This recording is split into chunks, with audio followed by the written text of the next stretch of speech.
The show will start in 15 seconds, and this is your last audible warning.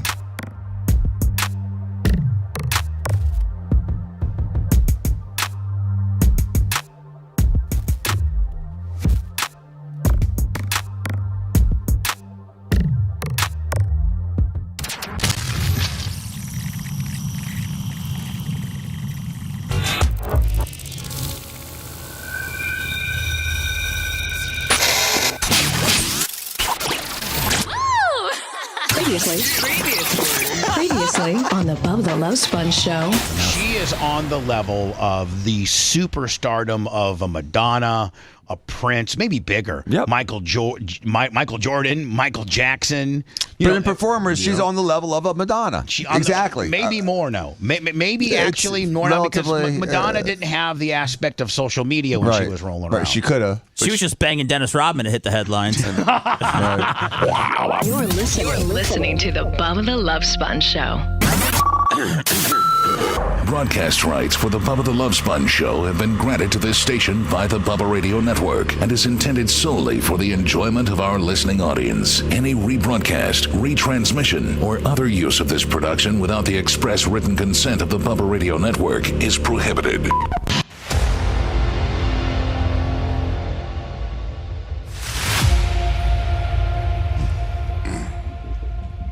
Tuesday, February 11th, 2025, the Bubba the Love Sponge show. The radio personality that you hate, I'm just the content creator. I guess I need to take a step back and realize they're really not really doing radio per se. We're doing content that is distributed across various radio stations. Probably our biggest in Fort Walton Beach on that 50,000 watt flamethrower, better known as Florida Man Radio, with Shannon Burke in the afternoon and Bubba the Love Sponge in the morning. Somebody sent me, and we've got to get a copy of it and put it up. But it was like from July of maybe August of '94.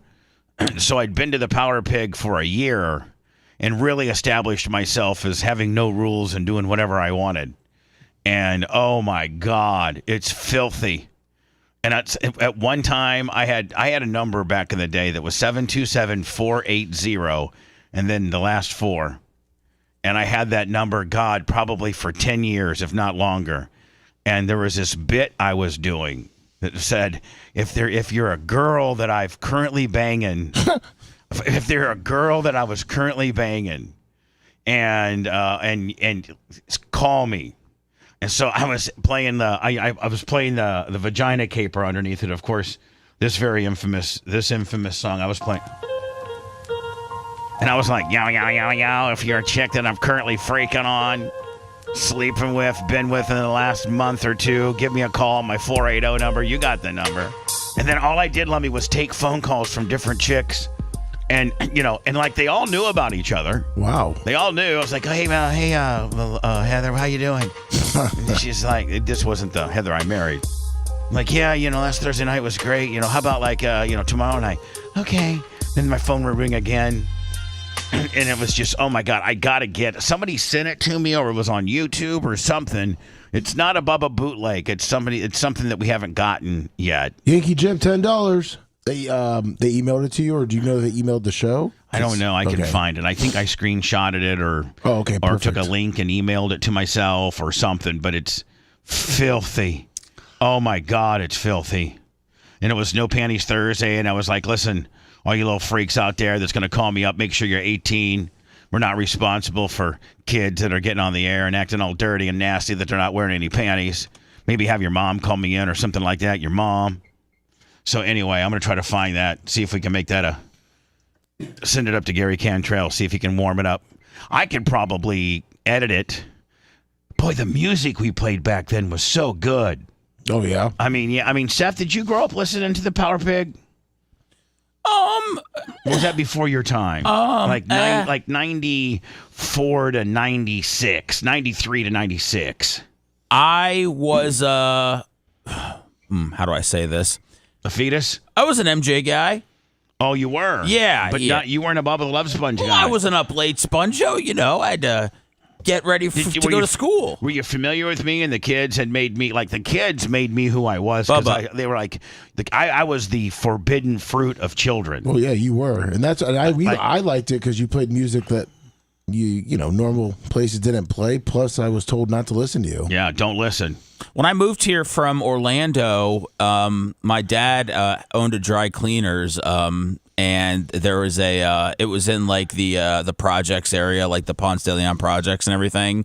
So, it was a different area, and there was this lady that worked for my dad, and she told me, for whatever reason, when I was 13, she told me about this guy named Bubba the Love Sponge and all this stuff that he did on the radio and how he was all bad and everything like that. I just thought that was funny. She brought it up out of nowhere. I didn't care about radio when I was 13 at all, but she did bring it up when we were getting ready to move here. About this Wild Man at Night that had Lesbian Tuesday, and oh my God. You were the filth of Tampa, and we had to sneak off after Sunday school. It was crazy. Because this guy Jimmy would bring your tapes in. Oh, you bring the tapes in? Yeah, he would record your tapes, and then we listened to it. A lot of spring break people would come down and hear the show and then tape it and then take it up north.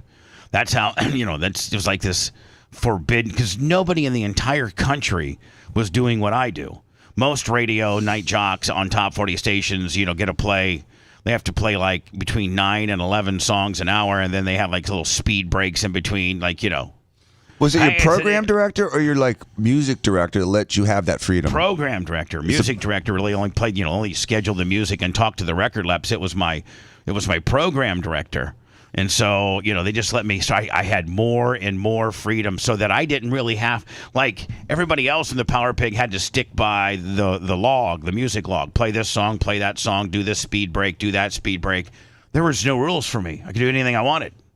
In fact, obviously, on the tape I was listening to last night, it was like, listen, if you're over 18, come to the radio station, 4002 Gandy, ring the doorbell. The people from 970 FLA will tell us that you're down there. Then I'll send Guido down there, and if you're hot, we'll bring you to the studio, and you're going to show us your vaginas.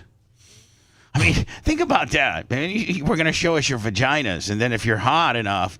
I had one girl call me up, and I was like, aren't you the girl that took me back into my boss's office last week? She's like, yeah.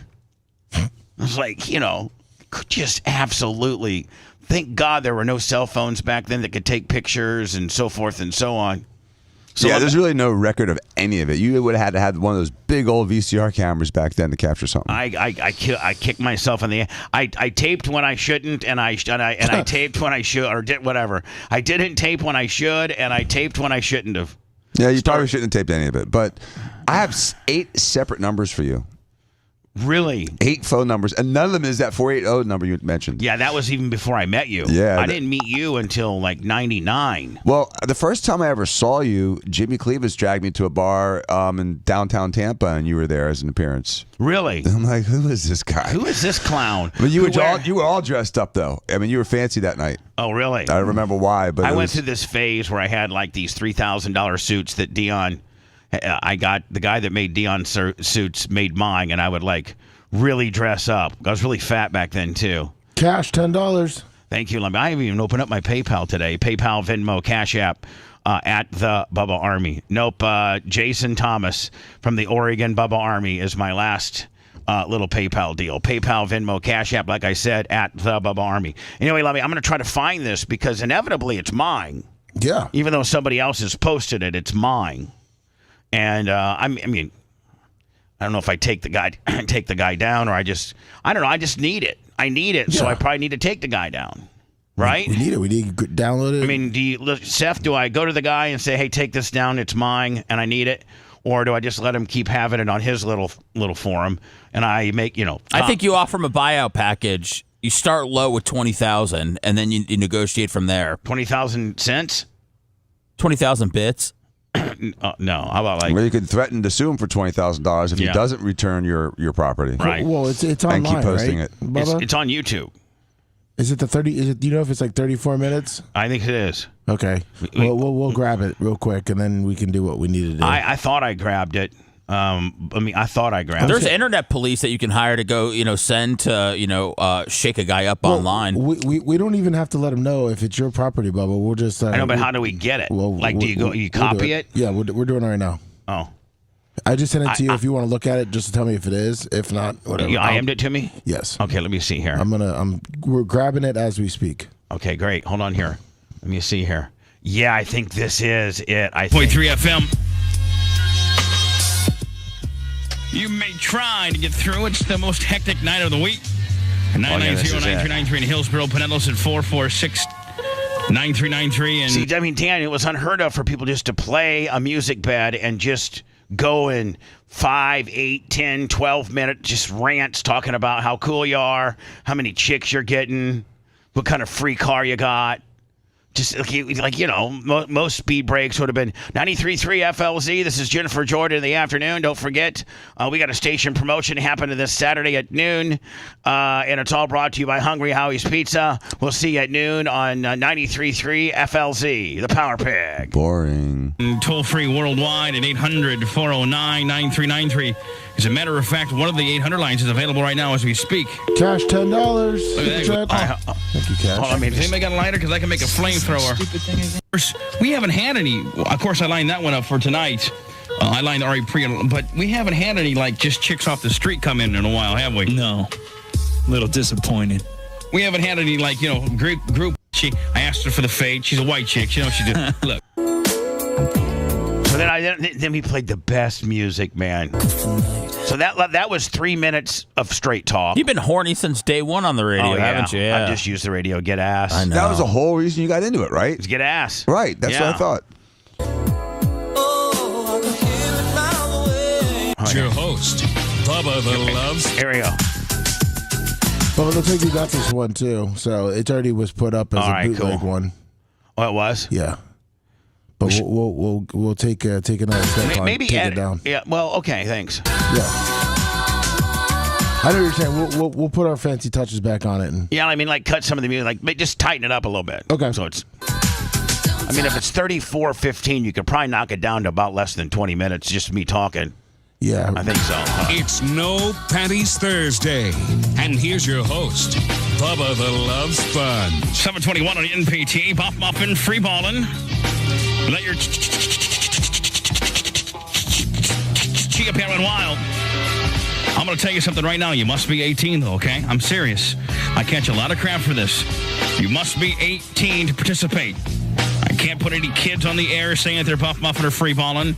You must be 18. If we don't believe you're 18, you're some little punk-ass kid trying to lie about your name. We're real good. Guido's been trained.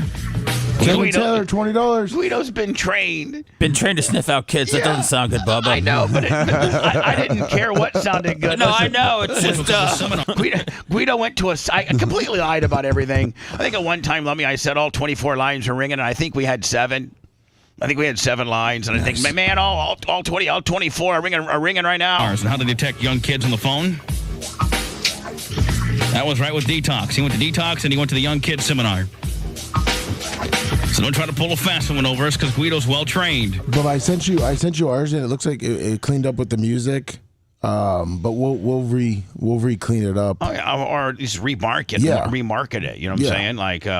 Is this it? Yeah. Well, Make sure you subscribe. Hey, lover, how do we clean it up when this is 57 minutes long? It's longer. Not trying to. Just dig in and listen, Bubba. Let's have some fun. This one isn't nearly as good. I heard this one. I need to go back to my original one. Okay. No heat, lover. No, I know. I understand. I'm just trying to. I got what you're doing. So we're. No heat, lover. Love Sponge. Deal. Champion only has 96 cents. Remember? Not the way to get home, and you said you. Oh, here we go. Now, tell me right now, in today's world, like a radio personality could roll and do this sort of thing right here. See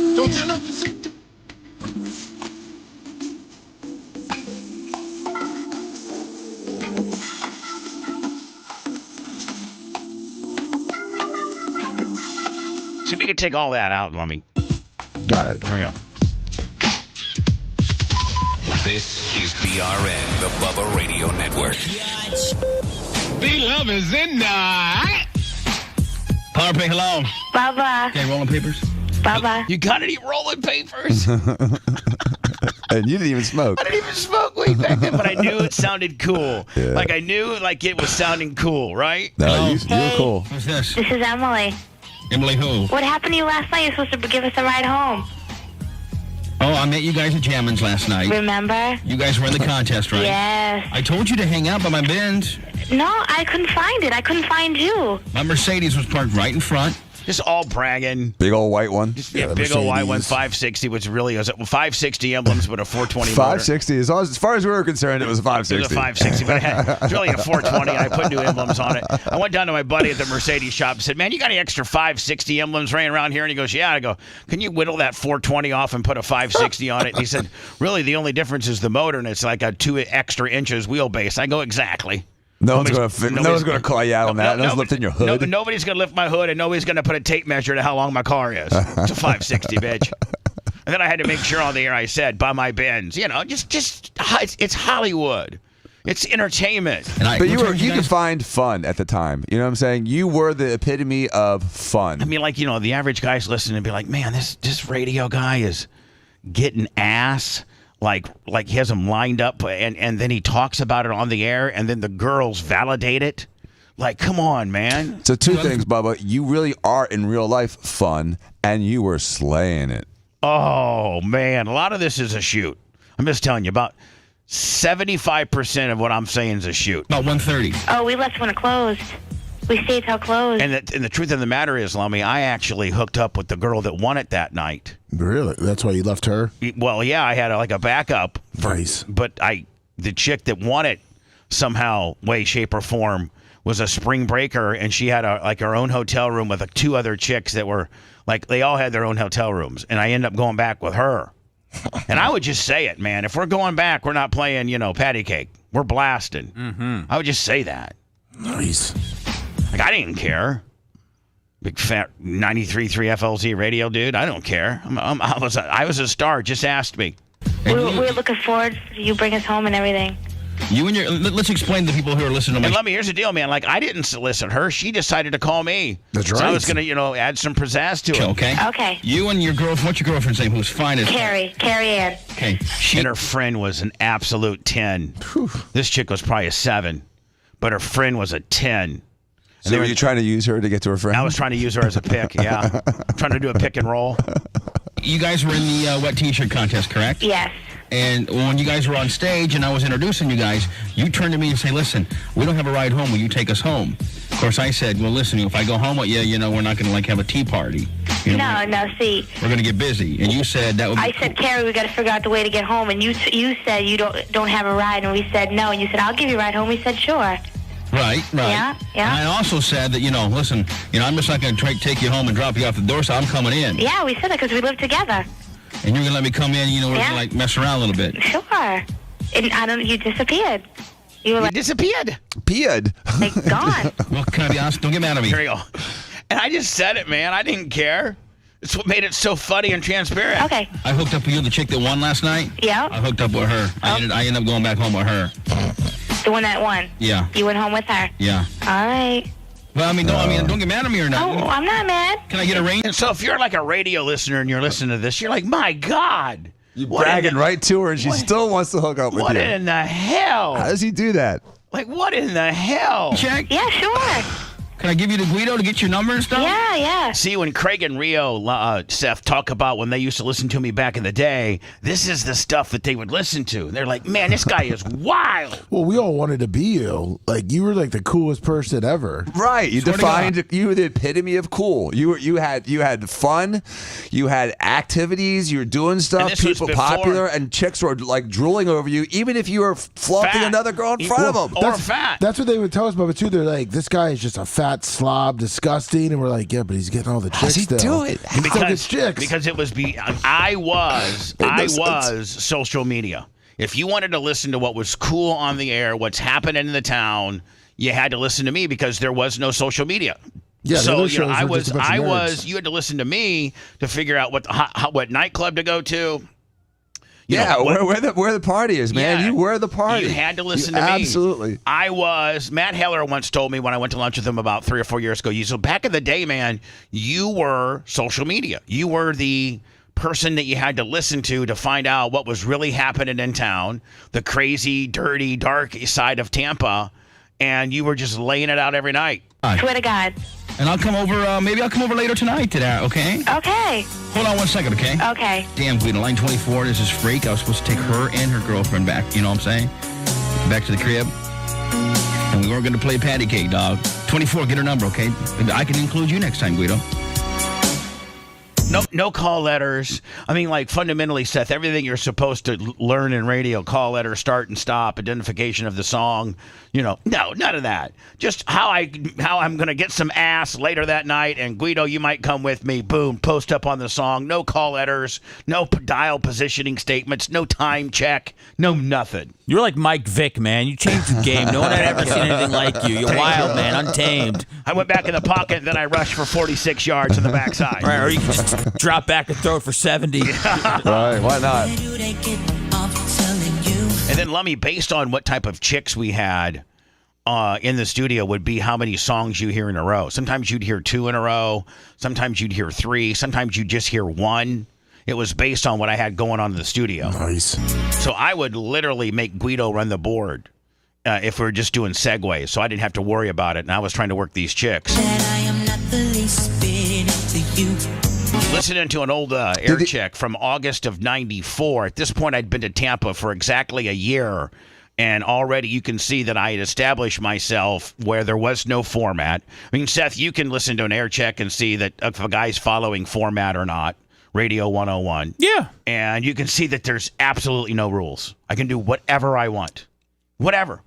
And you wonder why the other jocks hated you. Yeah. They were so jealous. You wonder why all the radio personalities in town have gathered around and formed a union that I'll never be on their radio station ever again because this is the stuff they had to listen to. Do you think Outback stole their slogan from you? What's that? No rules, just no rules? No rules, just right. Yeah. Take your undies off, no bitch. No rules, just Bubba. Now peel those undies off so I can get up on that chia. Oh, goodness gracious. And girls really did put their panties on their antennas and mirrors. I mean, it was true. I would see it. We didn't have many celebrities in Tampa back in the day, just a bunch of wrestlers and Bubba. Yeah. Kind of like it is right now. I mean, our starting quarterback was Trent Dilfer. So, I mean, come on now. Yeah, he wasn't doing good at all. He had 0 rap. Actually, Randy Michaels, they did a report. Like they had, what was Critical Mass? Critical Mass. Creatine Travis, $100. Hey, Creatine, thank you for the kind words. I talked to Creatine yesterday. He helped me navigate through some of these Bubba Army royalty people that have kind of like taken a flip on me over this Red ordeal, namely Brian from Philly. Like, what is your problem, Brian from Philly? And Bubba, like maybe it's time for a few of you big, I guess they're called whales that contribute to the show, and they feel really adamant about what I've done with the Rhett situation and how I'm a dick and I'm the one that forced Rhett to be an on-air personality and I handled it wrong and all this kind of stuff, and go Rhett. Tell him what to do. Maybe some of you people that feel that way, maybe you need to find a new show. Maybe we've timed out on each other, because you know what, I'm going to try to start reverting back to some of the old Bubba type mentality. I am like where I'm a little bit more stiff and a little bit more of a prick. Well, I've sat here and been. I think I've gotten soft in my old age, and I think I need to start being a little bit more of a prick. You've definitely become a little kinder and gentler. But I think that any one of the royalty people that you may have talked to that actually are a business owner and have people that have to answer to them, if they had an employee talk to them that way, they'd have canned their ass right on the spot. Anyone that owns a business and has employees doesn't accept insolence. And that's what you were faced with. And so I'm not trying to be passionate. I'm not trying to be an asshole. I'm just stating facts. Thanks, Iggy Iggy. McGillicuddy, $20, Dr. Dan dollars. Thank you, Iggy. And I talked to Iggy as well. I talked to Mitch. He wouldn't tolerate it. I talked to Buck. Oh, wow. You had a big... No, I talked to Mitch. I talked to Buck. I talked to Creatine Travis. I talked to Iggy. Did they all tell you? Did they tell you what you wanted to hear? Did they? And then I texted Bubba Light because it seems like Bubba Light's been a real critic lately. Like really saying all kinds of bad stuff. And I was like, Bubba Light, I appreciate the kind words of late. Because I wanted to get into to a conversation with him. Why have you turned your back on me? What have I done to you, Bubba Light, that would cause you to start spewing, anti-me messages? When you are the original OG, I've handled you with kid gloves our entire time. You are like, I have your personal phone number. You have mine. We're good friends. At least I thought. Did he say what was bothering him? No, he didn't. He didn't return my text. Oh, well, isn't it? I thought he was mad because you talk about John Kostika and stuff, and I guess you don't talk about him enough. He doesn't appear on my radar enough. So, I talk about those that appear on my radio. John Kostika reached out yesterday. I reached out to Bubba Light. I reached out to Iggy, Creatine Travis. Buck reached out to me. Mitch the Mark. Great people that are, giving me their insight as to this situation. Oh, was it 90-10? Yeah, I would say probably so. And I tried to call Lummy Brian from Philly. I tried to call him, and he wouldn't take my phone call. Yeah, but he seems to be a hater of late. Didn't he fall into a ditch at Barp? I don't know, but I just don't understand how when I have an employee that acted like the way Rhett did yesterday. And this is and here's the thing. This has been an ongoing issue for the last 2 or 3 months, where he snipes back at me, and we get and it's all under the guise of counter programming and make me look stupid. The last incident was just 2 weeks ago when I was talking about an Undertaker story, and he chimed in there. Well, we haven't heard this one before. Like, Dan, if you were doing a medical procedure and one of your assistants spouted off something that kind of made you look stupid, or at least certainly feel stupid in front of your patient, because my patients are my listeners, I guarantee you that after that procedure was done, you'd have her in your office saying, or him in your office saying, "What in the hell is that all about?" Oh, it happened. It happened like 3 weeks ago. Give me. I had a CRNA or a new anesthetist in the room, and she's like, "I'd never seen it done that way before." I'm like, "Who the F are you to criticize me? You're lucky I even have this sheet down, and I'll kick your silly ass out of this room right now. You have no idea what you're talking about. You're like 30 years old, and you're telling me you've never seen something like this before? You need to get out in the real world, woman."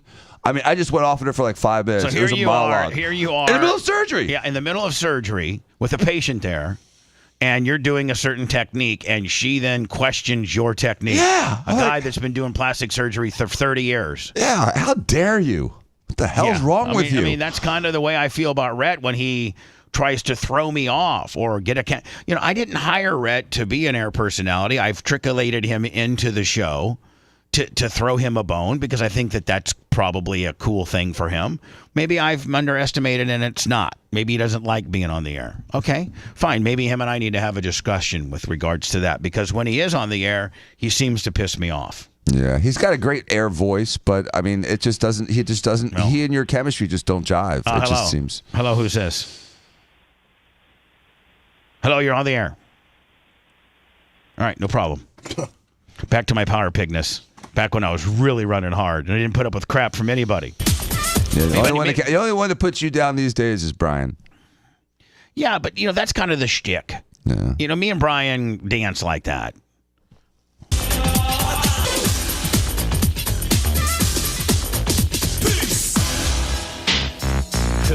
Yeah. So that's just a straight segue. Just go to any participating. Oh, here we go. He loves getting paid. Oh, yeah, hold on. This song was called B Loves Getting Paid. Just talk about how rich I was. Who sang it? Flounder. Oh, it's nice. called B Loves Getting Paid. But B Loves Getting Paid. Listen. Just bragging way over the top.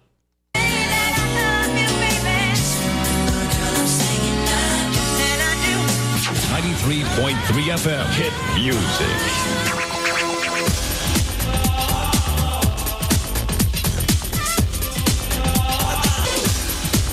Okay, you can cut all that stuff out, Lummy. All that. I mean, we need to go right to the meat. Here we go. Yeah. B loves getting paid. B loves getting paid. B loves getting paid. This Thanksgiving, make yourself. Oh, so let me. We would come up with little spoof spots, and this was close to Thanksgiving, and so I had Bubba Ball turkeys, and I would literally just run this as if it was a regular commercial. Celebration special with a. I don't even know that you could run this today. I think you can. It talks about O.J. Simpson carving up 2 pieces of white meat. Oh, my God. Yeah, it's pretty turkey bad. from Bubba Ball. A Bubba Ball turkey is great because it's all white meat. And now when you buy 2 10-pound Bubba Ball turkeys, we'll include your own OJ Super Blade serrated carving knife. Consumer Reporter says it's the best for carving white meat. And don't forget your personalized apron with "Don't Convict the Chef" cleverly printed on the front.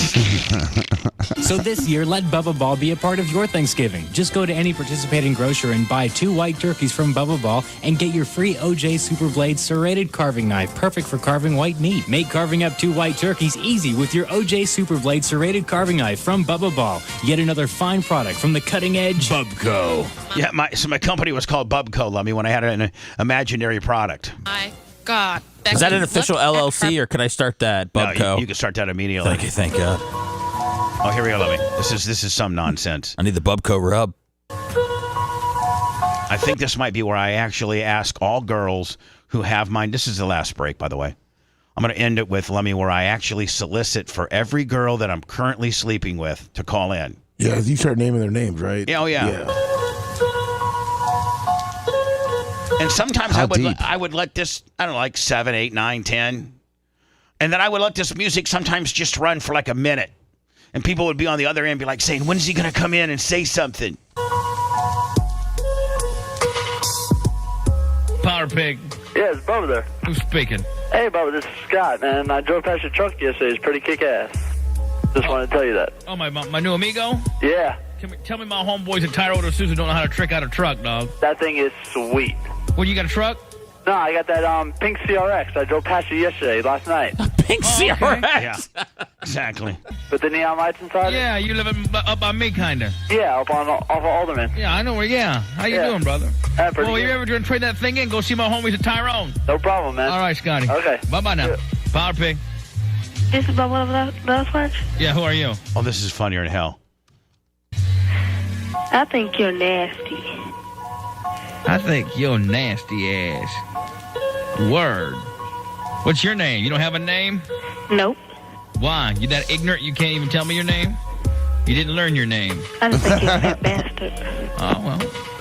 Appreciate that. I think you're a little bitch. Power Pig, hello. Hey. Hello. Want to make an appointment? Oh, that was my hairdresser. Let me. I had to give him a free plug, of course. Man, you're supposed to come out here tomorrow. Yeah. And my hairdresser would come to the show and do my hair. In the show? That's great. Yeah. A stupid fetus is as stupid. Oh, here we go. Tell her to get me right. I'll see you next week. Word, I'll see you. So let me had another spoof spot. I got to go into words after this. This is Forest Sponge. Coming now from Bubco Theaters. Oh, nice. Forest Sponge. And again, a lot of this stuff is really stupid nowadays that you look back on it. But as we were executing it at the time, it was funny. It was nighttime. You're dealing with, younger people. It's the hottest movie of the summer. Critics everywhere give it 2 thumbs up. It's that wacky cuckoo guy, Forrest Sponge. A stupid fetus is as a stupid fetus does. From famous snappy catchphrases to delicate, intimate thoughts on his family life. Mama says on Thursday you don't wear no underwear. And even hip commentary on his personal life. Life is like a nightclub bimbo. You never know what you might get. A fun night out for the whole family. Take them all to see Forrest Sponge. Yo, yo, yo. 12 inches is a foot. Mama said no need to lie. Now playing at all Bubco theaters. Don't miss Forrest Sponge. All right, Lummy, I got to go to words. I got to see if I can find the bit of where I asked all girls to call in. Yeah, if you had I was looking at it. If you had my number. Like, if you, if I'm currently sleeping with you, or blasting you, or just we hooked up, or if you just got my number. Because you put it out there. It's 480. Yeah, I'm looking at it. Yeah, 480. Yeah. If you got my 480 number, call me up right now. Lexus, Rebecca, Cindy, Holly, Carrie. Yeah, and if you knew about, like, here's the deal. I was blasting all these chicks, and they knew about each other because I would literally have my phone ring on the air. Freak list. Tiffany. Yeah, we did. I think we did every Monday and Tuesday, the freak list. I'll come back with that, and then we got to get into the Philadelphia stuff, and then we got to get into Trump. He's full hot over Hamas and how they're treating the prisoners that they're releasing. Donald Trump has said that they look like, Holocaust survivors, and he's about over it. He doesn't know how much longer he can put up with it. I don't know if that means that he's going to go in and just absolutely decimate Hamas. We're playing patty cake with them now, but I don't know. Hamas said they're done with the ceasefire. Yeah, Hamas says, "Bring it on, big boy." I mean, Hamas is like that little mouthy kid at school that's like goes up to the biggest football player and starts talking smack to him. Right. I don't understand it. They get swatted away like little flies every time they do anything. Well, they are. I mean, they were supposed to release, I think, a few hostages, I don't know, a week or something like that. And now the hostages are just emaciated. And they've said that, I don't know, the 70 or so that are left are in horrible, horrible conditions. The hostages said they didn't really start getting fed until the last couple of weeks. Oh my God! They just were starving them. They've been in captivity. What, 2 months, 3 months? 2 months, 450 days. Yeah, they said they got one. They would sometimes get one stale piece of pita bread a day. They would get no water. They would play mind games. They were in a tunnel where you couldn't stand up and you couldn't see anything. They said that Hamas would tell them that they were getting released when they weren't actually getting released. So yeah, just a lot of. I just kill them all. I mean, it sounds like that's what needs to be done. We need to kill Hamas. We need to. Didn't we? Bubba, the problem is that Hamas is almost part of the culture, and if you kill all of Hamas, you're going to have to kill about half of the people. Because they're all in it together. They all help each other. They're all a little bit guilty of supporting it. Because if they don't, they get dragged into the middle of the street and killed. So it's where do you draw the line? Who's Hamas? Everyone's Hamas. I mean, does Hamas roll up and say, do you pledge your allegiance to Hamas? And if you don't say yes, they kill you? That's the way they do it all through the Middle East. Wow. Whatever sect of Muslim is there. And, the Shiites and the Sunni Muslims, which are both Muslims, they broke apart a few hundred years ago. Probably about 1,000 years, almost 1,000 years ago. But like about 600 years ago, they broke apart. And they hate each other. They both think Allah is the one supreme God. Their differences between the religion are literally 2%. And they kill each other. So if you're not even Muslim, they want you dead. But they fundamentally believe in who the God is. It's a monolithic religion. Yes, one God, Allah. They believe Allah. Yes. So why are they fighting if their God is the same? Then why are they fighting? Is the fact unreasonable, Bubba? It's an unreasonable culture. They have no tolerance to anything outside of themselves. It's a narcissistic culture, and anything that's contrary to exactly what they're saying is the devil and needs to be killed. And that's the Hamas is their government, Bubba. So I mean, it's their government, it's their religion, it's their teaching, it's their schools, it's every part of their life. I mean, they did get forced to, put Hamas in there. But... Matthew Kersey, $10 for PayPal. Thank you. Bring back Rhett. Thank you, Matt. Thank you for your $10. Have any official decisions been made on that front? No. I mean, I probably need to talk to him and see. I have ideas of what I want and see if they align with what he wants, and then we make a decision on what we're going to do. I think that's probably what the next step is, but I'm not ready for that until I'm leaving for Ocala on Wednesday. You guys are doing a show without me on Thursday, and then it's a best of on Friday. Yes. So, and I don't know if this meeting should be just between Rhett and I, or if I put Lummy in there as the executive producer, or I put you in there, Rhett and Lummy and Macho Man, and we do it all as a team. Open for suggestions on that within you fellas. How many one-on-one conversations have you had with Rhett in person? A few.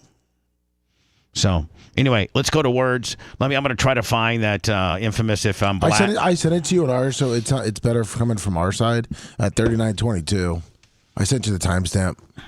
All right, so I just go to what you sent me. Yep. All right, hold on here. Lummox, boom, and then that is 3922 is when you start getting into your women. 39. The love list. 39:15. So let me just briefly listen to it to see if it's what I had in mind. Okay. All right. And then we'll come back with it momentarily. Hold on, stand by. In the PRN Bubble Radio Network, live from WFLZ, Tampa, Florida, 93.3 FM, the Power Pig. Oh, God. Letting all the women that I am currently sleeping with. All right, cool. There you go. There you go. Yes, that's it, Lummy. All right, perfect. And for those listening to me that might get mad at me over this is from 1994. This is a whole different era. I find it funny that I rolled around like this. It was a different era. You could never do this nowadays for several different reasons. And, it's something that I find very funny. Hopefully. And Bubba, it's 30 years ago. That's 30. like if we were in high school busting out something from 1952. Right. It's like, it's like feeling bad about it. It's like, hey, come on, it's 1952. Dude, we're still mad at Germany back then. I don't know if I like quite that analogy, but whatever. Anything to insulate me, I appreciate. I'm trying to insulate. Back with that next. Hold on. If you want 24/7 on-demand Bubba and the crew, go to BubbaArmyHQ.com right now. The Bubba the Love Sponge show will be back after this.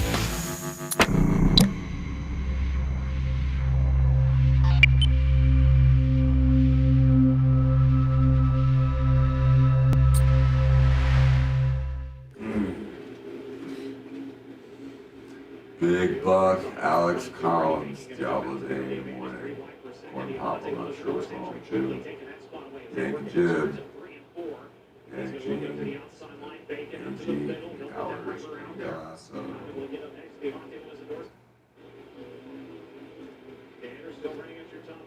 Big Buck, 8 in the morning, 18 morning, Faku. Bar 75. Cummins so far has been untouchable. Can he stay that way for two more?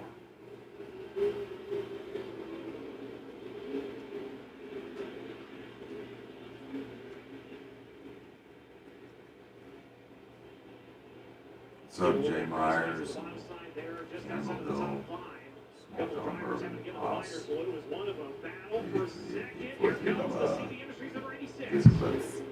Jason purposely finds himself up here in the restart. Goes forward to second.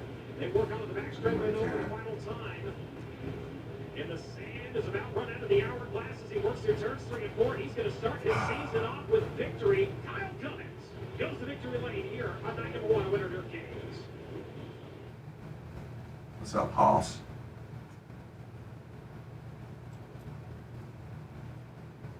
Uh, 1990, check temperature, I want to say it was 1998, fall of 98.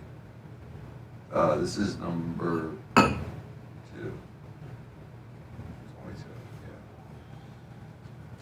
What's up, Carlos Klein, Caviar Taco, good morning, Glenn Longnecker. What's up, Yinzer, I love saying your name. Snook Slayer, Carlos. Bubba. For starters, it takes place in a nearly 450.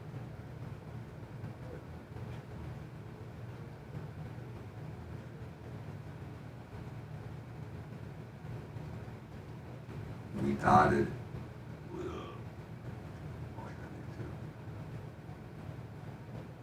Clevelander.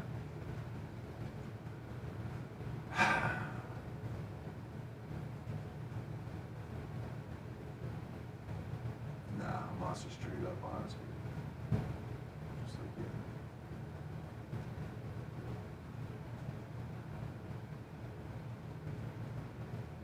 Bubba, are you up for responding to any negative feedback from the Kendrick Lamar conversation yesterday?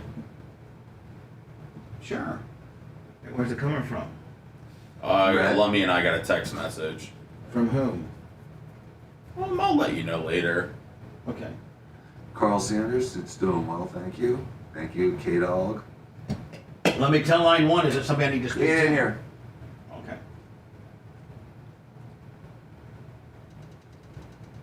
Something I can do? No, I was just... Hopefully line 1 continues to stay. We'll go to him. Bubba's grain of rice. Fuck. Right on the forehead. Ugh.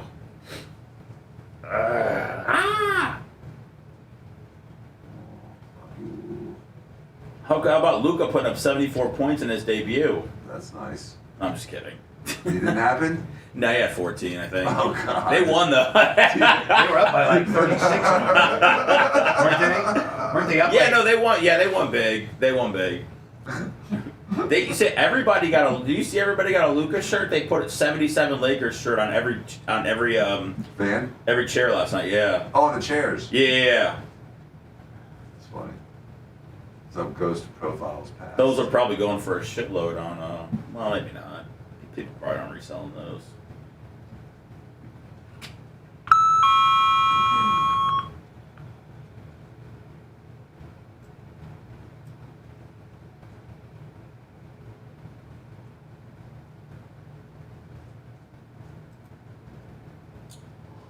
So the Mavs made the trade for Anthony Davis so they would have 3 7-footers, and now all 3 7-footers are hurt. 7-footers are fragile. They break. Anthony Davis gets hurt a lot. He's so good, though. You tried every groove. James and DJ, you had them a nervous rep.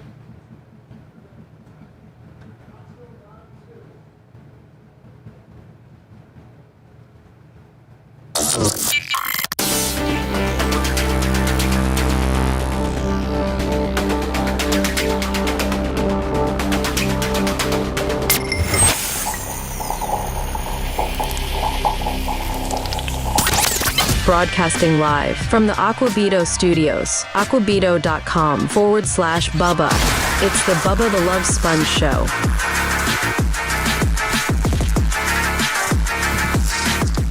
Hello, you're on the air. Hey, Bubba. Yes. I think you have a great show. Can I ask Dr. Diaco something? Yeah, you can ask Dan anything for the most part. Dr. Diaco, I started taking this Rybelsus. Do you know what that is? Yeah, why are you taking it? Dan, first of all, hold on. Hold on, sir. Dan, what is Rybelsus, just so that we know from the doctor's standpoint? Dan? I don't use it. It's a weight loss drug. It's kind of like one of the. It's like a semaglutide. Like an yeah, it's like exactly. It's a semaglutide. It's a brand of semaglutide. It's just a brand. It's just like Ozempic, Rybelsus. It's the same stuff. Okay, so it's. Well, Bubba, I had weight loss surgery back in 2022. Okay. And they put me on it back in July, and my abdomen hurts so bad. Stop. And I Stop. Stop taking Absolutely it? stop and see the doctor. Yes, stop and see the doctor because it can cause problems. If you have any kind of GI symptoms, absolutely stop. It can flare up pancreatitis. It can irritate your bowel. It can even cause cholecystitis. So absolutely stop. Go to the doctor and get looked at. Yes. Thank you. It's not a drug to be played with, which is why there's so much concern about everybody on semaglutide and the derivatives of semaglutide. So yeah, you have to be careful and you have to listen to your body. Okay. If it's telling you something's wrong. Yeah, Dan's saying Well, your body. I do drink. Go ahead. I do like rum and Gatorade. You know. Well, I mean, hold on. What's rum and Gatorade? It's an alcoholic drink. It's what Lummy likes. Like, is that your Gatorade? You thought he said Roman Gatorade? Whoa, I don't like rum. I know, but you use Gatorade as your binding agent, Lummy. Yes. Okay, you use Gatorade as your mixer. Oh, I thought it was called Roman. No, he likes rum and Gatorade. Bacardi. So, He likes sir, Bacardi on the and weekend. Gatorade. So I know, but like, what's your level of consumption for those? I indulge, but on the weekend, but I know how to shut it off. No, hold on. I mean, listen, you didn't answer my question. On the weekends, you like your rum and Gatorade. At what volume do you like it? Well, you get one of them bottles of Bacardi Silver from the liquor store, and So you're going through Gatorade a fifth a weekend? No. Again, I directly asked you, what is your level of consumption? Dan probably needs to know that while analyzing what your issue may He's probably buying a liter, Bubba. So how much of a liter do you drink? Just tell me how much. How about the 1.75s? 1.75, but it lasts me like 3 weekends. Okay, well, that's not a lot. So he's drinking 750 a weekend.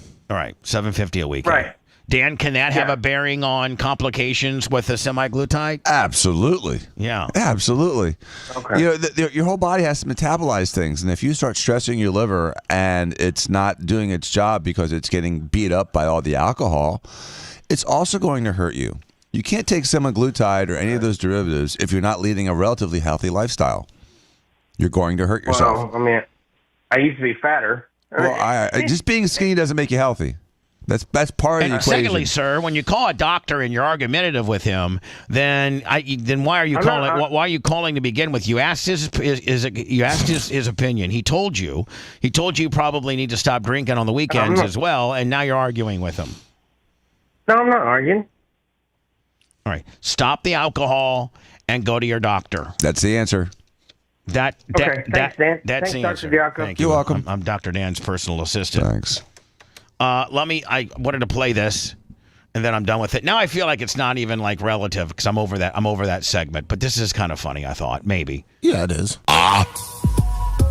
Letting all the women that I am currently sleeping with, have slept with, want to sleep with, know right now that if you have my 480 number, and Did you only have one phone back then? Yeah, one cell phone. It was a flip, one of those Motorola flips. They were the best. Motorola flips, and just the number would come up on the screen. And here's the deal. The reason why I play this is because I don't know that any other radio personality in America, a lot of people would listen to my stuff that I did at night, and it was just so, the average night jock from, Z100 in New York, whether it was, I think Elvis Duran might have been at night. I know that Paco Lopez was on 95.5 PLJ. There was a handful of us radio personalities that were, did different things, but nobody did this. And I've never heard this done on radio before. Seth, you're somewhat of a radio historian. Have you ever heard? Well, you're going to have to hear the bit first,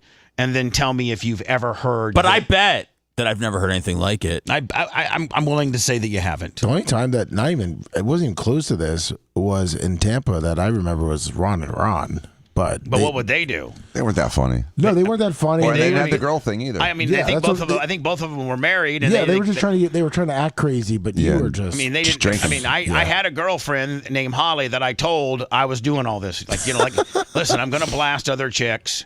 I'm going to play like I'm blasting a lot of chicks. And I'll throw you in there as well. But, know that I lay my head down to sleep with you every night. No one was doing But it. part of my shtick is act like I'm blasting a lot of chicks like the rock star that I am. And if you don't like it, see you later. my 480 number, my cellular phone number, the one that I give you guys, if it's 480, you have it, and you know the other 4 digits. If you have that number, call me now. We do this like once a week. Bubba's. I think we named it Bubba's Freak List. We need to do a documentary, Cricket King. If you have my 480 number, and you're one of my little freaks. Like in today's world, man, if you're not the exclusive freak, you're like, your nose would be out of joint. But I was like very transparent by the fact that I'm running 8 or 9 of these bitches. Call me. Whether it be my little pumpkin Judy or my little pumpkin Claudia or Dana, Carrie, Lexus, Rebecca, Cindy, Holly, Carrie. By the way, Holly was the one that I was living with. I told her I'd throw her in there to make her feel better. Oh, that's good. Trying to think of some more I got. Not a lot of Cindy's anymore. Not a lot, and you know what, guys? I don't want anybody to think that I'm proud of this moment. I kind of am proud of it, that I used to roll like this. And that I'm the only guy in the history of radio to be able to roll like this. These are the top moments of your life. And a lot of it's showbiz. A lot of it is smoke and mirror showbiz because, there was no video aspect of radio. So it was literally only what you heard over the speakers. And so you had to embellish and be that much over the top to create a visual. Rhonda, Heather. Who else I got out there in my freak list? Tiffany. It's artistic, Bubba, because they always praised in Psycho never showing the knife stab the person, but how much fear and terror was portrayed in that scene, and being able to create such a visual, a visual image in your mind of what's going on with just words is brilliant. It's brilliant. Sean, you're like Hitchcock. First call. There's first one. Listen, I start talking to him. Let me. Calls into the night. Hold on, let's see what this is. Hello. Hey, how are you, hon? Cool. Oh, me too. I wanna. Me too. Don't talk like that, pumpkin. Oh my God, Bubba. I know, it's crazy. My wiener's inverting inside my body. You want to do what on my face? You want to do what on my face? And I knew just how far you could push it without getting in trouble. You want to do what on my face is not actionable unless you would describe what she's doing. Right. I could say, well, she said she wanted to wash my face. I don't say what she's going to do on my face, but everybody instantaneously, is assuming. First calls into the night. Hold on, let's see what this is. We put the cell phone up right here to the microphone so you can hear it. Any ladies who got my 480 number, call in now. Every Monday. And here's the thing, man. This wasn't recorded. This wasn't edited so I could edit them quickly back to back to back. This was real-time live, taking about 5 to 7 minutes when I should be playing two other radio personalities are playing songs and commercials and talking about station promotions and all the kind of things they're supposed to be doing. And I'm literally going through my, the chicks that I'm blasting roster. Live on the air. It was perfect because when we would listen to you live, when those other stations would go to commercials, you were doing this, and we didn't never and we flip don't try to line up as much extra. Hello. Hey, how are you? Cool word. Cool word. Well, thanks. Okay. What would be a good time for you? This is one-way phone sex, man. Okay. I'm uncomfortable. I know. Tomorrow? But it's more the positioning of being just a wild man. You had a cell phone in '94? I didn't even know they had them. Hell yeah, yet. I did, buddy. I'm not being boastful. I'm historically giving you the facts. In 1994, I was making $150. That's a lot of money back I was then. making $150,000. I was just killing it. I was making like $22,000 as a resident. Well, boy, the tides have really turned. I'm down to 22 right now, and you're down to 1.5. Okay, my bad. Yeah, but I'm going to tell you something. If I come over again, last time I came over, I got Oh, listen, hold on. Wait till you hear this. This is the best. This is the stiffest. Nobody could ever talk to a chick like this ever again. And last time, Lummy, I told her I came over, and it was hot. And she better get her air fixed. And wait till what I said to her. Listen to this. Condensation on my back because your air conditioning wasn't turned down. You got to turn it down a little bit, honey. I'll give you $20 for the bill, but I got to get 68 or 70. That condensation on my back from you having your air conditioning. I had condensation on my back because you had your air turned up too much. I'll give you $20 to turn it down next time I come over here. And she's like, who says that? Who says that? A pimp. Yeah, I don't play that. All right. Bye, honey. We got 2 calls. This is very offensive. I could see where you could be very mad at me at my, how I could see where this could be, you could be really think I was a real asshole. But that was the gimmick. The gimmick, Lummy, I was the biggest asshole who didn't care. Maybe I should go back to that. I don't know. I don't know that today's world warrants that. No, it's because it's probably most of these the moms that you blasted kids now are the ones that are hurt feelings. Any women who I'm currently seeing that have my 480 number, call it. And then another one calls in. Hello. Hey, how you doing, hon? Yeah. Well, it kind of sucks outside. Did you have a good time last night? Okay. Right. You're sore? Cool. You sore? Shut the hell up. Are you sore? Are you sore? Cool. Are you sore? Cool. Did you give her the Bubba Splash? I don't know what I gave her. Are you sore? Cool. Like, I mean, people would just be going off the chain with this. They would be gathered around the radio, listening to this, saying, like, I've never heard anything like this ever. And I cringe, trust me. You know, I'm not necessarily proud of this, but I just can't believe that anybody in radio was able to pull this off. For, you know, I was there for 4 years. I mean, and only left because I had an opportunity to go do 98 Rock mornings. That's right. And they're like, all right. And some of the old 98 Rock stuff early on was absolutely filthy. So how was it difficult to transition to the morning show from doing this? Yes. From doing the evening stuff? Yes and no. But we did. I mean, we ended up dominating mornings as much as we did at night. It didn't take long. I'm going to get up there around 11:30, okay? Bye-bye now. How long, when you converted, did it take for you to become a year? The champion? Yeah. And that was against, a Sonny Liston, right? Well, I mean, I had MJ and BJ that were number one and had established themselves, and I go to 98 Rock, and I had to knock them off, and it took about a year or so to do it. You know, one of the things that helped me was the hog trial, because I was literally the lead story on all networks every night. And so, good news or bad news, press is press, and I was acquitted of that. So it made me even more Teflon. How many we got so far? 3, Guido? Gotten 3?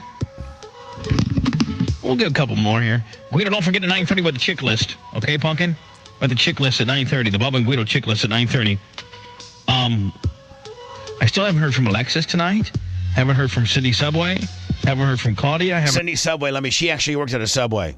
Oh, I thought you met her at from a Subway? No. She worked at a Subway. I called her Cindy Subway. She was hot as hell. She worked at a Subway in Madeira Beach. That's where I met her. Did you get a discount on footlongs? No, but she got a discount on 5 inches.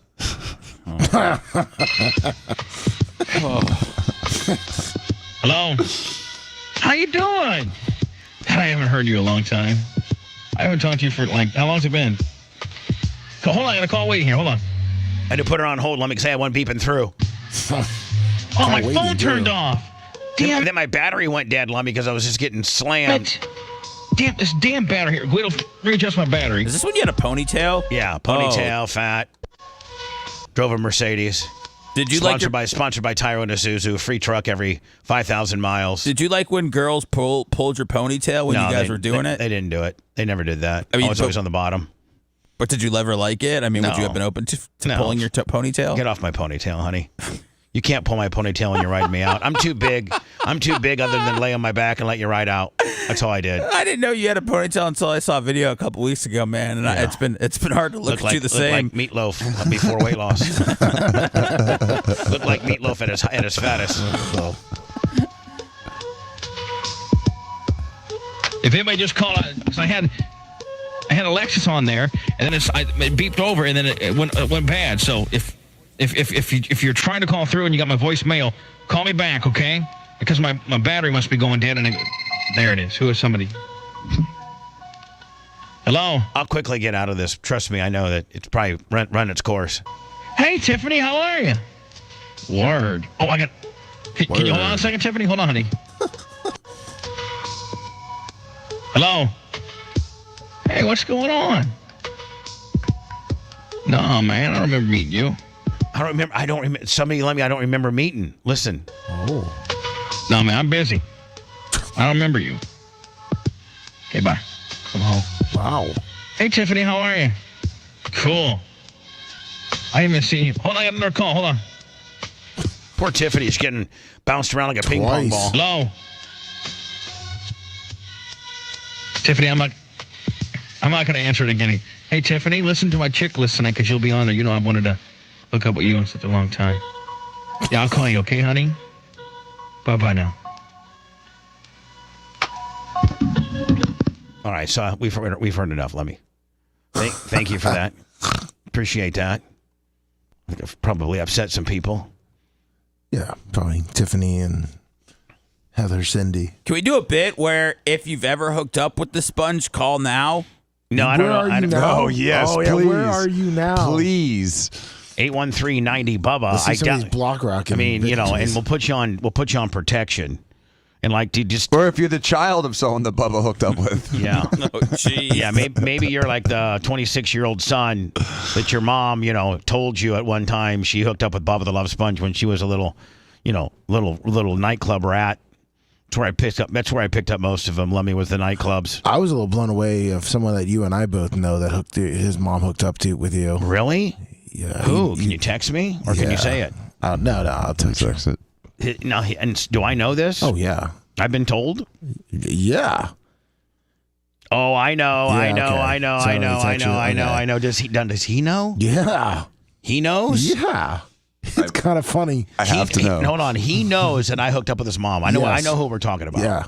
And he comes to the studio a lot. Yes. That's all we're going to say. So we're on the same page. Does he know? He does. Did she tell him? Or did he just figure it out? I think he figured it out. And he's kind of like he remembers that white Mercedes leaving the house. Now, let me ask you a question. What is his what's his mind? Is he mad at me? No, he thinks it's funny. I'm actually surprised he thinks it's funny. I mean, you know. I used and listen, with his mom, I used to blast the hell out of her. She was on my A team. Really? Like she would come down to my house in Tierra Verde. Oh wow, yeah. Privileged. Yeah, like that one went on for a long time. Yeah. Like that one started out on the Power Pig and ended up, Oof. He started realizing it, I guess, as an older person, why he was getting so much free stuff. Oh, why he was going to all concerts and had Power Pig and 93.3. How his mom just kept getting 98 Rock hats and T-shirts, and why his mom was backstage at Livestock for 5 years in a row. Was she doing it for the trinkets, or did she really like to? I honest to God think she really liked me. She really did. Like, she really liked me at one time. And she was also in the business. Oh. Does he know that? I don't know about that part. Like, yeah, she was kind of a porn star. Oh. A little bit. Oh. Hope I don't burst his bubble on that deal. But his mom did some, she did some porn stuff. Oh. Oh, God. I mean, I know she's older now and whatever, but my God, back in the day, she was like... Like you're not older? She was... like I've stayed 26. Yeah, it's like only these bitches aged out. Right. She was... You lost weight, though. You're better off. I'll tell you this, Lummy. She was one of the best. Wow. Like of all the, hundreds or however many there were. Wow. That she was one of the best. Absolutely.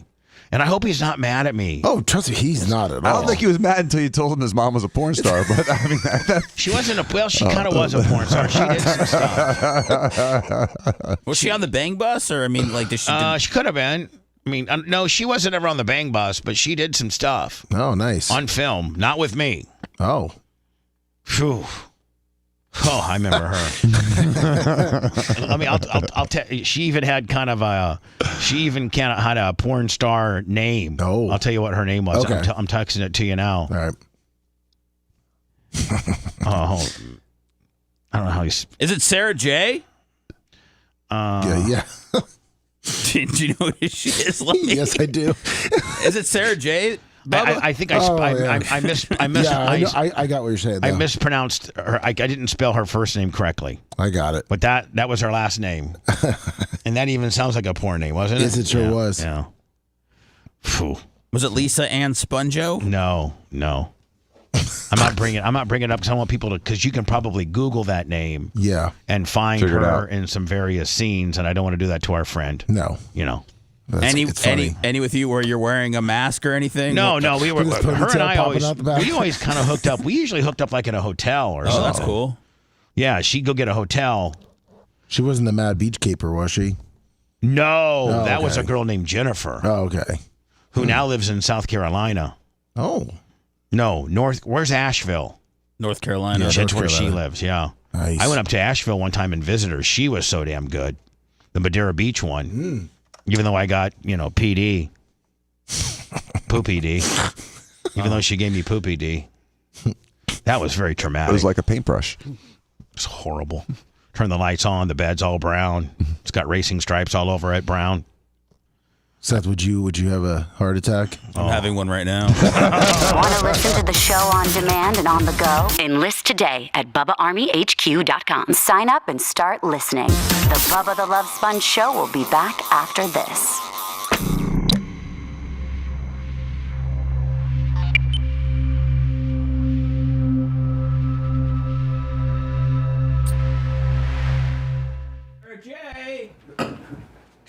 who she is. Yeah, you do.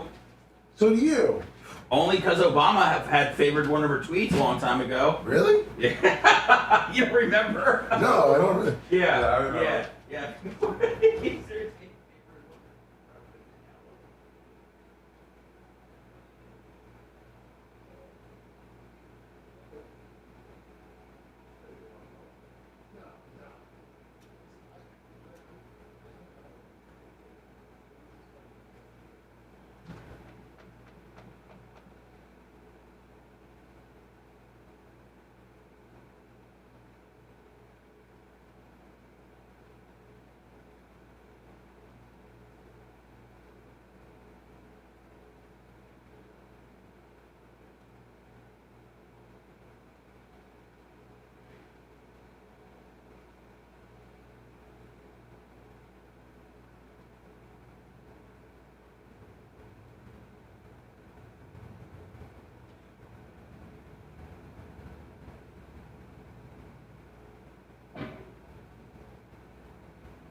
Hi, everybody.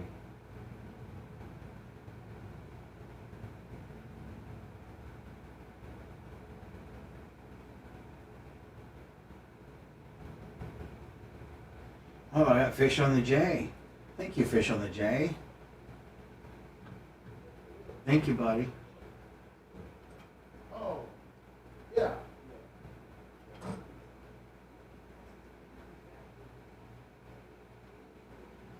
Thank you, buddy.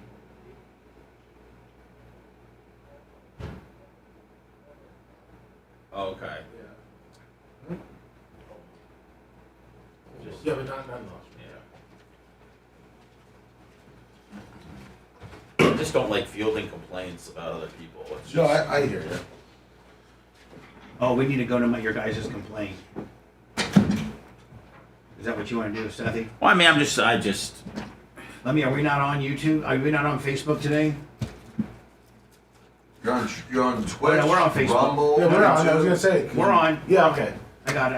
I had to refresh Willie. My bad. I was gonna run back there. My bad. My bad, lover. My bad, lover.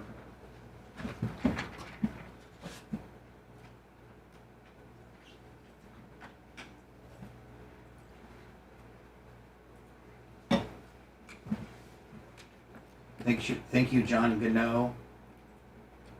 Tim Albright. Get the fuck out. Yeah, it does.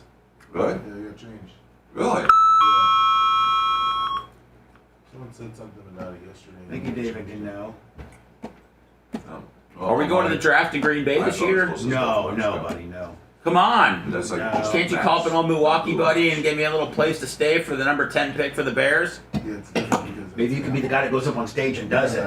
Well, they only let jobbers start doing it on the third round. I consider you a jobber, bud. No, I'm like one of the. It's like a Make-A-Wish Foundation. Like they would let me go up For Make-A-Wish. Yeah. Maybe we have to lie that you you're on hospice right now. Well, I mean, I don't know about hospice. I could have just terminal yippee. You don't have to be terminal. You could just be weird. You know. Suffer from weirdness. Yeah. Yeah. You suffer from anxiety. Yeah. Yeah. Now suffering from anxiety, ladies and gentlemen.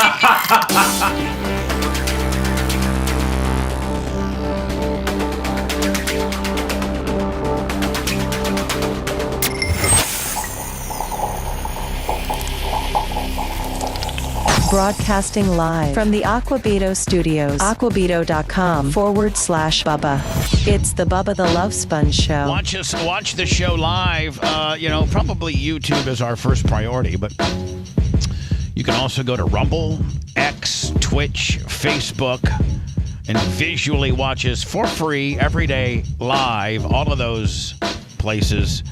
You just type in at the Bubba Army. One-stop shopping with regards to our archives and being in a search engine to be able to find anything you'd want to hear. That starts and stops at BubbaArmyHQ.com. Sign up for different levels of subscriptions where you can replay the show. You can, I think there's one level of subscription, Lummy, where it allows you to download anything that you want. That means you have it on your device. Yes. There's other levels of subscription that allow you to stream it.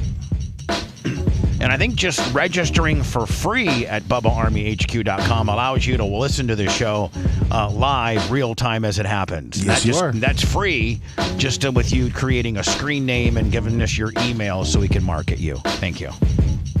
Now, Seth had mentioned that he had some, constructive criticism or some criticism or something with regards to this ongoing. Is the Rhett situation? No, this is about Kendrick Lamar. Oh, about my stance on Kendrick Lamar. Now let me ask you a question collectively. Anybody who read the news or followed the news, was there anybody that had the general consensus that I did? Yeah, I sent you some stuff in prep. Right, that the industry, like a lot of people felt as if the Kendrick Lamar deal. Well, I mean, I think the whole thing. I think from the opening ceremonies to the Black National Anthem to the Kendrick Lamar show was nothing but let's pander to African Americans. You're never going to get rid of Black National Anthem. That's here to stay, just so you know. That's never going anywhere. I don't necessarily agree with you. Well, we'll see. But I'm not trying to argue with you, but I have a feeling that's going to stick around for a while. That's fine. I don't have a problem with that. But I have a problem with the 15 or 20 minute opening show that doesn't show any other ethnicity other than African Americans. Well, I guess they had a Harry Connick, little Harry Connick Jr. in there. And then, the Kendrick Lamar show had no other ethnicity besides African Americans. I think that there are tons of white people, tons of Latin, Hispanic-based people that love Kendrick Lamar and would love to have participated in being a backup dancer, but they weren't invited. Those groups of people. Now, Iggy, I'm reading Iggy that says 60. I don't know if he's just saying this or he's actually there's a just 62. It's just he's using the 62. He's just using the 62. Thank you. Thanks, Iggy. I was hoping that Iggy actually had some hard facts, and 62% of America thinks that it's stupid. Am I the only one that has the balls to come out and say that I hated the Kendrick Lamar? I mean, personally, you can't blame me for my personal opinion, and my personal opinion all too often ends up being the opinion of my radio program. But I didn't like it. I didn't like it. I thought it was, and more importantly, it's going to be interesting to see if what I predicted happens litigiously, meaning does Drake, who already has an existing libel, slander, defamation case against Kendrick Lamar, does he now fold in Fox and NFL for knowingly allowing Kendrick Lamar to defame, slander, and libel him on the largest television stage in the world? I mean, if they had knowledge of what he was going to say, I know these attorneys have 35 J's, just floors of lawyers that, that has to. I know that when I was at TNA, they had 5 lawyers, and you had to go through what they call S&P, standard and practices, and they had to approve of every bit that we were going to do backstage and every they have to have that on an NFL broadcast for the Super Bowl. There's got to be a standards and practice person. There's got to be not a person, or like a team, like a floor. Yeah, like a team. Right. It has to be. So how did it get past them? How did it get past? They're afraid. You know why? They're afraid of Jay-Z. They're afraid of Jay-Z because if you piss off Jay-Z, you're done. I think Diddy pissed them off. I think that you might be right in the fact that Roger Goodell has put Jay-Z as such an untouchable force with regards to the NFL that even if you are a standards and practices attorney for the NFL and everything needs to go through you to, to legal up what potentially could or could not be an issue, and everything that's been cleared by you, has your stamp of endorsement that it won't be problematic legally. Right. And they're probably going to defend, like Heather Wiz said, it's art. But it's not art when you're specifically attacking somebody. So I disagree with respect. I sent you an article. It says with the Fox or NFL and Fox risked with letting him perform, which they could be getting a lawsuit filed against him. So hold on. Am I right? Yeah. Am I right? I mean, I was the first one. The next morning, literally 8-9 hours after the Super Bowl ended. Am I just because I have been part of the slander, libel, defamation? I've been in a 4.5-year lawsuit that I won, by the way.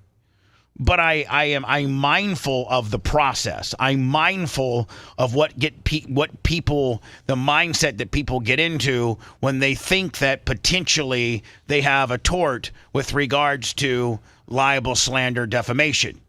And a lot of them settle because they don't want the depositions. What the NFL and Fox risks with Kendrick Lamar performing Not Like Us. Drake has and again, Dan, I think I actually was on the cutting edge of wondering if this was going to happen. This came out, Lummy, at 9:36. Wow, this came out right after the Super Bowl.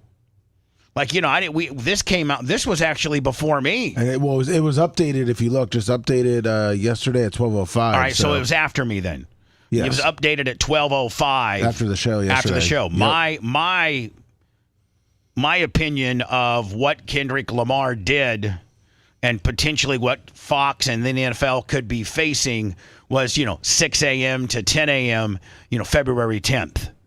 Drake has already filed a lawsuit against his and Lamar's label over the song and could sue the NFL and Fox for airing it to millions of viewers. Again, exactly what I was scratching my head over. Kendrick Lamar's Not Like Us was front and center at Super Bowl 59, potentially opening the NFL and Fox up to legal action from the subject of its ultra-popular diss track fellow rapper Drake. Lamar looked clearly at the camera and rapped, "Say, Drake, I hear you like 'em young," and performed several other lines, perhaps to skirt legal action.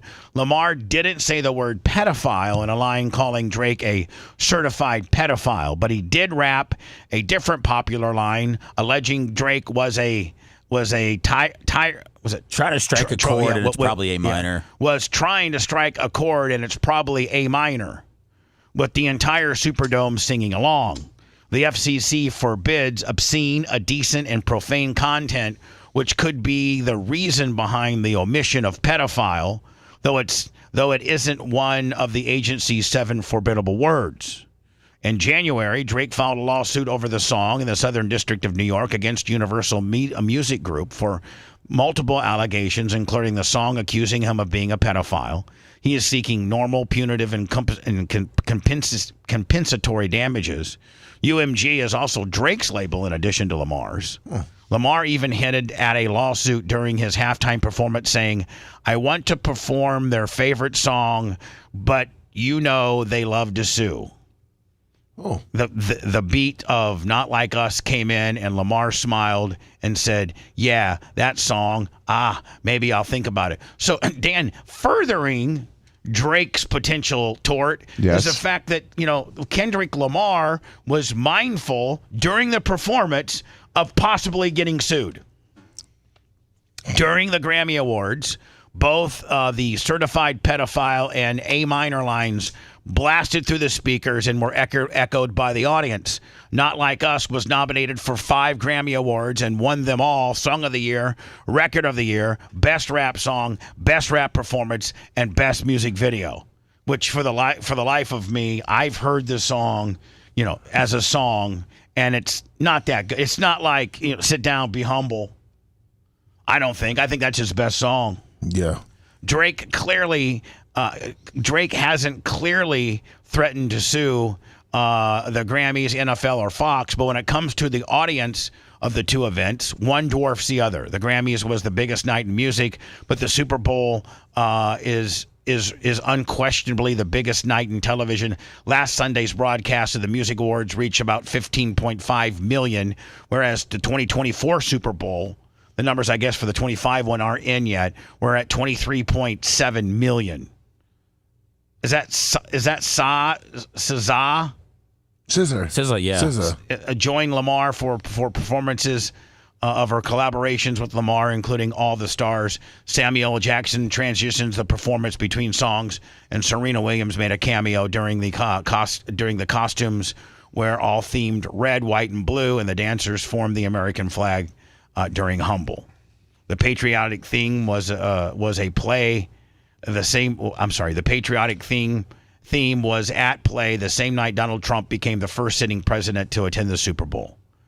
Lamar has previously called the president a chump in his music. During Lamar's performance of TV Off, a person on the stage waved a Palestinian flag, which we saw yesterday. The individual then jumped off the stage and ran around the field like a wild man for the flag, eventually being tackled and carried away. The person ran around the field in the flag for about 25 seconds before they were apprehended. Fox played the beat of Not Like Us in the weeks leading up to the game during the first half. TMZ reported Wednesday that Lamar would be performing the track and legal teams would need to decide if the lyrics allegedly defaming Drake should be included. So, Dan, they're saying that the legal teams, knew this could potentially be a problem and signed off on it. So they have absolute culpability. They are liable, and if he goes after them, they should have known better. It's stupid. It was unnecessary. Why this douchebag has to air his personal gripes on the world stage in what I consider to be a crap performance. It's a waste of a half hour of my life I want back. Here's the other deal. Out of the other 58 performances we've had with regards to the Super Bowl, a lot of people have given me a lot of flack for my stance on this. There's no way they had a performance at Super Bowl one, Bubba. No way. Well, I think they had they had a Texas A&M band. Okay. They had the band. Yeah, we went through them yesterday. They didn't really start having people like I think Carol Channing was like maybe the first artist back in like 72, 73. Yeah, and they would just have vanilla type artists, and then it's really gotten and then they would have a cross section of rock and rap and hip hop and slow stuff until Jay-Z took over, and his first Super Bowl that he had the total control on was 2020, and ever since 2020 it has been very ethnic and all rap. There's not been a Metallica, an AC/DC, a Bruce Springsteen, a Guns N' Roses, a Coldplay, anybody that would be something other than rap. And with the 20 minutes that they give you, you could I think the NFL should institute hey, we're going to have a country track, we're going to have a R&B hip hop track, and we're going to have a rock track. That's our audience makeup. That's the three genres of music that broadly those are the three genres of music that we have. You have urban-leaning rap hip-hop, you have country-leaning country, and you have rock-leaning rock. If you would do three superstars in those three genres, now you incorporate everybody. And right? Those genres tend to want to blend together. You have black people doing country. You have rock people doing country. You have country people doing rock and hip-hop. I mean, there's a way to bring it all together instead of excluding 80% of your audience. On Tuesday, Fox filed a request for so the network, Fox, is facing a sexual harassment lawsuit filed by a former hairstylist last month, claiming mistreatment from several Fox current and former employees, as well as one by former anchor Julie Stewart Binks, accusing executive Charlie Dixon of sexual assault. On Tuesday, Fox filed the first lawsuit to be dismissed in its entirety. The same defendants, Skip Bayless and Joy Taylor, denied the allegations in their own filings. So, man, if I'm Fox and I'm just trying to have a good performance by Kendrick Lamar. I'm saying, hey, Kendrick, you got hit songs that don't diss a person or talk bad about a person. Just sing those. Just sing the hits. And let's keep this diss between you and Drake off of our television airwaves. That's it. That is the hit, though. No, he had a big hit like 8 or 10 years ago, didn't he? He did not sing? He's had, Seth, he could have substituted that hit, the current hit. He's got a bunch. He had another hit he could have played instead of that. If we're talking, I'm not trying to revert to the comments that were made yesterday, but it won Song of the Year. It broke streaming records.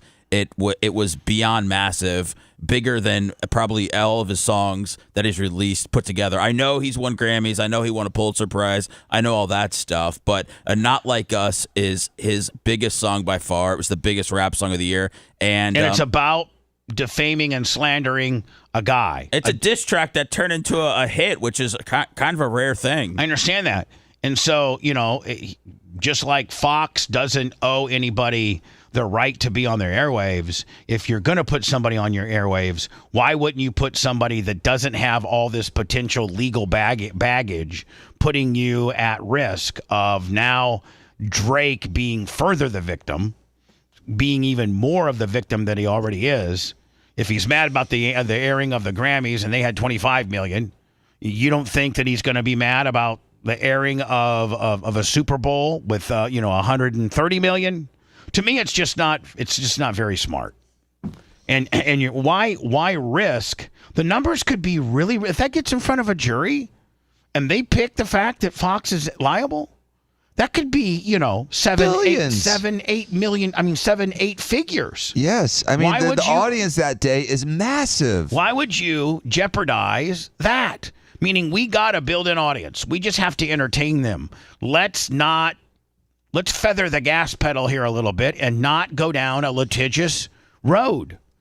Let's just not do that. I know it's your biggest song of the year. You think if Metallica played it, the reaction would be more positive than negative? I don't know. I would have liked to have a little Metallica in there. Yeah, but Metallica is as much a niche as anything else. It's a really hardcore metal band, and I'm sure that it's a very limited audience for Metallica, just like Kendrick Lamar. If you look at the percentages of people or the demographic of people watching the Super Bowl, his audience represents a small percentage of them. If you would take 12 to 34,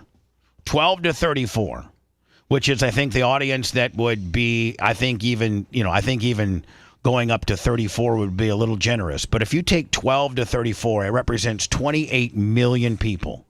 Whereas if you take 18 to 64 or 25 to 64, let's take 25 to 64, it has 114 million.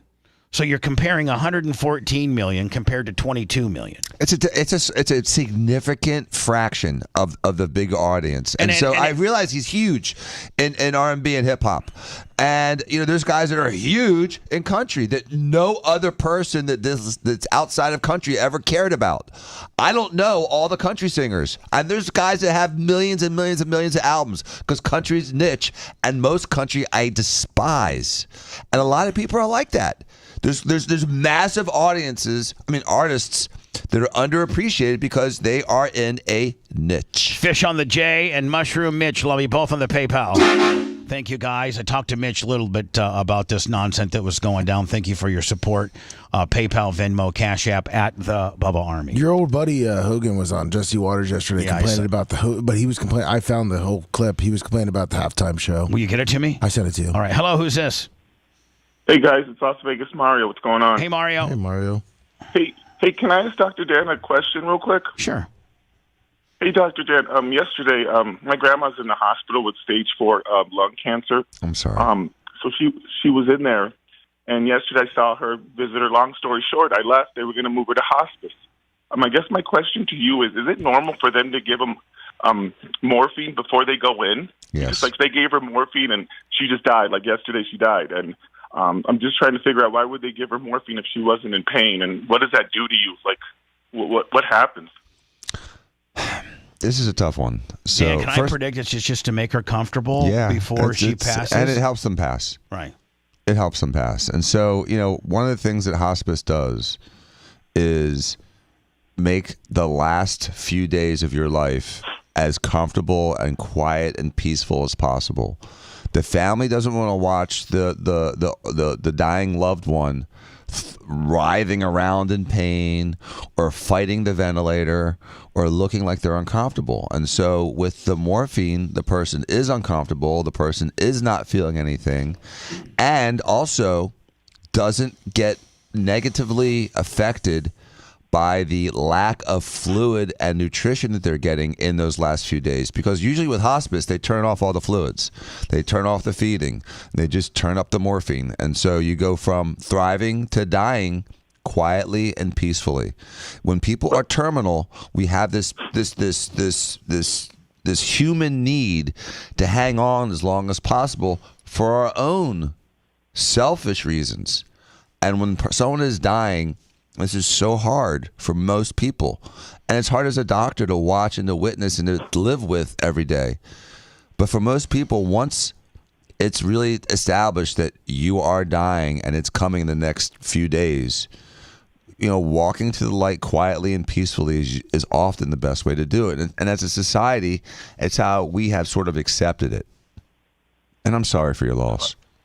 Oh, no problem. But is it, just out of curiosity, is it normal? Because she was going to be transferred. So they put her in a room. She was up in a room, and then they were going to move her there because they knew what happened. But I guess my question is that normal to give them morphine before they go into hospice? Like, before they transfer her? Yeah. They had already determined she was going to be in hospice, and they... Yeah. I mean, they were just trying to make her as comfortable as she could. It's my understanding. Wow. Am I right, Dan? Yes. I mean, morphine, is very much a painkiller that makes you feel euphoric and better. And if they knew that she was fighting for her life and going to be struggling and in a lot of pain, I'm assuming that they administer morphine to just kind of calm her down and let her, for lack of a better term, kind of ride it out. Am I right, Dan? A little bit? Yep, exactly. Yeah. Okay, that makes sense. Thank you, because I was mad all night that they did that, but I guess now that makes sense. No, they probably actually, as mad as you should be, they actually procedurally did the right thing so that your loved one could be comfortable and not sitting there fighting in amount of pain before they peacefully passed. Yeah, that's true. She hadn't eaten in 3 weeks anyways then, so I don't know. Maybe that just she was. Yeah, she wasn't eating. When animals stop eating, it's when they've decided they're going to die, and that's with cats, dogs, humans. It's what mammals do. They just stop eating, and it allows their body to just sort of shut down slowly. It's gotcha. It's horrible, but it's beautiful at the same time. Your body wants to die at some point. I hate to bring a bad topic up, but your father was much the same. Yes, his body was shutting down. And he said that's it. He was done. He stopped eating. He stopped drinking. And we were in hospice. I mean, it was essentially, it was just like 5 days of watching him just slowly die. But he wasn't writhing. He wasn't in pain. He wasn't moaning. He was just quietly sleeping, and he kind of just stayed asleep. Yeah. And it's hard to watch. And hospice... hospice is there to serve as a sort of a buffer between you and death. And it helps the family cope with it. It gives the family 2 to 5 days to bring everybody in from out of town to say their goodbyes. And the whole point of it is hospice presents the loved one to you in a clean and classy and peaceful fashion. Environment. And it's just supposed to it's supposed to just make those last few days as pleasant for the family as well as the dying loved one. Those people at hospice have the hardest job in the world. It's got to be so hard to watch death on a daily basis. And it's one of the reasons that, when I was in my residency, the surgical oncologists were like the studs. And this guy, he's just begging me to go into it. And I told him, I was like, I can't deal with this much death every day. As doctors, we're supposed to be, superhuman in the sense that we're supposed to care for everyone and everything. And fix everything. And yet subhuman because we're not supposed to let pain, suffering, and death bring us down. And it's hard. It's really hard. It drains you. It's tough to be in It's tough to be in the prepare your loved one to say goodbye business, and that's what they do, and they do it really for the most part. Hospice does a great job. They do. It's a really good environment. It's a comfortable environment, and they are there to prepare the family and your loved one, to go to the other side. And it's not the easiest business to be in. It really isn't. And really, them giving your loved one morphine was a good thing. You said I was mad about it all night. Really, you should be thankful for it because your loved one, because of that morphine, probably didn't suffer any pain at all. Didn't. Absolutely not. Yeah, and peacefully passed without no pain. Yeah, so don't be upset by it. And it may have happened, 48 hours before you were ready for it to happen. But that's selfishness. If you really want to look at it objectively, it's not on your time. It's on their time. And if I could add one more thing. We, as children, when we watch our parents get old and die, but before they die, that last 5 to 10 years, we think we know what's good for them. But we have to do a better job as children listening to our parents as they're going through their last 10 or 15 years of life and find out what's important to them and help to maximize that. Because what's important to us is not necessarily what's important to them. Some people just want to eat ice cream and watch baseball games. Then, God damn it, let them do that. Gotcha. Mario, appreciate your call. Sorry for your loss. Stay strong, my friend. You've been through a lot. Thank you. Have a good day, guys. You too, man. Thank you. Mario. I'm sorry. 813-90, Bubba. The phone line's packed. Hey, Bubba, can I yes, please. Can I read you the feedback that was supposed to start the Kendrick Lamar segment? I know we went through it already. I'm sorry. I just wanted to get this to you because it was sent to me, and I just go ahead. Show is genuinely pissing me off this morning. Old white guys yelling at kids to get off their lawn. It is insane to me that Bubba can't see what's going on. It's all for engagement and numbers. The NFL TikTok has a clip of saying Kendrick's name pinned on their page. You can't talk crap about Diddy, R. Kelly, and Jay-Z for being a pedophile and then defend Drake just because the halftime performer was black. And may I address that now? Please, okay. do. Because I didn't. My concern, this person think that I'm some 58-year-old boomer that says, get off my lawn. I'm a 58-year-old man that has gone through listen, and I don't know that anybody can say this except me. I'm a 58-year-old man that's gone through a 4.5-year trial of defamation, slander, and libel. True? Yep. I would think that I have a pretty good understanding as to potentially the bar that's need to be raised to make that threshold of a claim. Yep. I feel, in my opinion, as a broadcaster and as just a regular dude that's rolling around, that by Fox, and I don't care that Kendrick Lamar appeals to the young people and it doesn't appeal to me, and I don't really know what he's saying. I don't really know much about this diss track, but here's what I do know. The person that he's dissing currently has an ongoing lawsuit. And that the two people, the NFL and the Fox, gave him the stage to continue to talk about the person that he's being sued by.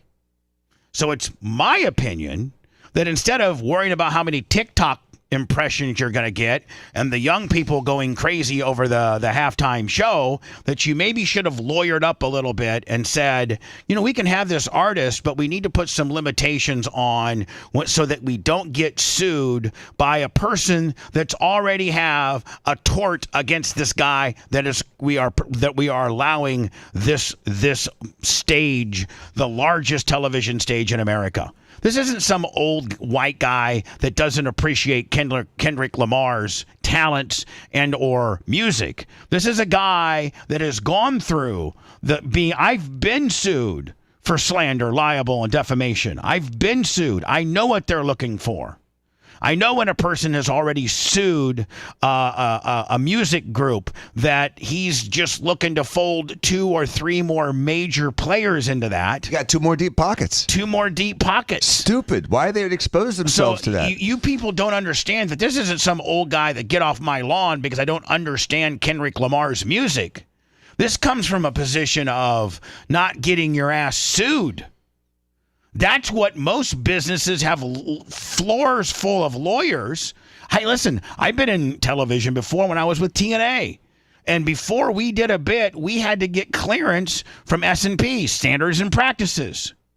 And it was like, sometimes they would shut our bit down for whatever reason. And sometimes they would allow it. Sometimes they would curtail it a little bit. But everything we did had to go through S&P. I don't understand why Fox, which is far larger than the network that TNA Wrestling was shown on back when I participated, how this cleared legal and how this isn't a potential. If Kendrick Lamar would have went up there and sang his hits and even sang his diss song and didn't direct it towards Drake, maybe we would be in a different situation. But he did do it. They did allow it. They did know about it. He did rehearse it. They reviewed the lyrics. To me, if I'm a lawyer and I know that, I am throwing the book at these people for premeditatedly knowing about slander, libel, and defamation.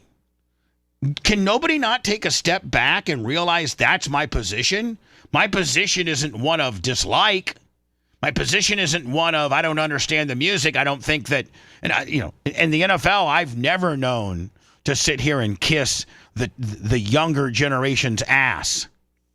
It's always been, I always have considered the NFL as a very highly strategic, well-placed machine that advertises to its base.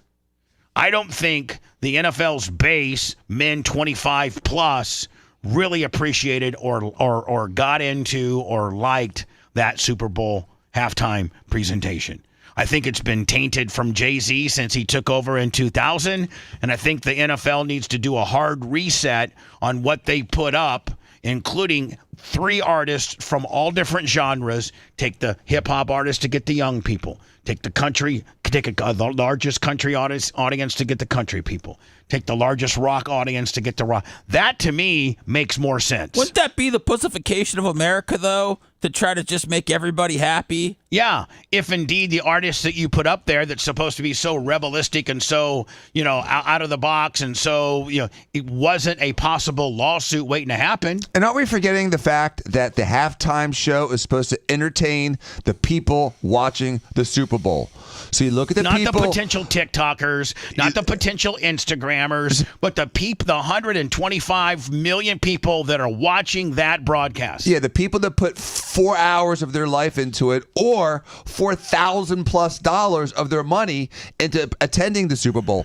When I went to the Super Bowl in Tampa in 2020, what was it, 21? I guess it was the COVID one. The COVID one. Yeah, 2020. Right. 21. The weekend was the halftime show. Right. It was the weekend. Yes, the weekend. And he's got a beautiful voice, and he sings really well. But the in-stadium sound sucked. Well, if you look at that, it was guy, horrible. When Seth sent it to me, I don't know if I can get it back or not. But if you look at the guy that had the Palestinian flag, the Gaza deal, the guy that jumped off stage and was initially disguised as a backup dancer for Kendrick Lamar, then whipped out this anti-Israel and anti-Semitism flag. And rolled around for 25 seconds. If you look at the feed from everybody that had that angle and you listen to the music that obviously they were in the stadium and they were taping this wild man run around for 25 to 30 seconds. If you listen to the quality of the music that's coming through the speakers and being broadcast to anybody that's attending the game, it's horrible. The quality is horrible. It's a complete made-for-TV event.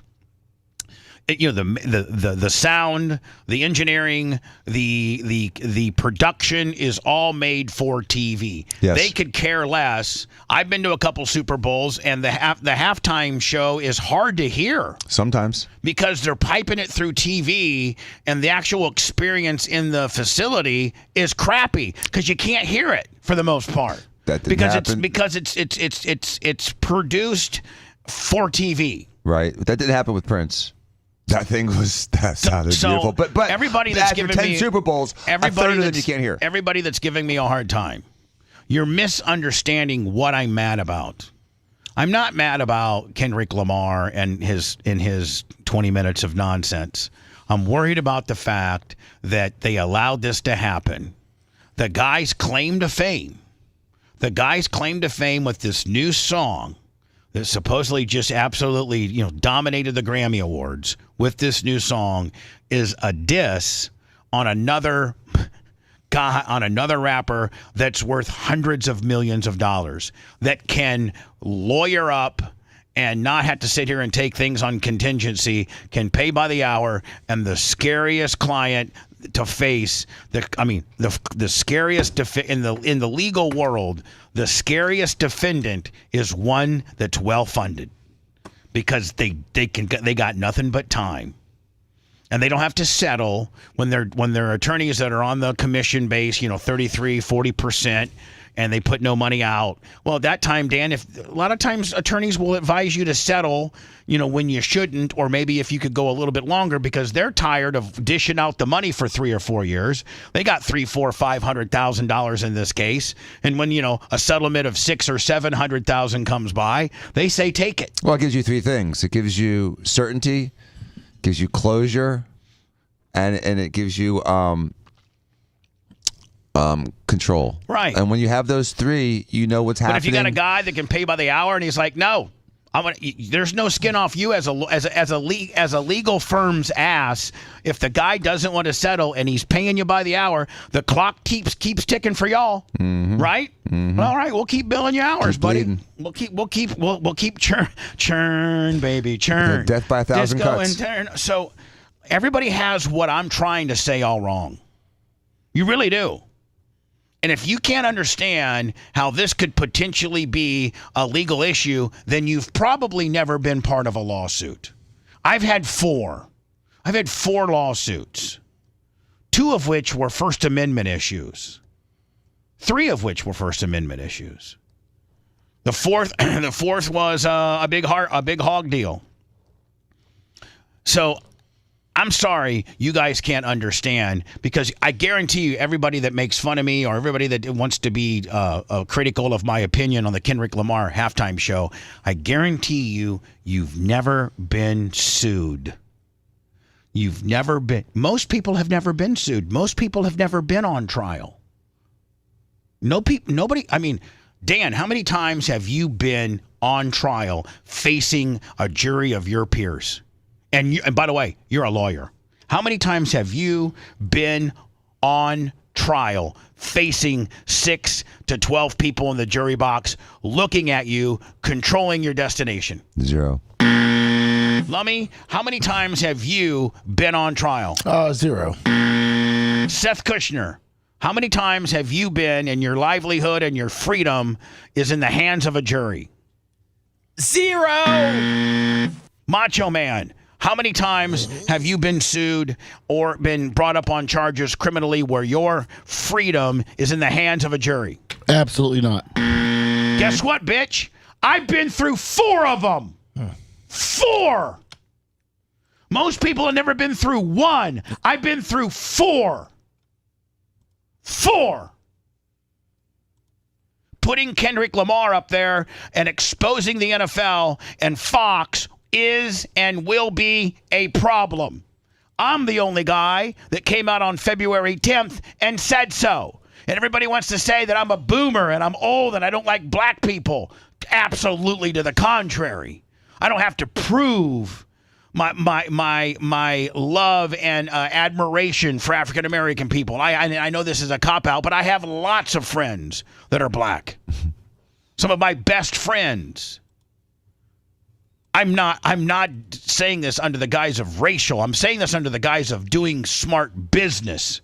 And when you're Fox and you're worth billions, or the NFL, and you're in the NFL and you're worth billions, there's a lot of people right now that are armchair quarterbacking, whether you've left yourself exposed by allowing a rapper to continue his personal beef with another rapper to the point of calling him a pedophile and he likes A minors. Now, somebody somewhere is going to allow that lawsuit to be heard, and that costs money, lots. And all you had to do was tell Kendrick Lamar, don't sing the diss track. Sing everything else but. Even though the diss track is your claim to fame and has just won 5 Grammys and we're going to get more TikTok exposure than ever, how much is the TikTok exposure really worth? I know lawsuits cost tens of millions of dollars when they're on that level. Or some hundreds of millions sometimes. But you know, also goes back to the Ed Sullivan Show when he had Elvis? No, the Doors on, and he said, "Don't sing, you can't get much higher." And he's like, "Okay." And then as soon as he got on live TV, he said, "Girl, I couldn't get much higher." So artists do not like to be edited. And they do not like to be told what they can and can't sing. But the girl get much higher was potentially what Ed Sullivan thought would be an FCC violation or maybe make the advertisers upset. Right. It wasn't a part. Nobody was going to get sued over that. That was just them trying to control Jim Morrison on not saying something they thought would make the public upset. But when you add the legal wrinkle to it, now listen, it's not a far-fetch here. Drake already has an existing lawsuit about this very same thing. The fact that they're in the middle of a lawsuit should be a little bit of a warning. And again, you know, this is unnecessary conversation. It shouldn't have happened. The NFL and Fox should have been more intelligent about this and not expose themselves. It's not like his show was so revolutionary that it made the ratings jump out of the sky. It was an unnecessary exposure to potential liability, and that's what Bubba's saying. For a multi-billion-dollar corporations to allow that is I think foolish. Anyway, that's answering your question, Seth. I think it was very long-winded, and I'm sorry for taking so much time. Oh no, I just no, thank you. Hopefully, you guys have a better understanding. Oh, I see. Yeah, it's a lame talk. You're going to switch over to another station. You know what? Go ahead. Go ahead, Mark Jones and Ben. Get the hell out of here, okay, buddy? I'm done kissing your ass. I'm going to start blocking. Oh. There you go. If you liked that segment, then you'll definitely like the new redesigned BubbaArmyHQ.com. We'll be back to the Bubba the Love Sponge show after this.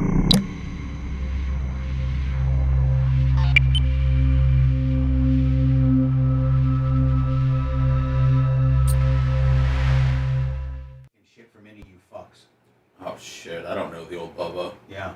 Oh, fuck. Keep being a fucking critic. And you can go fucking listen to some other show. There's plenty to choose from. And they're very good.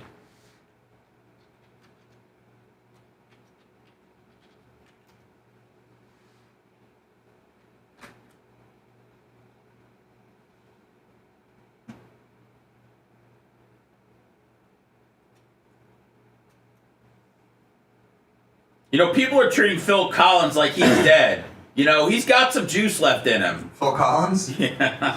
What did they say? Nothing. I just want to see if we're gonna throw some old white men up there. I just want to throw his name in the hat. Willie Nelson? No, he can't be on there. Well, just wait till you listen to Hogan. I heard that. Willie Nelson, dude, he's for the Strawberry Festival. Yeah. It's coming up, Seth. Almost Billy Ray Cyrus. Breaky heart. Did Miley do the halftime show? I don't know that she did. I don't know that she ever did. That would be somebody that I would love to have. I feel like she did something big, but I don't know what else it would have been. Yeah, I didn't see her on that list yesterday.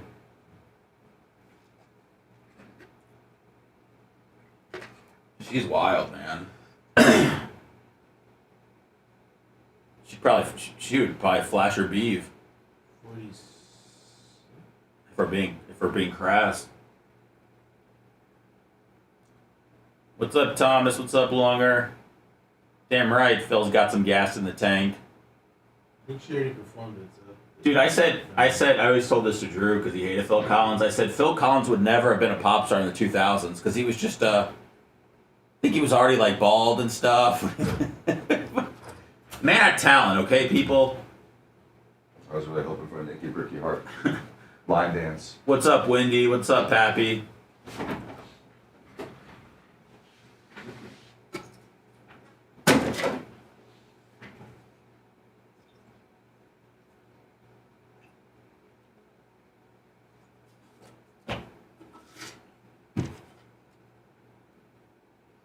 Let's get some Sabrina Carpenter up in there, you perverts.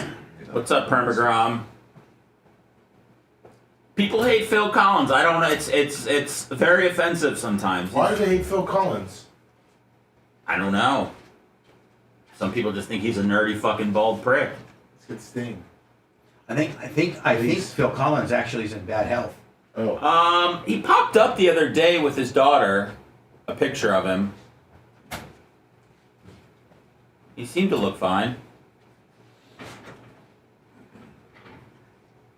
What up, Ed?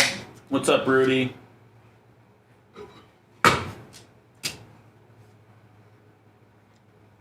Man, it's a rowdy day.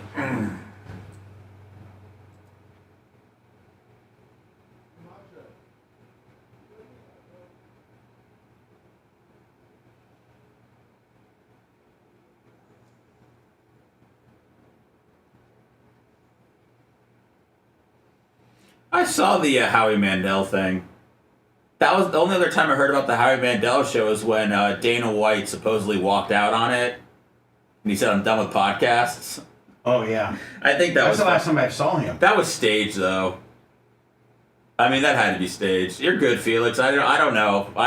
You're right, Bubba Windy. What up, Onion Maker? Bubba Windy's right.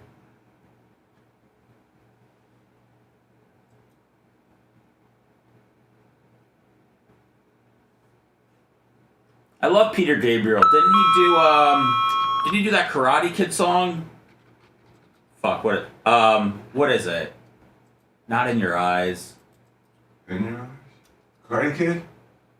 That's from Just Say Anything. What is it? What song? In Your Eyes was from Just Say Anything. No, it wasn't that one. I'm trying to think. Maybe it's not him. Did he sing for Chicago? Yeah. Phil Collins did? No, Peter Gabriel. Peter Gabriel was the main dude of Chicago. Him and Peter Cetera. Really? Oh no, I'm thinking of Peter Cetera. Yeah. Yeah, Peter Cetera. Peter Cetera was the main dude for and I think Sting was in Chicago. I think. No, maybe not. I'm probably wrong on that. Don't beat yourself up over it. Oh, good.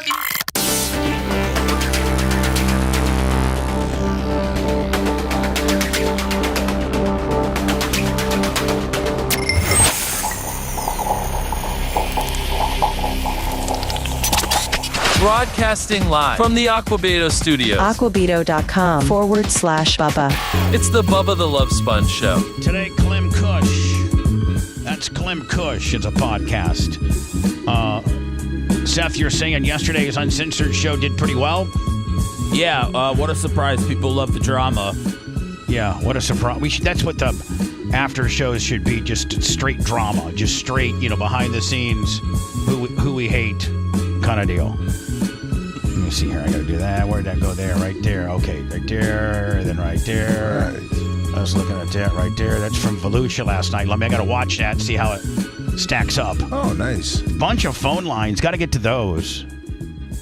And then somebody said that maybe Warren Sapp got in Okeechobee. Now, is this something that's new? No, this was like a year ago. Well, it says 9 days ago. That's when the Warren Sapp jail video, $20 million lawsuit. Yeah, this is the police body cam that they released. So he's suing. So it took that long to get. Maybe a lot of times when you get police body cam footage, it takes legal wranglings to get the. You do a FOIA request. Yeah, FOIA request, and so now Sapp is suing the Okeechobee police maybe police department or city of Okeechobee, yes. And then so that's why this video might be out now, because it's probably part of evidence as the lawsuit. Yes. Can you look it up for me, bud? Yes. Because it flashed up as a recommendation on my YouTube, and I'd like to see it. 813-90 Bubba. Let me blow through some phone calls, and then don't forget today's after show will be Clem and Kush, the podcast. Should be good. Hello. Morning, Bo. This is Mike from Miami. Hey, Mike. How's Hold it on going? a second, Mike. Are you working on a really killer best of show? Yeah, he's probably heard them because 2-3 months ago we did best ofs, but we are. I just need you to out. I just need you to put a really good one for Friday. I just need a really good one. I was just talking with Macho about it. All right, thank you. I don't mean to. I know I put a lot on your plate lately. Oh I'm so sorry. no, it's So fine. sorry. Mike, who didn't listen to the first 2 segments of yesterday's show, but he listens to everything. So. Hi, and is this Mike from Miami? Yeah. Yeah. I'm the one who mentioned about the repeats the other day. So, hey, real quick, I know you're just getting old, but the whole thing about this hip-hop thing, a few years ago, Nas and Jay-Z had a diss song, and it was popular, but not as popular as this one. But the whole region of even Kumo D, LL Cool J, Ice-T, LL Cool J, they all had rap battles, rap beats. But no one ever sued anybody. So for hold on. Drake to go Listen, Mike, LL Cool J and all the raps diss and Eminem and all the people that had disses. Yes, that's great. And it stayed within the hip hop world and stuff like that. It never, ever triculated out to be a halftime show on the Super Bowl where 130 million people are exposed to it. That's what you got to understand. No, I get that. I get that point. But the whole point is that no one ever sues anybody. But you're right. That was a big stage, and maybe they wanted it for the people to watch for views. Maybe they're gonna. We will quickly find out. Mike, good talking to you. Thank you. Yeah, it looks like it's 1 day a week rules. Hello. He was arrested in 2024. All right, so that was just last year. Hello, who's this? You're on the air. Hey, Bubba, it's Bob. Hi, Bob. Hey, so I agree with you on the libel, slander, defamation, 100%. And I want everybody to know that's my opposition to this. It's not that I'm some old guy and I don't understand the lyrics or understand the young culture. It's the fact that I am maybe worldly enough or have the experience of being sued 4 times, 2 of which for libel, slander, and defamation, that I know that it doesn't take a really high level of proof to at least get within the court system and have it not thrown out. So, but you do believe there was a lack of diversity with the show, right? Yes, I do believe that. I do believe that. I do believe that as well, Seth. You're right. I do believe. I wasn't well represented. Right. Nobody that I know was. I mean, Dion maybe. But Ty here's J. the other part of it, Bubba. So going to yesterday's situation, and listening. I've been on hold for 30 minutes now. Listening to the conversations that you've had with prior callers, and you said in one of them that the NFL at its disposal is so calculated and has every metric to look at prior to the Super Bowl. And going to what Rhett was saying yesterday, now I'm not defending him, but let me propose an alternate theory here. With all those metrics that the NFL does have, I think what they're trying to do, you mentioned that the 30 to 55 demographic is their base. It absolutely is. But 25 to 64. Okay. Those people aren't going anywhere.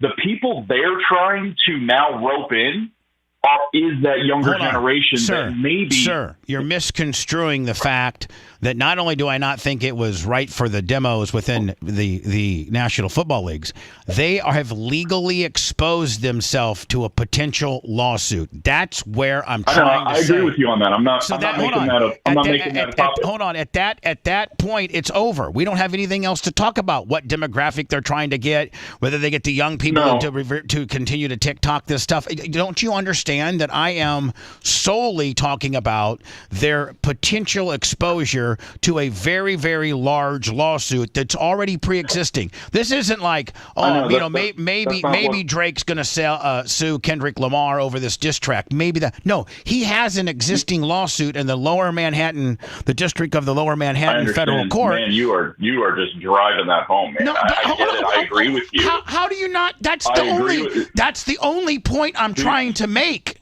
There is no other point. There is no other point. I'm talking about yesterday, the situation, and how Rhett was kind of scoffing at. Stop. We're not going to rehash how I handled that situation. I'm not gonna. You're not understanding what I'm trying to say. Not only was it not good for the NFL P1s, as you would say, your number one audience is called the P1. They have P1s, P2s, and P3s. P1s are people that are locked into your content. P2s are people that are familiar with your content and watch it, but not to the level of what P1s. And P3s are fringes that just happen to stumble upon your content from, and this is old radio terms from back in the day. In my opinion, the NFL was trying to attract the P3s to become P2s or P1s of their product. And I don't think a halftime show can do that. And in my opinion, all they done has opened themselves up to possible litigation. Can you not understand that? Can you not? Or, I mean, do you not have the ability to wrap your head around that? It doesn't matter how popular Kendrick Lamar is. It doesn't matter that his song 5 times Grammy, 5 times this, 5 times that. When you defame, slander, or libel a multi-person, a person that's worth $250 million, that person has a lawsuit against said performer that's on your airwaves, and you know that said performer is going to continue to talk about the person that's suing him on your airwaves. I'm not a lawyer. I just don't understand how that doesn't get stopped at standards and practices. Especially since the NFL is really worried about that. Yeah. Hello.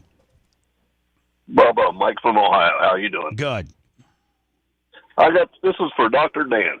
Dr. Dan, I want to thank you so much for the way you broke down the hospice. You flooded my heart and my mind with memories of watching my father pass on hospice. For what you said and the way you said it, it touched my heart and my mind. For that reason, I want to thank you, and Dr. Dan deserves the belt today. He actually does, because I just want to thank him again. Well, I appreciate your suggesting Dan gets the belt, but that's my call. I'm sure Dan will be getting the belt soon. We've kind of taken a hiatus of the belt.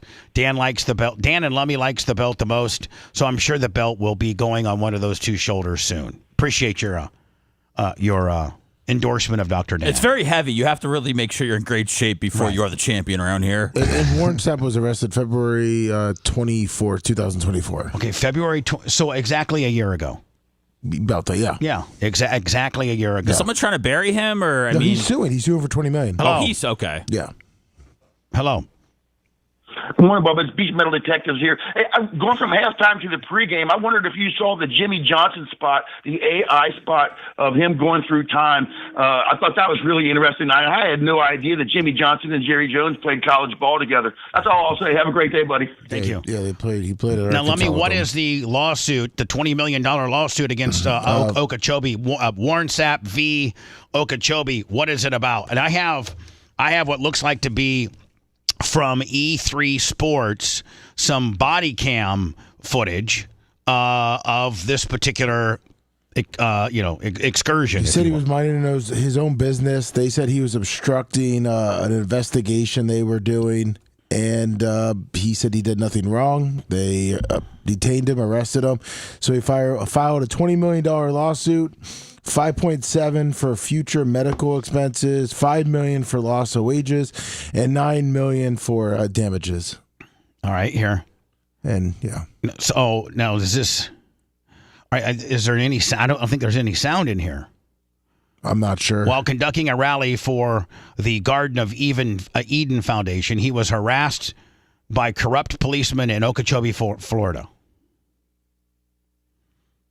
And again, I have my volume up here. They broke all traffic stop. They broke all traffic stop procedures and violated his rights. New footage surface. I got 63. I got you going 63 in a 35 through town. So I'm assuming that's what the cop is pulling him over for. Yes. Okay. I wish we could hear it. Yeah, I know. All you guys are hauling ass down the road. That must be the police officer. Sorry, did you know what you're all doing? Yeah, you do. You got your license? Yeah. Passengers not required to provide ID. Her license 2, I'm required. Well, I don't know where. See, I wish we could get some audio. So it looks here. like it wasn't Sapp. It wasn't Sapp that was pulled over. It looks like. Well, here it is. It looks like it was someone that got pulled over, and then Warren Sapp was kind of watching it in the crowd, and they arrested him because I guess he was talking up about it. And now they're forcing him into a car. As you can see, they're forcing him into a car, forcing Warren into a car. Can you see if there's footage of this of audio? I'm looking for it. And now they're putting Sapp into a car, denying his right to speak with a supervisor. Did you see the professional camera behind the guy a second ago? No. Someone's got professional footage of this. If you back it up like 6 seconds, a guy had a giant video camera, like a commercial. Is it one. right here? Right here? Right around this moment. When he said that to the guy that says "get back," then behind that guy, someone had a massive video camera, like a news camera. I don't know why he's scarier with absolutely no facial hair. Oh, let me tell you something. Dan and I've had many interactions with Sapp, and when he gets tuned up, you get this sense that he could snap and kill you at any time. Yeah, his eyes get big and his mouth gets big. Yeah, but he also when you see the whites of his eyes and his gums, you're screwed. And then he starts getting loud. Yeah, and stands up and then tries to intimidate. But the thing is that he's all tough and stuff. There's a camera. See the camera? I just saw it on this one. There's a camera behind him. I would go to they're running it like 6 minutes, 6:40. I'm trying to skip through it because it's a guy doing commentary, but I'm trying to. Yeah, there's still no sound. All right, I'm with you. Here we go. Because this guy. With your family. I'm with you. I'm sure Dion's up to speed on this. Right? Well, this happened before he hired Dion, right? I mean, this happened before he hired Sapp. This is right about the time.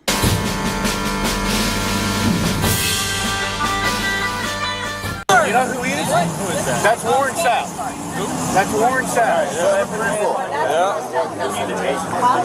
Detained for what? I'll take that. Detained for what? What am I being detained for? What am I being detained for? What am I being detained for? I'm listening. What am I being detained for? Please. And I'll just tell you, man, that's a big boy. That is a big. Look at that back. He's huge. That is he's a huge big human being. He's not that tall, but man, he's thick and he's volatile.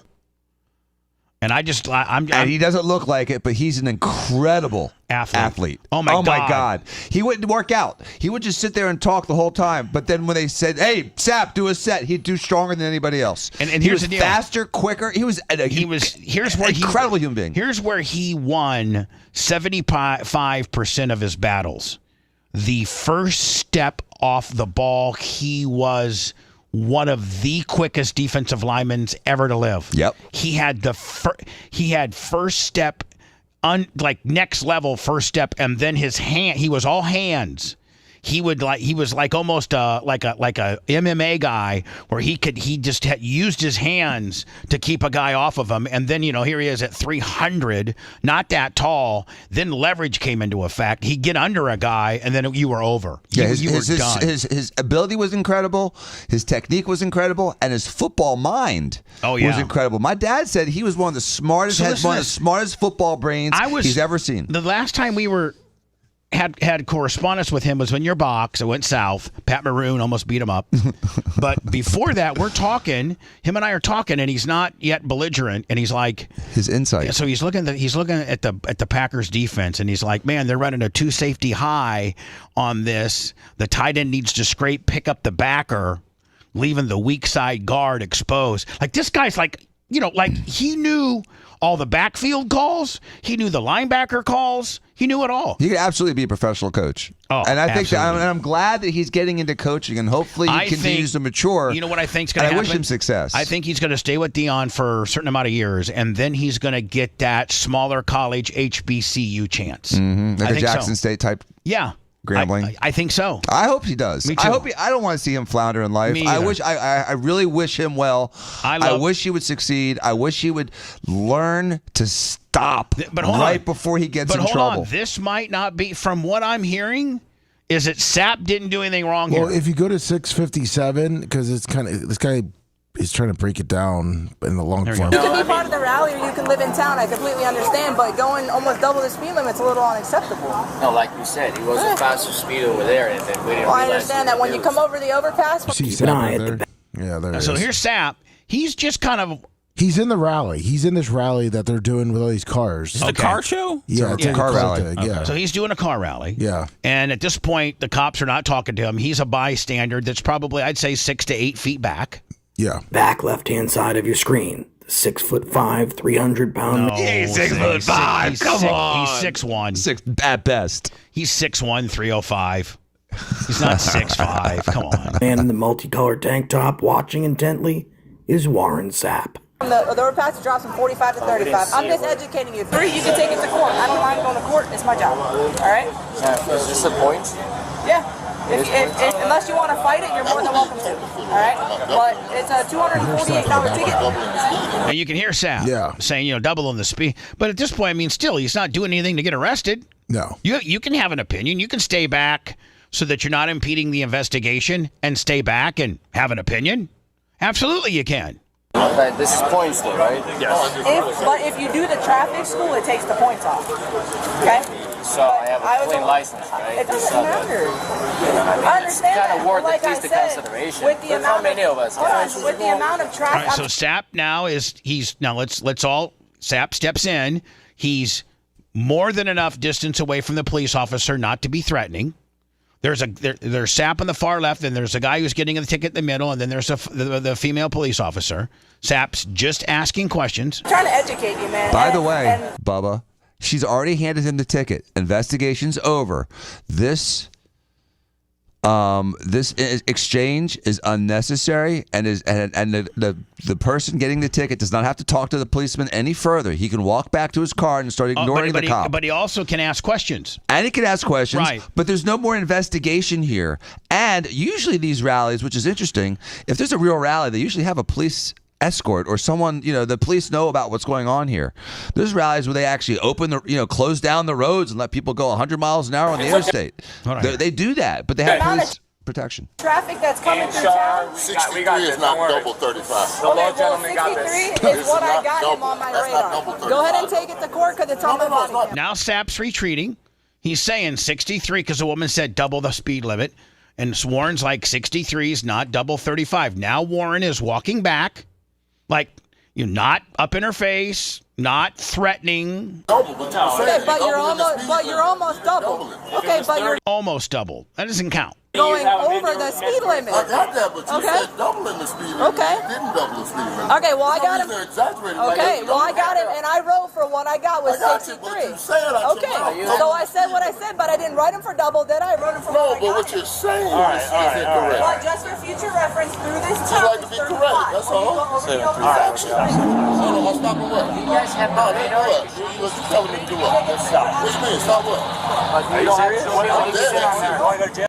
You want to go to jail today. Now, this is bullcrap because you have the right, the First Amendment right, to question and ask police officers, or anybody for that matter, questions. Like, you have the First Amendment right to call them names. Yeah, I mean, you could say, listen, Johnny Pig Boy, I don't agree with your call. I'm not in your face. I'm not threatening in the investigation. I'm not impeding your investigation. The investigation's over. Yeah. I'm giving you my opinion of what you've just done. It's not respectful, but it's legal. I'm safe distance from you. I'm not up in your face. I'm giving you my opinion. And now you're going to throw the go to jail today gimmick? Jail today? 63, but I don't know. Would you like to go to jail for obstruction? You want to go to jail from obstruction. Meanwhile, Warren has not obstructed. You get me? Would you like to go to jail? And Warren's correct. I mean, there's the camera. Warren's correct in the fact that obstruction is a physical thing. That's when I am obstructing your investigation because my body is in between maybe you and the guy that you're investigating, and I am obstructing you from the investigation. The investigation's over. The ticket's been written. Now we're talking about it. That's all we're doing. Obstruction is a physical thing. You know that, right? You do know that, right? I know the law. Obstruction is a physical thing. What did I do that physically? You're obstructing her from doing her job. What did I physically do? It's a physical action. No, it's not either. Obstruction is a physical action. If you don't not freedom of speech. Not freedom of speech. You know, that's constitutionally protected, right? Yeah, that's right. What's your name, guys? 588. If you don't give me your name during an investigation, that's obstruction. What's your name? What's your name and badge number? Coon Fair, 734. Coon Fair. All right, 734. Yeah. Oh man, Sap's gonna get paid.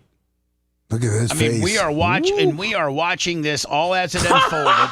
His face is like, what are you doing touching me? I mean, like, Dan, Sap's gonna get paid. They walked in and cuffed him based on him having an opposing opinion of the police officer's work, and he never physically approached them, made any sudden moves, made any threats, nothing. No, just corrected them on their bad math. Only gave him their opinion. He only gave them his opinion. I'll take that. Detain for what? Now Warren Sapp's being told that he's being detained. He's placed in handcuffs for obstruction. Yeah, Deputy Stelante is alleging that Warren Sapp obstructed his investigation by not providing identification. However, failing to provide identification is a second identification, and if you refuse, in turn, detain or arrest you. What am I being detained for? What am I being detained for? What am I being detained for? Man, I don't know who Sapp lawyered up with, but this is an absolute no-brainer. $20 million seems like a lot, though. Well, I don't know that his damages amount to $20 million. It looks like a pretty gentle arrest. Dan, you asked for that his civil rights have been violated. But you asked for that because you might get $1 million. Well, loss of wages, you know. I'm listening. What am I being detained for? Please report. What am I being detained for? We got cameras in that. And the reason why he didn't lose his job or anything like that is because it's clearly not his fault. I agree. If you watch the video, it's clearly not Warren's fault. No. Warren didn't do anything wrong. He wasn't here. being a dick at all. No, not at all. Hey, is it rolling? Yeah, everything's rolling, yeah. Audio, video, recording. You ain't got to hold me that hard, brother. I'm right there. I'm not resisting. I'm not resisting. What these guys don't realize is take off your gun belt and go man to man, and Sapp will whip every one of your asses. Well, I think they know that. I think they're all well. That's why they're calling for backup. Yeah, and that's why they're putting him in custody. They're calling for backup. They're scared. What am I being detained for? I don't think Sapp could have handled it any better. I think Sapp's a perfect gentleman here. I'll explain that in a second, sir. This is affecting the arrest. This is a detainment. You're applying force right now. No, I'm not. To impede an investigation, I have to do something physical, not talk. That's a freedom of speech. That's a constitutionally protected. And he's right. He's right. No, you didn't. No, you didn't. Everybody. And listen, in the words that we heard the officer say, they never asked him to leave. No, they just said you want to go to jail today. Yeah, you want to go to jail today. They asked him that question. They never said, sir, you need to leave. Are these car guys Warren's friend? Because they're all just filming. They should be helping him out, yelling stuff. You said, do I want to go to jail? And I said, for what? So we gonna see. You still ain't answered about the detainment, sir. You're being detained, and I'll answer that in just a second. What are you detaining? Hold on. No. Wait. This gonna be fun. You see, Sapp knows. It's gonna be fun. Sapp knows the more that they take this down this road, the more money he's going to get because he is being, one, illegally detained. Right. Two, potentially illegally arrested. Three, his First Amendment rights absolutely trampled on. Right. And four, he didn't do anything wrong at all. Right. Step back. So Sapp knows. Using the color of law to violate his civil rights. That is 1983 right here. Sapp knows. Man, let's let this thing play out. I got good lawyers, and this is all on tape, and I have not done, there's not even 1% that's Warren's fault. He is 100-0 right now. He is pitching a shutout. You need some tape, don't you? Here you go. Guys, you know this is force, right? 1983 lawsuit. That's 1983. He knows it. It's the federal statute that governs this type of behavior, and it's using the color of law to violate someone's civil right. Warren knows 1983. Warren knows it. Well versed, Warren. Can I say that if somebody arrests me? Can I just say 1983? Yeah, 1983. Civil rights of 1983. You're the backwards junior. Civil rights of 1983. I haven't done anything. Not a thing. And he didn't do a damn thing. Exactly. Hold on. He's going to answer that for us, right, officer? Why are you arresting? You know it's illegal for you to watch him do this. Yeah, I am. Right? This is force. Watch him do it. Absolutely. What am I being detained? I'm actually going to get a hold of Warren Lummy through Dion and see if I can have him on. Tell him, listen, we're 100% on your deal. Yeah. You want his number? Yeah, give me his number. Until I can get your name, that's what we're going to do. You're being detained. What am I being detained for? Hold on. You didn't explain it. Jay's mic's not. What's that? Jay's here and his mic's not. Jay, are you watching this? I am. And Sapp's got a $20 million lawsuit, but I mean, we have watched it, and we all know Warren can have his moments. And Warren, he's batting 100. He didn't do anything wrong. This is best behavior, Warren. Yeah. I agree 100%. And then what really just got him is when he said, what's your name? Or tell me your name. Like he doesn't know who he is. Right before that. And the reason why Sapp's really happy-go-lucky here is he knows he's got a winner here. He didn't do anything wrong, He didn't do anything wrong. There's no lawyer or prosecuting attorney or state attorney or judge, for that matter, or even police chief that would look at what just transpired and be able to say that Warren Sapp did anything wrong at all. Correct. He stayed his distance. He never impeded in their personal space. When they were giving the guy a violation, he stayed back. He stepped up, and there was still the speeding violator in between the female cop. Warren asked a few questions and said, you wrote down that you mentioned to us that it was double the speed limit, whereas it wasn't. And then the cops didn't want to hear that.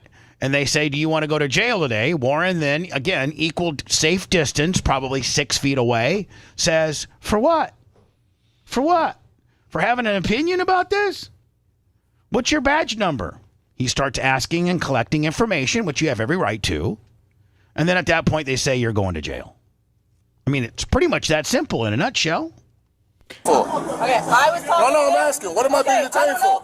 I can resist the unlawful arrest, but I'm not. On Supreme Court, I have handcuffs on me. And let's listen. We'll all agree that he is absolutely a very, very intelligent man.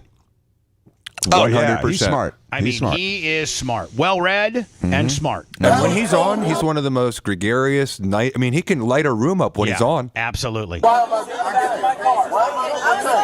I can stay right here. I'm not being detained. I'm just standing here. Why would I get anybody in your car? Because I'm surrounded by about 20, 30, 40 Because I'm surrounded by 30 or 40. That's not on Sapp. Yeah. Because you're being surrounded by everybody in the car club. That's not Sapp's fault. Arrest all 30 and 40 then. Exactly. None of the 30 or 40 are threatening you. There's no rocks or bottles or guns or batons or anything threatening at all. Everybody has their cell phones out recording this event. But the 30 and 40 are not in a mob-like type fashion where they're, risking your safety. No, nobody's made any type of threatening move or anything to any police officer. Can I ask you a question, Bubba?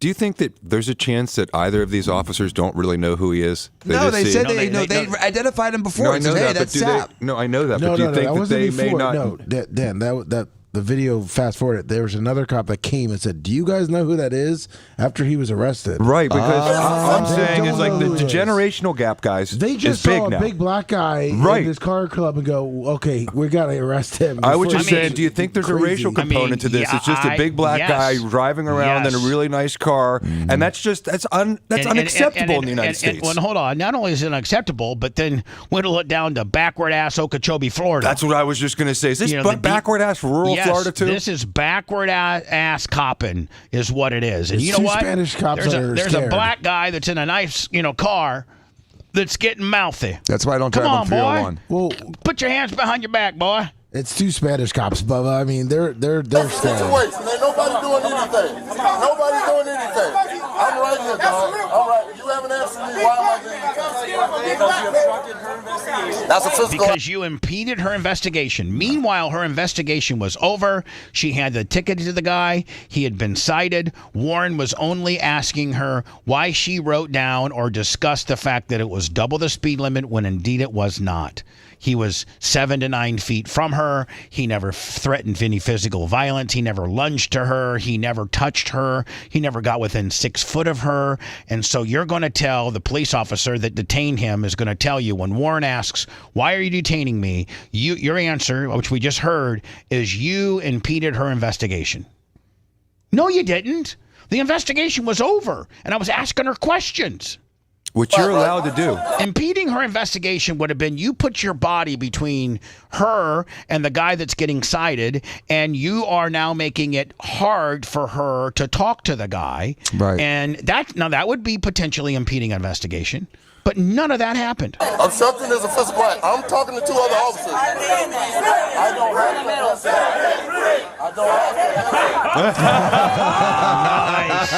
Yes! Set him free! Set him free! I promise you, and Jay, you would know best, I promise you that Lake Okeechobee is going to settle this. I would be shocked if they did not. If this goes to a jury trial, it's hard telling the number they could potentially pick because it's so one-sidedly pro-SAP.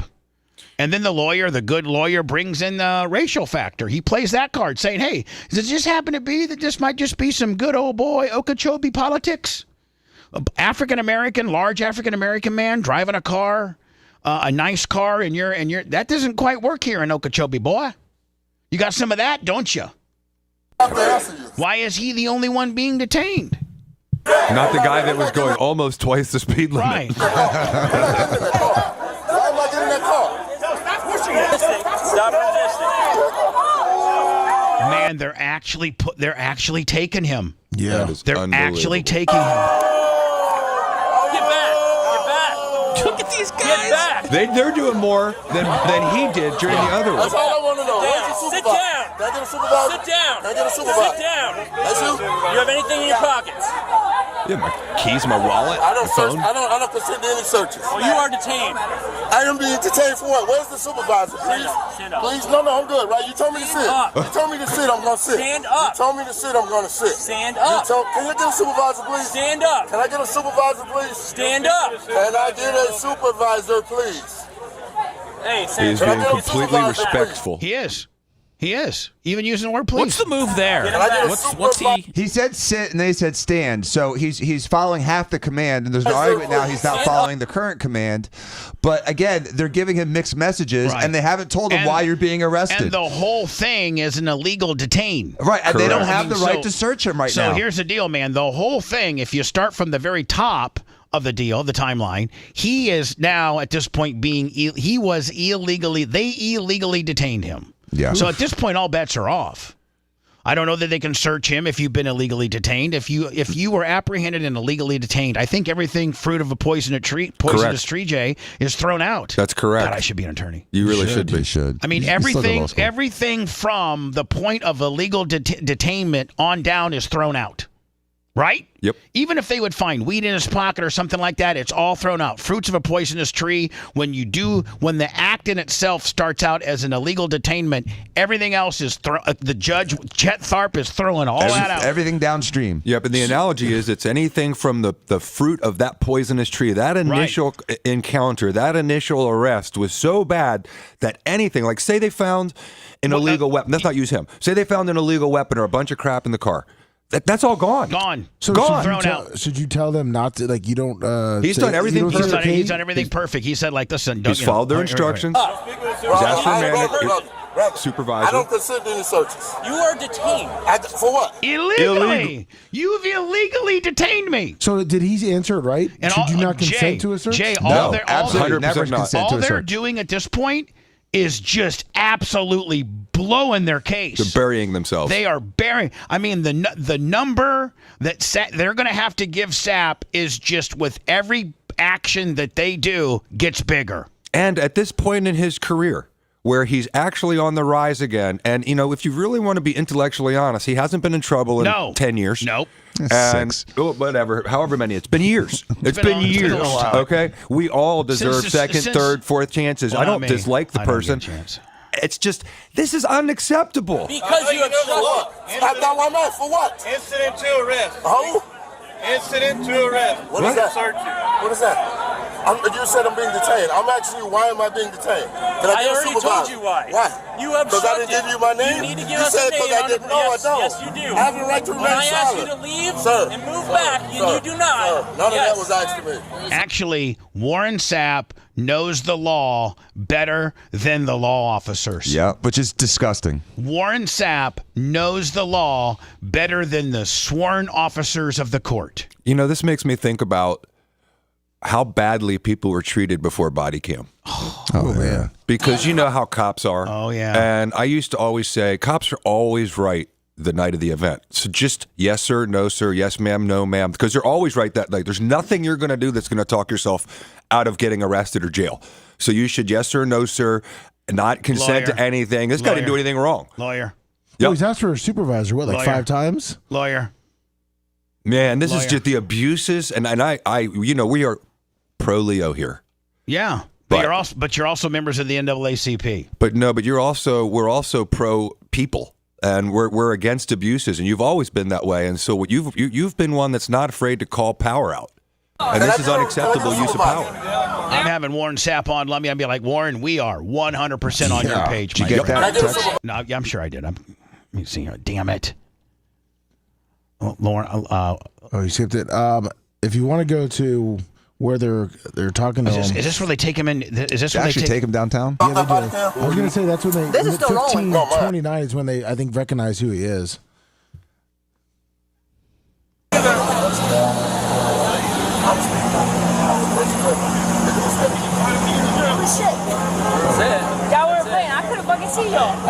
If I'm the lieutenant or I'm the major or I'm the captain, Dan, I'm rolling up in here and I'm saying, take the handcuffs off him right now. Right now. And Warren, you're free to go. And we'll figure out the mess that we did prior, but you're free to go. Look at the cars behind her. That's why they did it. Black man in a Lamborghini doesn't work in Okeechobee, ladies and gentlemen. 580 Chevy. That individual's got 10-15.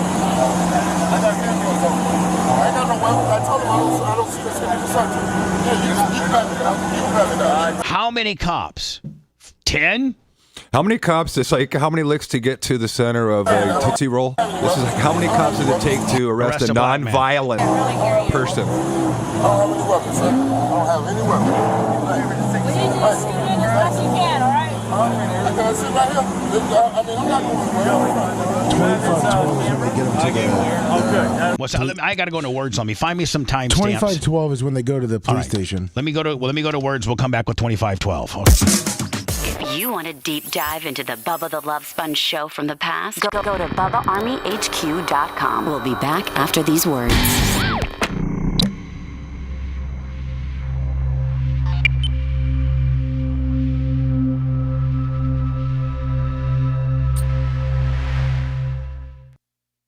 When he walks into What's my first one you want, you said? Well, that's when he walks into the interrogation room. I want to show the Sally Port gimmick and all that. Okay. That would be... So what's interrogation room? 2840. Okay. Give me another high spot before that. All right.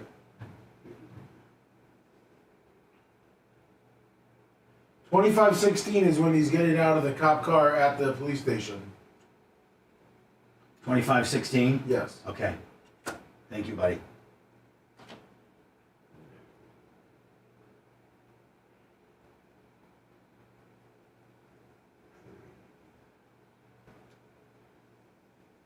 You're right, Dawn. And George Giletti, good knowing you. You stupid fuck. Get out of here. I'm done. George Atlee, whatever the fuck. Blocked. Go somewhere else, ass fucking hole.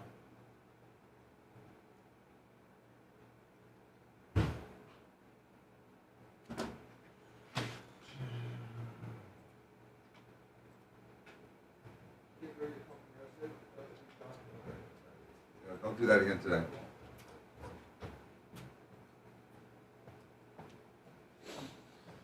Oh, good doc.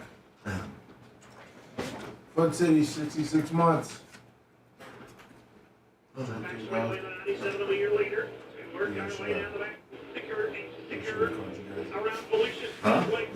You guys, what you guys up to? This stuff? Yeah. We do. We help with this.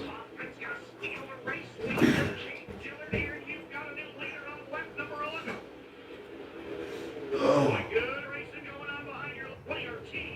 I'm surprised.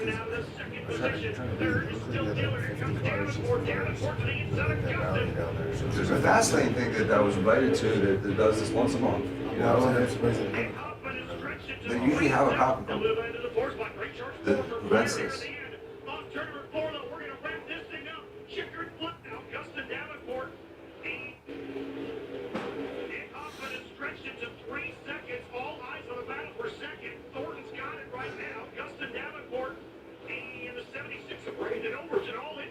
Go Birds.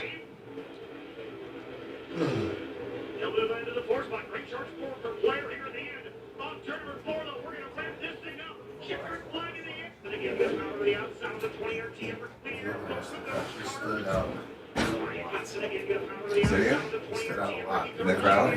Oh, he's a giant black guy with a multicolored tank top. I mean, it's hard for that not to stand out. The rest of the crowd looked like they were like Spanish and. They're all 5'9" to 5'11", 180 pounds, and we're gray shirts. Yeah, you have a colorful man. He looked like that guy's piano from the national anthem. Someone said there was some pedophile symbols on that piano. Did you hear that? No, but I'm looking good. Can you please? Of course. This is some kind of Wilson-esque looking face.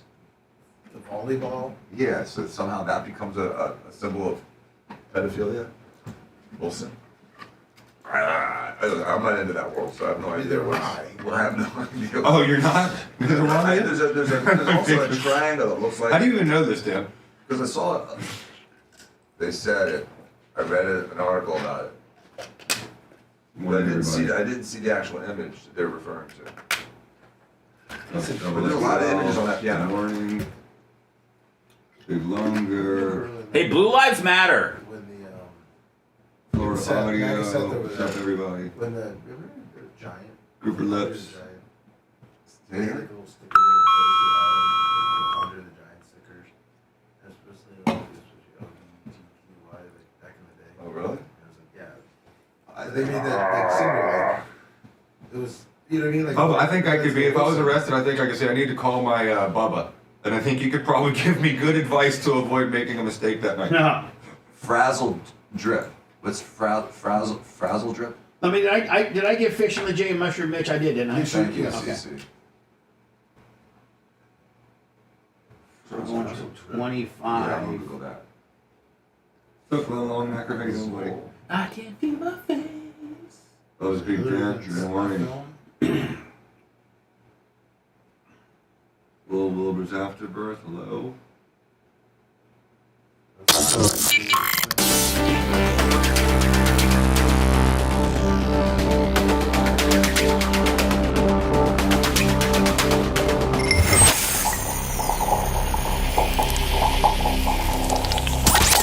Broadcasting live from the Aquabito Studios, aquabito.com/Bubba. It's the Bubba the Love Sponge Show.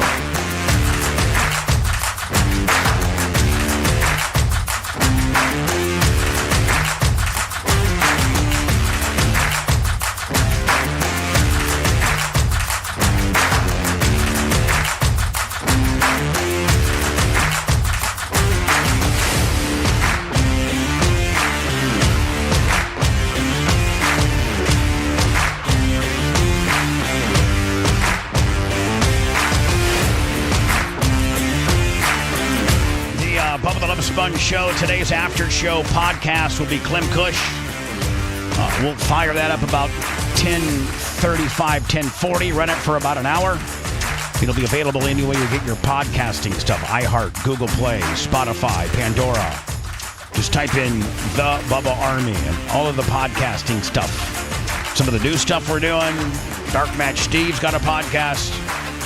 The conspiracy stuff. So let's put a bunch of stuff out. Blizzard, which I think toggles between number 1 and 3 on our podcasting downloads. It's available. So Seth and I doing Clem Kush today after the show. Continuing the Warren Sapp and Lake Okeechobee arrest / lawsuit that Warren now has filed. Charlie 215, $20. Thank you. A $20 million lawsuit against. And listen, don't be enamored with the $20 million. He's never going to get that, but he might get. When you throw 20 out there and they're facing that in trial, which I've not seen any footage that makes the Okeechobee that the Okeechobee Police Department can stand behind and say, yeah, procedurally we did it correctly here. So if it's that one-sided, chances are, Jay will tell you, they're going to be writing out that they're going to be getting a hold of who Warren Sapp would have as counsel and say, what's it going to take to make this go away? We don't want this in front of a jury. Yep. Because we look bad. And you never know what the number a jury is going to pick. That's what scares most people that settle is that, man, we are so egregiously on the wrong side of this that, the jury is going to see the same egregiousness. And they could very well give the guy. When Hogan asked for $110 million, they gave him $141. Think about it. Hogan only asked for $110 million, and they gave him $141. Gawker so arrogantly, and Jay represented me during this case, and Jerry was there during the depositions. They so arrogantly rolled up in here like they were all that in a bag of chips, and they got their ass as counsel handed to them. They sure did. They got home teamed. Charles Harder, the guy that represented Hogan, came in and he hired local counsel Ken Turkel, and it was that team because the local counsel knew the courts, knew the judges, knew everything, knew how to pick a jury, and that was a fantastic trial team right there. It's pretty damn good when you ask for 110 and they say, nope, 141. This could be the very same deal if it goes to trial, because I cannot see 1 ounce of procedure handling this correctly. All I see is an African-American man that was targeted because he was potentially black and was procedurally handled wrong every time. Everything from the detention to the incarceration to the search, there was nothing done correctly. Be here. So this is Warren now walking into the police station. All right. And if I'm Warren Sapp, I'm like, man, I know that Dion and everybody is going to potentially scrutinize this because I'm in trouble again. But I know that I didn't do anything wrong, and all of this body cam footage and all of this police cam footage and all the footage that my boys took will show that I didn't do one thing wrong. So at this point, man, lock me up because the damage clock is ticking. Yep. Right? He would have less damages had a supervisor stepped in and said, no, listen, Warren, you're free to go. Yep. Sorry about the misunderstanding. And you could potentially get a lawsuit just on the illegal detention, but you're not. The humiliation and procedural misconduct is the clock on that is ticking with every step of the way from the initial handcuffing to the illegal search to now transporting to the jail.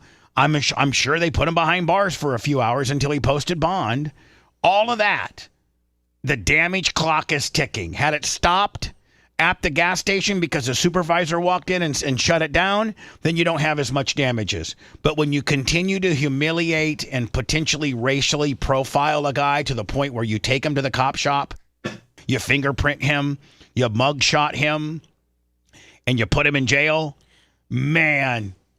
Is he making a racial element? I didn't hear that. Do you know if he is or not? He absolutely should. If he's not, my of course he is. My red flag went up. No, he is. He is. He should. He is. Yeah. But he doesn't even have to, though. But his civil rights as a citizen of America are being violated. Doesn't matter, black, white. You throw that in there because it obviously, in my opinion, had a little bit to do with it. I think it. Did you see any black policemen? Nope. Not one. And again, what you point out, Bubba, about the damages, the humiliation, he's with a group of his peers that he's trying to do. It's probably a charity run. It is.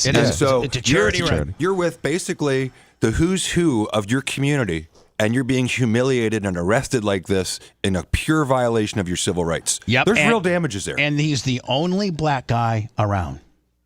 Period. With a bunch of little young cops who probably don't know who Warren Sapp is because you hear her say at the end, "Oh, S." I mean, and here's the deal. They don't even know who he is. And here's the deal. It really shouldn't matter who he is. It should absolutely not matter. He's a 6'1", 305, well-spoken, asking some questions black guy. That's all he is. So it looks like he said that what it looked like was they said this is a black man in Okeechobee. He can't know what he's talking about. Exactly. So.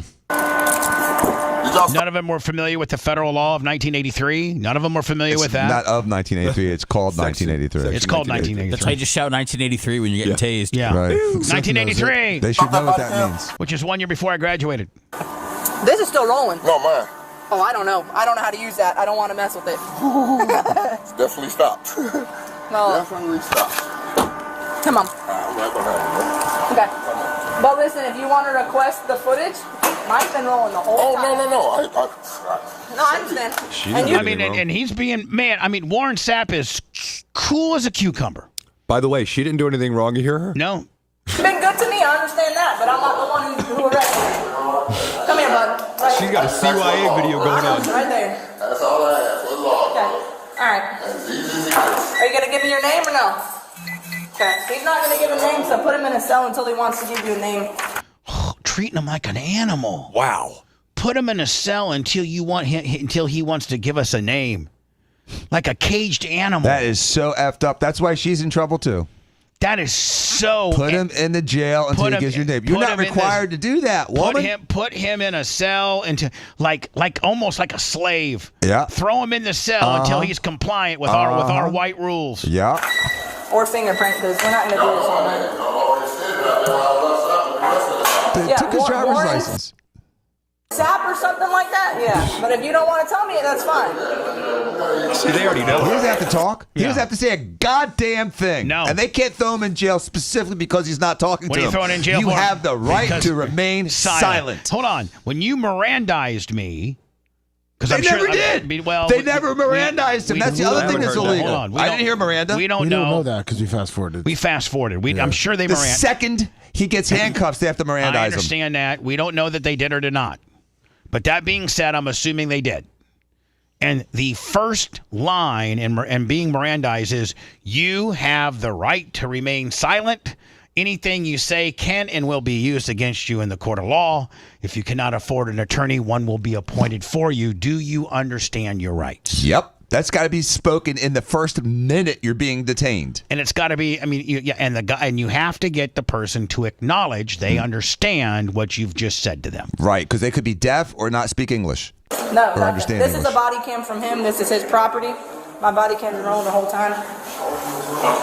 Look, this is yours. I'm placing it right here. That's cool. All right. Warren's gonna get paid. They give you the body cam footage just like that? I never saw It's that his before. body cam. It's his cell phone. It's his cell phone. But I don't understand. I don't understand if they're really arresting him, why they would give his cell phone back. If they're really arresting him, they would put that into like a little brown bag and give it to him when they release with him. his watch and everything else. His I jewelry. think it's Warren Sapp's getting Well, no, paid. I don't think they know who he is. That She's wasn't. I don't think it was a cell phone. It looks like he had like a little GoPro. Sap or something like that.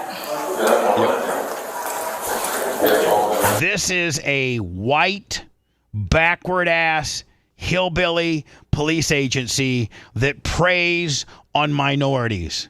I'm just saying that. I will say I appreciate this body cam because I've actually never seen what it's like to go into a jail as you're getting arrested. So now you know, and it's not cool. But the guy with the glove, the guy that was putting the gloves on, though, when he was walking in, that was terrifying. Well, he's not going to go proctal. He's just going to Bend go over.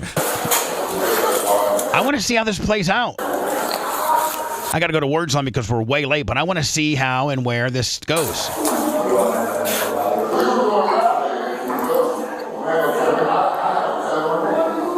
You know, when I first saw this, Warren Sapp seeks $20 million, I'm like, okay, Warren. But I am so on Sapp's tip right now. I am so pro-Warren. I want to help him spread the word of how he was just so badly mistreated. It looks like there was only one cop that rolled up that they said knew who he was. It doesn't matter. I know, I'm just saying. Yeah, I know. I'm just saying. Yeah. It doesn't. He could be John McGillicuddy. Mm-hmm. It doesn't matter who he is or who he didn't do anything wrong. At that point, he was a 6'1", 305-pound black man in Okeechobee, and that's a crime. It seems as though that's a crime in itself. It appears you're not allowed to question authority if you're black. 2 decades earlier. Oh, hey, Bubba, if you They go just back, made a I don't know huge- if you want to, but if you go back, because Jay's at 1455, the supervisor does show up, and they kind of give a misleading story. Here we go. Oh, sir, can I get a Stand supervisor? up. I need to search Can I your get a pockets. supervisor, please? Can I get a supervisor, please? Can I get a supervisor, please? He asked me to sit in the car, so I sat.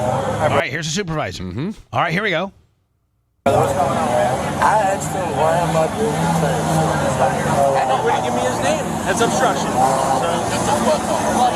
So the cop says he wouldn't give me his name. That's obstruction. Is that true? I don't think it is. No, it's not. I don't think it is. He's not. He wasn't Hold on. driving. Especially when you're not the person being investigated. Now, Right. had you been the guy that was driving the car and they were pulling you over and they needed to know who you were and they need to see your registration and proof of insurance, at that time you're probably obligated to give your ID. But when you're an innocent bystander that's giving your opinion of how they wrote the ticket, I don't think you have to identify yourself. I don't think when asked, you have to identify yourself. I don't think. Especially when they're not saying, sir, we need to ask you a question. Sir, back off. Sir, you are impeding our investigation. They never gave him any of those warnings. They only said to him, do you want to go to... The first interaction they had with Warren was they asked him, because he was asking questions, do you want to go to jail? That's not an offense that you have to give your license to. He kept coming up to me, but So let me explain what's going on because you're the only supervisor right here. So this is what? Look at these. That's a supervisor. These ignorant white guys. These absolute ignorant white guys who just prey upon minorities and their backward ass. I've been to Okeechobee. It's about as hillbilly as you get. guy right here, we're conducting a traffic stop. You guys feel good about yourself? Tweedledee and Tweedledo over there? He comes walking up thinking he's all big and bad. I ask him for his name. He refuses to give it to me or leave. That's it. Hold on. That's You never told him to leave? And that's what he's telling the supervisor. Obstruction. By the way, Bubba, you're right. I can go up to any arrest and I can videotape it. I can criticize them. I can call them names. I could do anything I want. And I don't have to, as long as I'm on public property. As long as you're in public property and you're not impeding their investigation, meaning you're not getting in between them, that you're at safe distance in a public, thoroughfare, you can do anything you want. You can be like, oink, oink, oink. You're just exercising your freedom of speech to confront authority. And you're allowed to do that as an American citizen as long as you're not impeding somebody. Not as long as you're black and in Okeechobee. Anytime you're detained, they have to read you your Miranda right. They don't have to read you a Miranda if you're just being questioned on the side of the road. But the moment they detain you, not even arrest you, detain you, they're required to Mirandize you. I mean, they're taking this now where they're putting him into an interrogation room. Really? You guys got that much time in Okeechobee to worry about an African-American man who may have asked the wrong question at the wrong time that upsets you. Over a speeding ticket. That's what, that's what we have here. What is Warren Sapp guilty of? He's guilty of asking a few questions that upset the police officers. No, he's guilty, Bubba, of correcting their crappy math. No, but I'm just saying, he is guilty of asking them some questions they weren't familiar with. But when you're getting they weren't happy with. I'm sorry. But when you're getting interrogated, don't you get like a can of Coke and some Reese's? I mean, isn't it better than being in a holding cell? Sorry. Is he? I hope he's handcuffed. I hope he's unhandcuffed. He's unhandcuffed.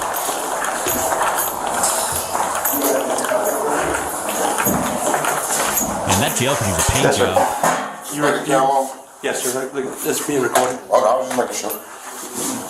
My name's Sergeant Ellis. I'm the road patrol Man, Sapp, good knowing you, buddy, because you're going to get paid. There is not 1% of wiggle room that this has been handled correctly. This, from start to now, is nothing but straight dollar signs, my friend. It's just how far you want to go with it. Supervisor, you want to speak to the supervisor? I was wondering, you was outside the gas station when they drove away, right? Yes. How come we didn't have a conversation then? Because you were already in the back of a patrol car and we needed to get you out of there as quick as possible. And that's what we came up with? That's what happened. Okay. Whenever there's a situation like that, we try to clear the area as quick as possible. Because? Because there's a large group of people there and it could turn dangerous. It was peaceful. We were peacefully assembled. At that point.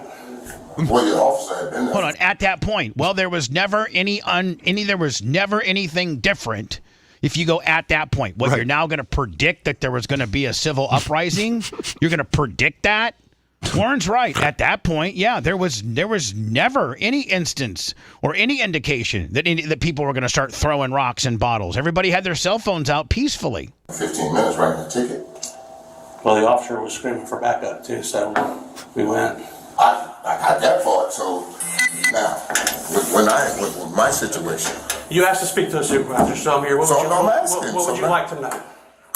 What am I here for? You're being arrested for obstruction. That's a physical act, right? No, it's an impeding investigation.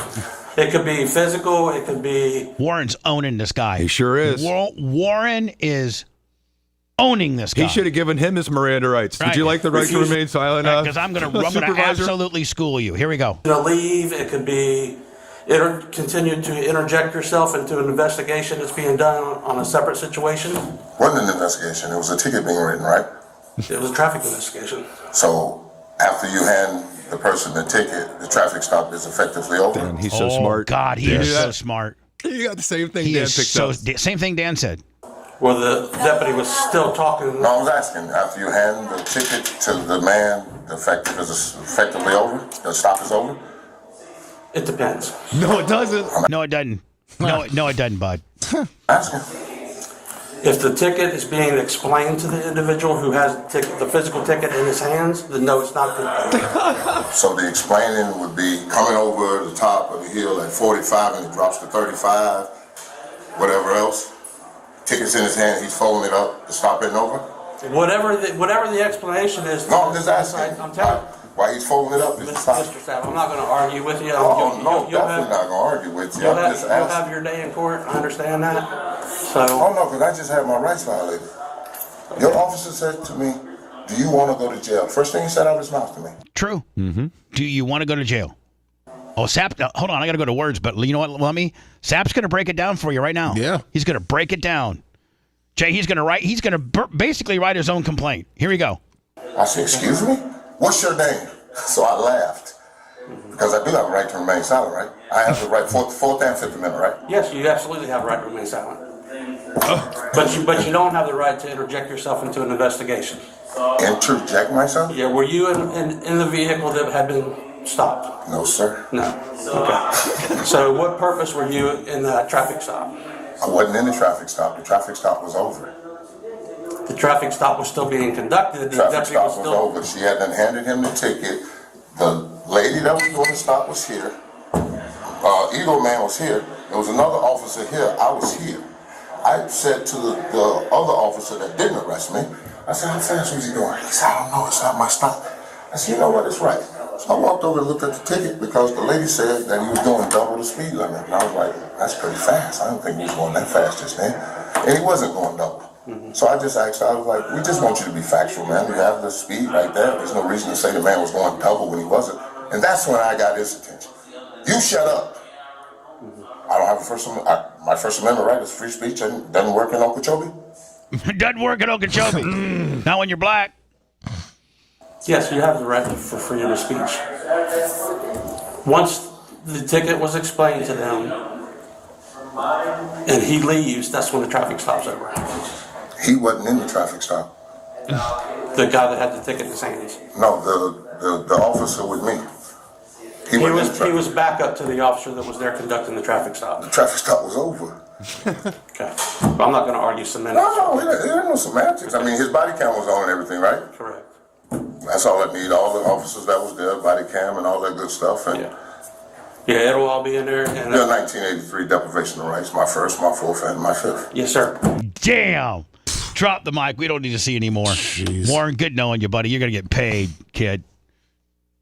And by the way, sorry this happened to you. Yeah. That sucks. Danny and I have been asked to go on these types of rallies for years, and we've never done it before just because I don't feel like driving across the state with a bunch of, people. Sure. It's just not my thing. I like Your being on the track. Your thing is going on the track. It's just not my thing. Right. It's for other people, car guys, that's their thing. And You're it's a all track done guy. for charity. You're 100%. a track guy. But the humiliation, I can't imagine if that happened to me with all of my peers around, and it's just unbelievable. I'm sorry, Warren. I am too. And it's hard to, he and I have had our differences over the years. We all but have. We've all had problems with Warren. Beyond differences. This is his, listen, bona fidely, 100%. Okeechobee, start sharpening your pencil. Warren Sapp's civil rights were trampled, absolutely trampled. Thank God there's body cam of it all, because it just Jay, in court, all you got to do is hit play. Mm-hmm. Just, ladies and gentlemen of the journey, I'm a big slinging D attorney named J.D. Acco, and I can sit here and give you all these different, state statutes and civil rights deals, but I don't think I have to. If you could just be so patient as to watch the body cam and watch this thing unfold on its own, I will rest my case after the last footage is over. Boom, hit play. And it tells it lays it all out. Wow. He's his own best advocate, to Here's be the honest. problem, though, Bubba. Okeechobee ain't got no money. They're one of the poorest counties in Florida. They got insurance. They got an insurance company. They got an insurance company, buddy. What if they have to name the city after him because they're so poor? You're listening to the Bubba the Love Sponge Show. If you want 24/7 on-demand Bubba and the crew, go to BubbaArmyHQ.com. The Bubba the Love Sponge Show will be back after this.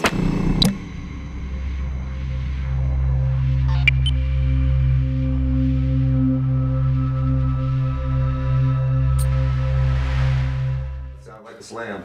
Yeah, it was. Who was it from? Jay. Mm-hmm. Jay. Now, should I play this or should I play the long version? The long version. It's 2 minutes and 40 seconds. All right, fellas. Have a wonderful day. See you, He Dan. looks like a moron. See you guys. See you, man. Bye, buddy. So it's this? Yeah. It was 2:59 is what the timestamp I got. You're kind of almost there. You're at 9:50 now, Bubba. I know. What'd you say? 9:59 is when he comes on. Or Yeah, I got it. 9:58. Okay. I got it. Yeah.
Yeah, it's awesome, especially to start the week this way.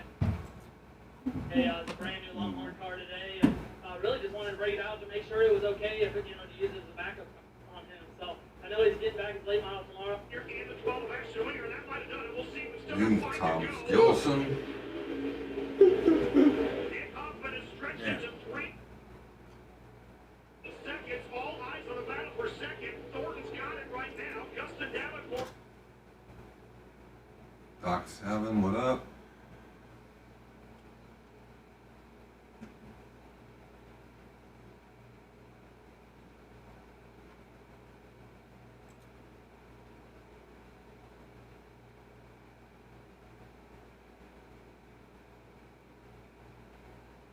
Household egg layer, good morning. What up, Steve?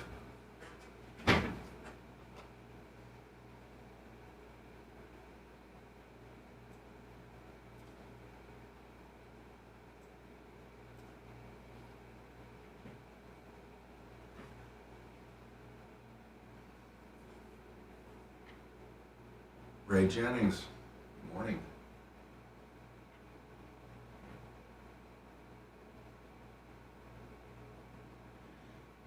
Oh, I'm sure Sapp knows as many lawyers as he does his rights. I don't think you have to worry about that. I think there'd be lawyers lining up for this one. You think, Jay? For sure. Me. What's up, Permagrom? How you doing, buddy? Jeff Frierson.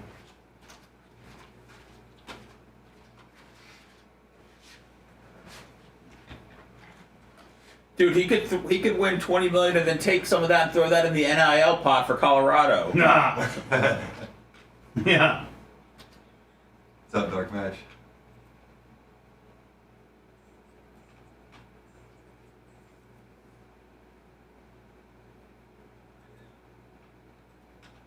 You're absolutely right about the sovereign immunity stank finger, but in cases like this, they don't care about the immunity.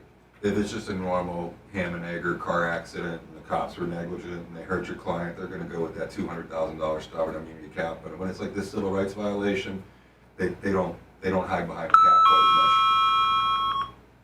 What up, Jay Bowler? How you doing, buddy? Camper Scott.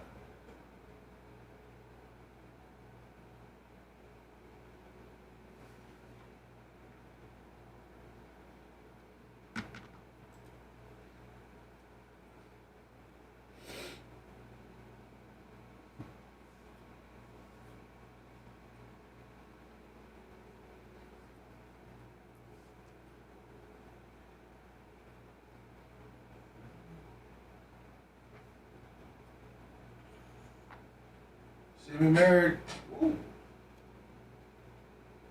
$200. Thank you, Samuel Merritt. New money. Yeah. Captain Creamsicle 25.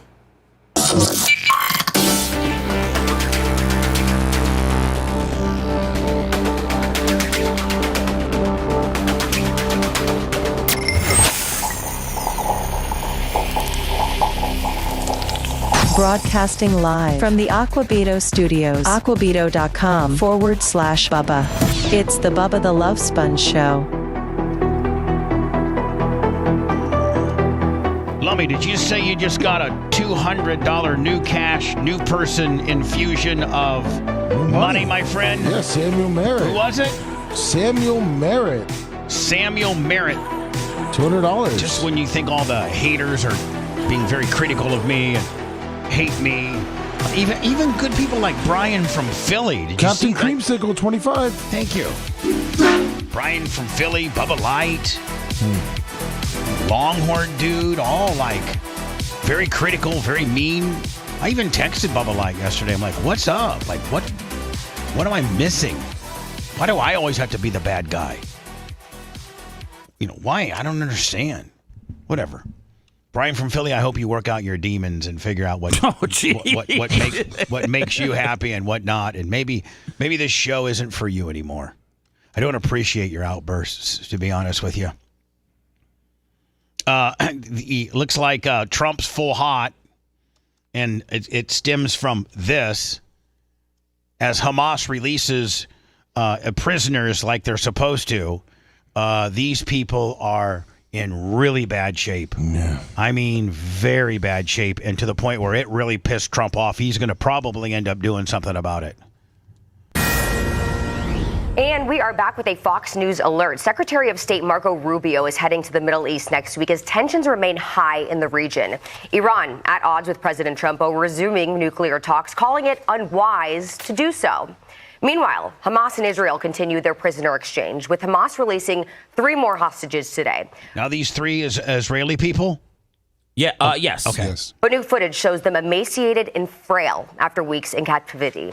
Israel also held up its end of the deal and has freed an additional 183 Palestinian prisoners as both sides begin talks on the second phase. Now, that woman looks like she's been fed. Look at the guy behind him. It's unbelievable. They show the For the before latest after on these pictures. developments, He's let's like a go skeleton. But these two dudes here, these are just the guy on the right. No, but these just the people, one guy. Hold on, these people were being held by Israel. No. Those are still the. No, the guy in the middle in the back Trey there. Yanks, who is in Tel is being Aviv. freed. Hey, Trey. Yeah, Charlie, 3 additional hostages were released from Gaza. The woman on the Lark and then the 2 dudes. No, not the woman. 3 men. She was family, just like the guy with his arm around him. Oh, okay. All right. Today, as part of the ceasefire agreement, the men are Ohad Ben Ami, Or Levi, and Eli That's Sharabi. the guy on the right, Eli Sharibi. Look at his face. That's the guy walking. This is he all doesn't look before. anything like that. This is all before. Yep. All right. Released from the central city of Deir al-Bala. Ohad and Eli were kidnapped from the... Oh, man. Look at them. Look at the guy on the right. I mean, maybe I need to get kidnapped for 6 or 7 months. I'd come looking out like Jay. George Clooney. I'd be as thin as Jay. I'd have abs. Yeah. They said community of they said the Be'eri, lack and of food Or and- was kidnapped. What's that, buddy? They said the doctor said the lack of food and water to the hostages has done a lot of internal organ damage. Probably long term, yes. Absolutely. And it wasn't weeks, it was over a year. It's been a long ass time, man. These guys have been tortured. Can you imagine the conditions these poor guys went through? Tunnels. Oh. Well, there's 70 people left that are in worse shape than these guys. I don't think for long. I think Trump's rolling up in here like a boss hog after seeing these 3. What he said last night. It pissed him off. Kidnapped from a bomb shelter near the Nova Music Festival. They were turned barely recognizable and clearly had lost significant amounts of weight while in Hamas captivity. As you see these images today of their release from Gaza, remember they've all paid unimaginable prices. Eli Sharabi's wife and 2 daughters were murdered on the morning of October 7th. So this guy's not only was taken as a hostage and now getting released and, just went through hell, lost all kinds of weight, all kinds of damage probably to his organs long term, and his wife and daughter were killed. Probably right in front of him. Oh, my Lord. In their home. Or Levy's wife was killed in front of him along the side of the road. Oh, my God. That makes me, if I'm the president of the United States, I don't care. You know what he said last night, right? I'm killing them all. They all come out by Friday at noon or all hell's going to break loose. For is real? What he said last night. Nice. Yep. He said Friday, Seth, at and noon. Ohad's If wife they was don't do it by kidnapped noon, with he's him sick as and later looking at these released images. during the first ceasefire agreement in November of 2023. I can't emphasize enough how much these images mean to the Israeli people. On one hand, they are seeing moments of joy. But how much it pisses them off is what it should do. On the other, they are being reinforced with just how horrific the conditions are for the remaining hostages that are being held by Hamas inside Gaza. Charlie? Thank you, Trey. Yes. What do you think's going to happen, Jay? Because essentially, I don't think he's not sending any Americans in there, but I don't know. He might. They're going to need tons of doctors on standby. I think that all these people are coming out at once. I think they'll have that, but more importantly, man, I think that they'll roll up in there and they will do whatever they need to do. Trump is that mad. Here's Trump from yesterday, and this is the clickbait. Trump cracks down on Hamas. I wouldn't screw around with this dude right now, man. I'm just telling you. He's feeling good. He's up 20 points in his likeness poll. Hamas has been... Seth, I'm not trying to get into your family or into politics, but your mom, who probably doesn't like this guy and didn't vote for this guy, certainly probably would appreciate his heavy-handed stance on getting these Israeli hostages back and home. I'm sure she would appreciate that. I don't see who wouldn't. Yeah, who wouldn't? Throw all political affiliations aside. And this guy, whoever the president may or may not be at the time, that takes this heavy-handed of approach and says, Friday at noon, bitches. You know what, too, is there's an Israeli Russian that's in there, and Putin is not happy. Yeah. He wants that person released immediately, and they've kept promising that they're going to release him, which people are saying they're trying to nurse the guy back to health. So they're saying so Russia doesn't come in there and kill them all. I don't think Russia's going to do anything, but maybe we're doing them a favor. Hold on, everybody. Stand by. I got Sap calling me. Oh. Warren, it's Bubba. Get me Todd Clem on the line. Hey, listen, I'm on the air, but I'd rather call you on the air. Listen, we watched this. I gotta call the daughter. Okay, but listen.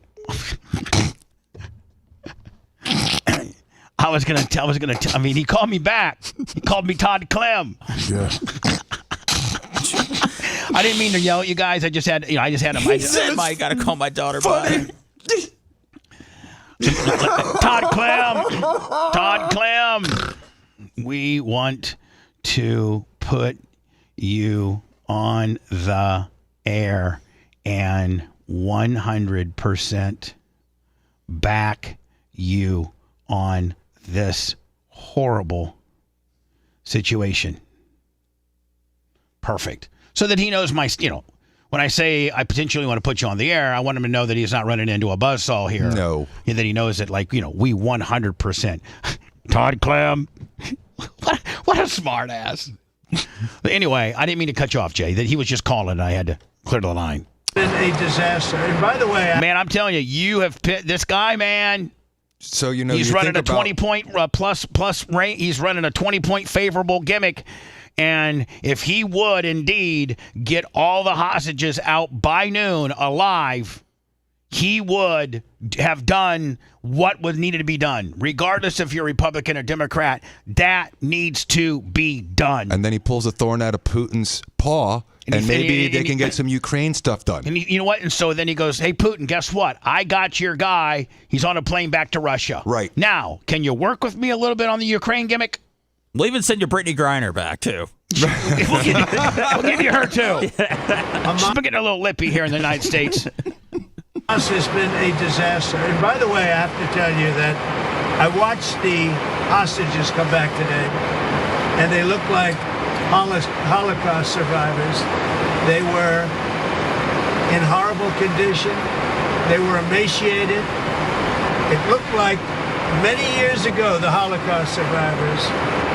And I don't know how much longer we can take that. When I watch that, I know we have a deal where we're supposed to they dribble in and keep dribbling in, but they are in really bad shape. They have been treated brutally, horribly. Even the ones that came out earlier, they were in a little bit better shape, but mentally they were treated so badly. Who could take that? At some point, we're going to lose our patience. When I see that scene that I saw today with people coming out of helicopters and airplanes that are emaciated, that look like they haven't had a meal in a month, no reason for that. And I don't know how much longer we can take it. Do you mean you want to recast? I don't know how long we can take it. Ooh. When I watch people that were healthy people a reasonably short number of years ago, and you look at them today, they look like they've aged 25 years. They literally look like the old pictures of Holocaust survivors. The same thing. The same thing. And I don't know how long we're going to take that. I'll tell you how long, Bubba. It took him 24 hours from that video to get into the White House last night in the Oval Office, and he said a completely different thing, which he said, now it's noon. So for the time that he flew back to the Oval Office, from the time that he did that, he's now said Friday at noon, bitches. Yep. And so Seth brings up a good point, which is do the Israelis have the capability of taking all 100 and however many left hostages and get them the medical care that they need? Absolutely, with the assistance of the United States and all of our allies in the area, we'll definitely be able to take care of them. But here's the question. Is that a real threat? If I'm Hamas, I'm afraid of that guy. I think his last 4 years ago, I think it showed that he was. All right, let me I know, but if you're Hamas, are you testing that guy? Yeah, no. Let me go into words in case Sapp calls back. I got 2 breaks tonight. You're never going to hear from him again. If you love that segment, then check out BubbaArmyHQ.com and do a deep dive on past shows. The Bubba the Love Sponge Show will be right back.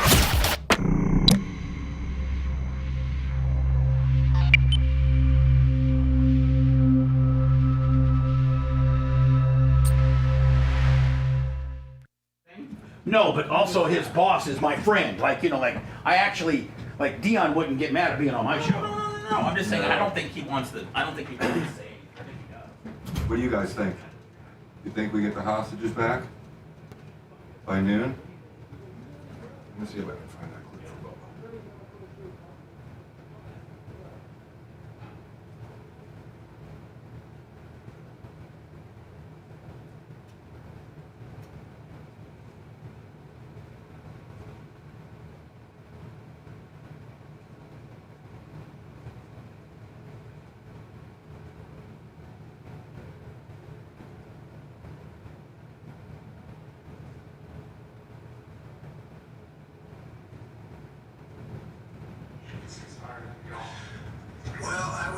this, and I'm going to let that because that's Israel's decision. But as far as I'm concerned, if all of the hostages are returned by Saturday at 12 o'clock, I think it's an appropriate time.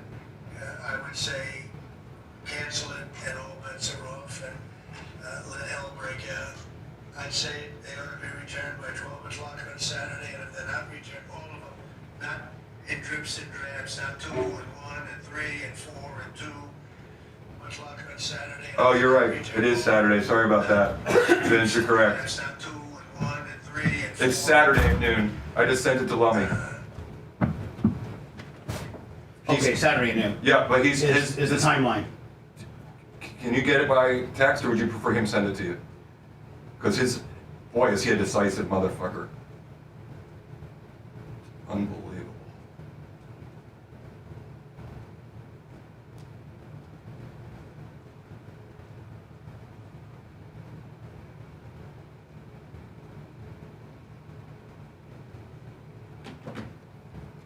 Thank you, Vince. I was just looking up the video right at that moment and realized that. What do you think? You think they come back? Do you guys like having a president that can speak without notes?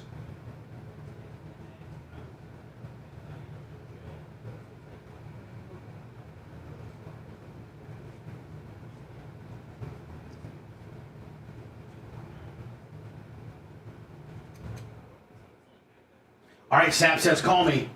Really? Yep. Nice.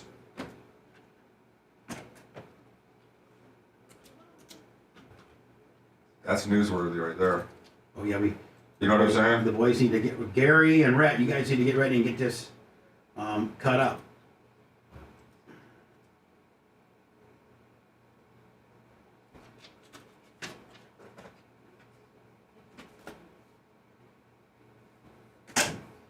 Hey guys, I haven't been able to see over there. What's up? Stop and Go Steve, Dave the Slave, Stuck in Dion's Tub.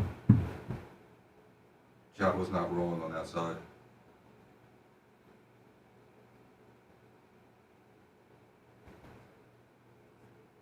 You're not wrong about that, Little Rock. I think he wants to get out of there as quickly as possible. I think it'll be, Jamie, I think it'll be Saturday at 11.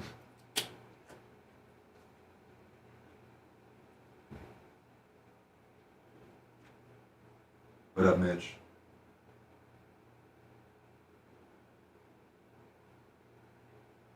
Dave the Slave, what up?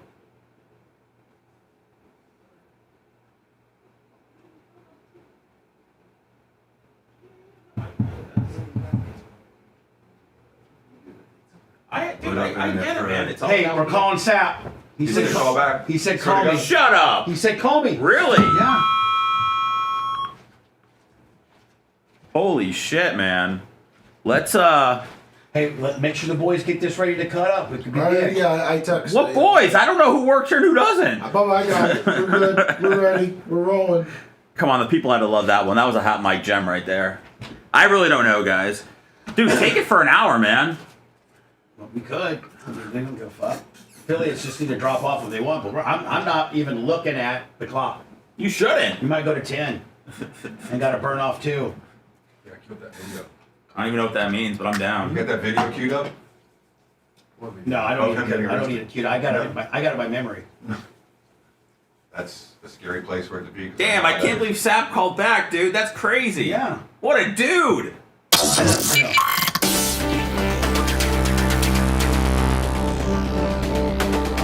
Sap texted me back. We're calling Sap live right now.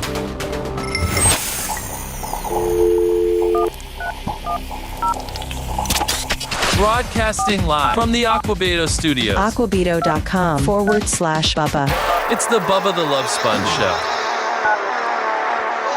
This is Sap.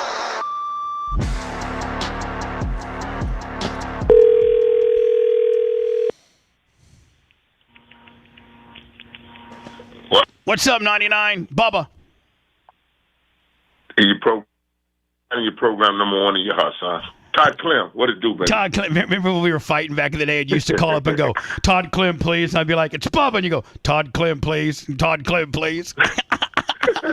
Hey, did you ever get the message when Deion announced that he was signing you? I texted Prime and I'm like, man, what a great signing! Giving this guy a chance when major universities probably wouldn't. He's going to get up in there.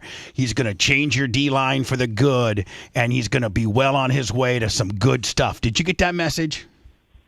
Yeah, he showed it to me. Yeah, I was like, man, I am Deion. Thank you. He said, look at your boy Bubba. Look at your boy Bubba. Man, I ain't got no problem with it. I ain't got no problem. We ain't got no. Todd Cliff was on the radio having fun. Did I smoke herb? Yeah, I ain't had no motherfucking problem. Yeah. So listen. Tell the world I got weed in my pocket. They got to give a fuck. And you know what, man? Hey, the weed in your pocket helped you be a Buccaneer because I think that's what made you drop a little bit. I didn't have any. I know they had. I was sober. They had it all wrong. 13 years, I was dead ass sober. Old Black and Miles and Newports and shit. Hell, fuck, it's that. So listen, listen, bud. You and I are obviously had a past, but I deep down just am so pulling for you. Your past. You know what somebody told me a long time ago, Mr. Clem. What's that, Mr. Sapp? That your past don't equal your future. No, you're exactly right. And so as Deion hired you, I was like, man, that's all Sapp needs is for somebody to believe in him. He's going to get up in the system. And I got to tell you, man, year to year, one of the major changes in Colorado, as I follow them closely, is the defensive line. You got them, before year one, they weren't dogs. Year two, they played like Sapp dogs. Hand control, quickness off the ball.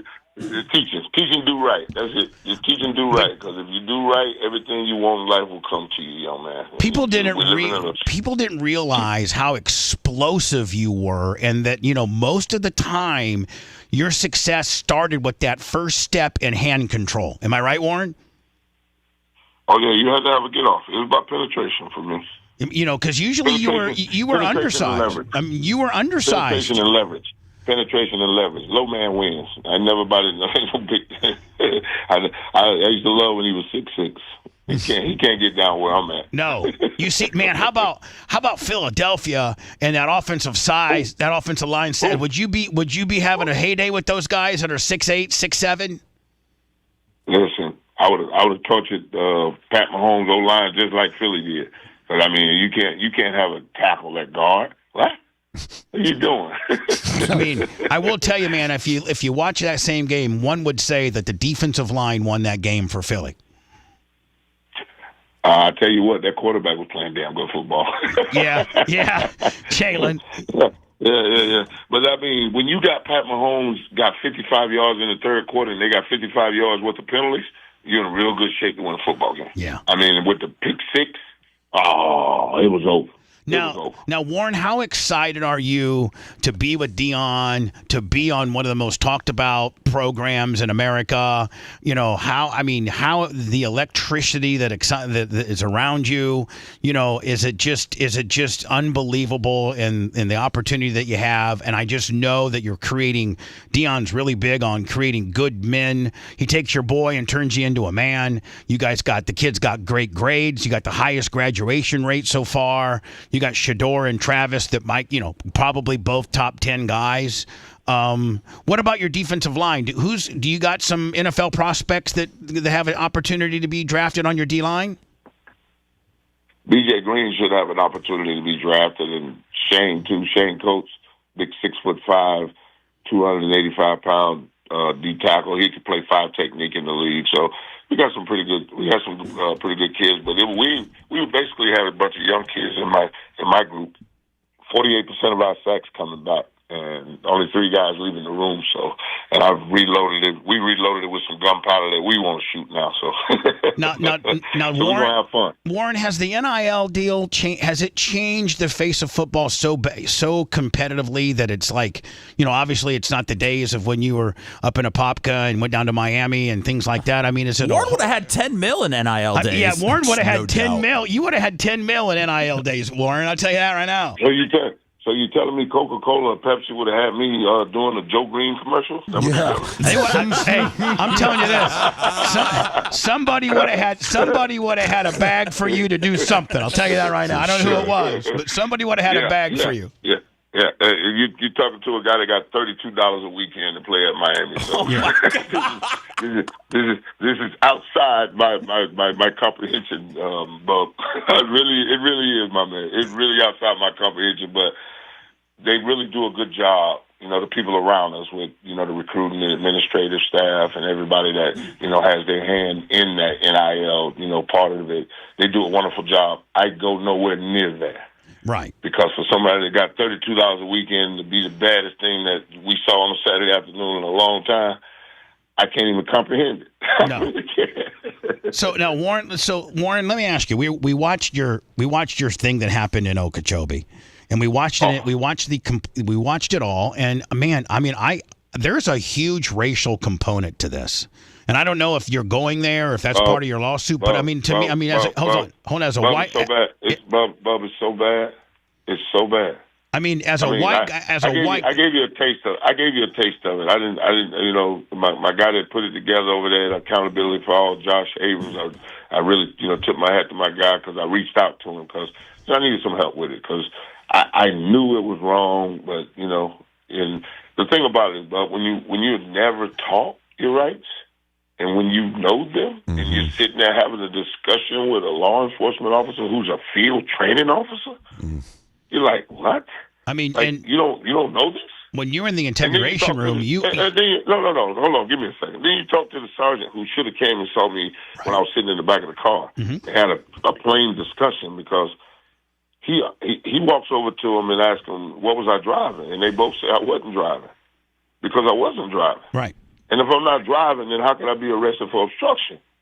That's a secondary charge. And I'm sitting there talking about there's a field training officer and a sergeant on the scene that won't do their job. And then give it to the jail, and I'm asking them, when is a traffic stop over? And you can see it. Whatever they say it is. You completely owned him in the interrogation room. You're like, listen, at the end of when the guy folds the ticket up in his pocket, we're over. We're over. The investigation's over. No. He tell, and then he said, what does he say? Well, it depends. Depends. I'm asking. Yeah, it depends. And so, I mean, and like on what? For you, and listen, obstruction would be, and like you said, it's a physical thing. Had you positioned yourself between the officer that was inquiring and the guy that got the ticket and been all loud but you just were maybe 6 to 8 feet away, asking a question. That's it. No. Actually, the thing that got me was when I touched the ticket and looked down, and she was like, "I'm trying to teach you something here." I'm like, "What? Teaching? You talking about double? 69 ain't double. 35. We all love 69. And that ain't double 35. So right. I don't know what you're talking about. I may have gone to a Popka, but I can double 35 now. I'm gonna tell you that right now. Hey, listen. Actually, wasn't it Plymouth? Wasn't it Plymouth, Florida, where you actually live? Plymouth. Yeah, Plymouth, where I live, and Parker, where I went to high school. Right. They can't put a high school in every little town. Wouldn't be enough people to go. So as we're watching this tape, I'm like, man, Warren knows that that civil rights clock is ticking with every aspect of this arrest, from the illegal detainment to the illegal search It's all poison, fruits of a poisonous tree. So since the detainment was illegal, everything else is thrown out. And so I'm like, when they got you at the cop shop. No. Let's just go back to the policies and procedures of a deputy sheriff in the great state of Florida. Correct. And a field training officer. You have to investigate before you detain. Right. Did they ever, Miranda? You have to have a reasonable suspicion. Did they ever, Miranda? You need reasonable articulate suspicion. Correct. To ask me for my ID. Right. But Warren, I watched you in that interrogation room. He's holding his hand up in an ID form, but he's saying out of his mouth, "What's your name?" I gave him the worst 4 letters, the worst 4 words you can give an officer. I don't answer questions. Right. By the way, this is Jay Diaco, Joe Diaco's son. Jay, go ahead. I just wanted to say I watched you in that interrogation room, and you got him it was like you were interrogating him. That's the best evidence of everything. I was just helping him pierce his qualified immunity because he has to know his job. Of course. That's all I was doing, help him pierce his qualified immunity. You handled yourself with respect and decorum, and you did everything right. Why wouldn't I? I just have a lot of stories about me acting wild, but No. I want to see my video of me acting wild. We had video since I've been here, right? We ain't talking about Warren Sapp's wilding days. We're talking about this Okeechobee deal. No, this is Warren Sapp, post 50 years old. I still ain't seen the tape from the wilding days. I just keep hearing the stories. Ty J will tell a few stories. Like I said, I just keep hearing the stories. I never been got on tape. Well, one time it was ugly. You know he's really our boy. We love him to death. Ty J listens to the show all the time, keeps us up to speed on how you're doing. Ty J's my man. That's my baby. That's my baby. That's my dog right That's there. your dog right for there. Life right there. That's my dog for life. It was a 4 horsemen when I first got to Tampa. It was me, him, Hop, and Courtney Hawkins. That was a 4 horsemen. The 4 horsemen. Now, Warren, I've often heard from a lot of guys that Ty J, being a brother from Detroit, like Ty J, he may not have been a superstar like you and all, but in the locker room, man, people really respected Ty J. Like they didn't want to mess with that brother. Because in the old NFL, you needed a blocking tight end, right? And he would move you. Oh, he would hammer. He said he used to come down on Hardy. He would come down on Hardy at practice, and Hardy would get mad as hell. Listen, he come down on anybody. It didn't matter.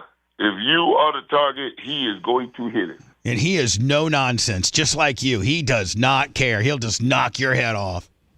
Birds of a feather flock together. Hey, we had Favre on a while back, about a year ago, and we're like, Favre, who's your? Who's your? We're like, hey, Favre, who did you? In the NFC, man, who did you? He's like, man, that 99 from. He'd be like, man, that 99 from Tampa, man. We had some tussles now. It was fun. I think a couple times you sacked him, and he actually slapped you on the ass and told you good sack a couple times, did he not? Oh, all the time. We'd go back and forth because it was just what was going to happen. I knew I wasn't going to knock him out. I knew he wasn't leaving the game. We just go do what we had to do for 4 quarters and look up at the scoreboard and see who won. So country boys just going at it. So what's the next step, Warren, with the Okeechobee deal? It's so one-sided. Like I said, all the lawyers got to do is hit play and let it lays it all out. It speaks for itself. I mean, are they talking? I mean, I think, Warren, they're going to settle and say, what will it take for this thing to go away? Because it's a bad look for them. It's a bad look. Well, it's not about the money for me. I walked in the man's office and asked him for an apology. 14 days after the associate district attorney dismissed the case and basically wrote in the thing that obstruction is a physical thing. Exactly what I was telling the field training officer on the scene. Now, how don't they know this? And then we talk about another 14, 15 officers on the scene, and nobody intervened to stop this. I had 4 off-duty officers riding in the charity rally with us, explaining it to the cops that how this was wrong. And the sergeant was looking at them explaining it. And then they asked the sergeant, you want to see the video? No, he's going to jail. Like, what? You know what? When the sergeant came up to you and got up kind of in your personal space in the compartment, all he had to do was to do the right thing and say, you know what, get the cuffs off this dude and send him on his way. Let me help you. That was the Okeechobee city police. Oh, okay, all right. There was sheriffs that came around. That was their sergeant. Their sergeant is the one that she went over and tried to get, and he ignored her. And she says, "You just gonna ignore me like that, Sarge?" Wow. And that's the guy that I'm in the room with, talking to him like, yo, why did you come see me at the scene? Why am I here? Why am I here? Now, we had to get you out of there. Now, Warren, how long? Get me out of there. How long did they detain you for? We didn't see like after the detain. You mean how long was I sitting in jail, arrested, fingerprinted, mug shot twice? Yeah. 3 hours. Wow. They had to wait while this field training officer was sitting in his car, describing me as the unidentified black male in his report. Really? 12 times. Oh, my God. Unidentified black male, unidentified. What does my race have to do with anything in this situation? Well, unfortunately, it had a lot to do with it because that's why I know. They treated you like... But this idiot writes it. Unidentified black male, unidentified black male, I'm just supposed to be an unidentified male. Mm-hmm. Right. because he's writing a narrative. This is the creative writing that they get into. Well, that's also the mindset that they have in backward ass. No. That's what they're taught. That was creative writing. You have to write it. But the best part about it is his narrative is nothing but constitutionally protected activities, Bobby. Everything that he wrote in his report that I did is constitutionally protected. You owned him with 1983. I mean, you owned him when he was interrogating you. You owned him. I mean, here's the thing. How does somebody that swore an oath to the Constitution don't know it? Hold on. The only person that knew it was you. Nobody else knew it. And I just swear the oath. I know. And I don't get taxpayer dollars to the tune of $80, $90, $100,000. Right. Well, listen. I just want to let you know we watch, and I'm like, man, I don't know if I can get Sapp on. No. I got this one for you. You two gonna fall over on this one. So, Officer Coolsfair, who is the officer that I'm talking to about is what's double? And he was like, no, that's not my ticket. I'm like, oh yeah, that's right. That's the guy I'm talking to. You know what he writes in his creative writing when he gets to the jail? No. I was approaching the lady officer, and the field training officer was yelling at me to stop approaching her. Never happened. Stop advancing. Never happened. He writes this. Thank God for body cams. He writes this down in his official report. I love. He wrote this in black and white. I was blown away. I love when you got out. I love when you got out of the car and you go, "All this is being taped and all." And they're like, "Yeah." And you're like, "All right, cool." That's it. Because you knew. Let me know we rolling. Let me know we rolling. We rolling. But here's the kicker. Most families in America can't handle a $400 medical emergency, right? Yep. So what do you do with a $750 wrongful arrest and then another $260 for the body cam footage? Yeah, good point. $900 into it. The average person that's been violated by some good old boy network can't afford that, and so it goes. It just. And then can't get a lawyer to be able to file the 765 whatever you got to do in the state of Florida. They actually get it going to get it to a federal level. The FOIA request. There's steps to it. Yeah. Yeah. And then most people. And then then you go to get a complaint form from the Okeechobee Sheriff's Office, and it starts with a paragraph and a half of threats that if you're about to write a report that we find has any wrong information in it, we're going to come after you with the full extent of the law. Here you go. Now fill out your complaint. What? After they try to intimidate you.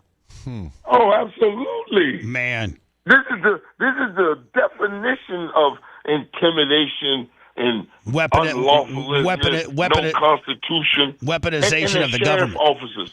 And there's sheriff officers who are constitutional officers. This is unreal. Unreal. Now, I asked the head man in his office.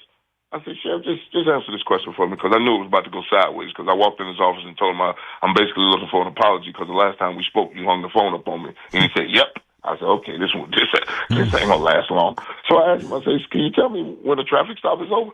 When we say it is. Oh.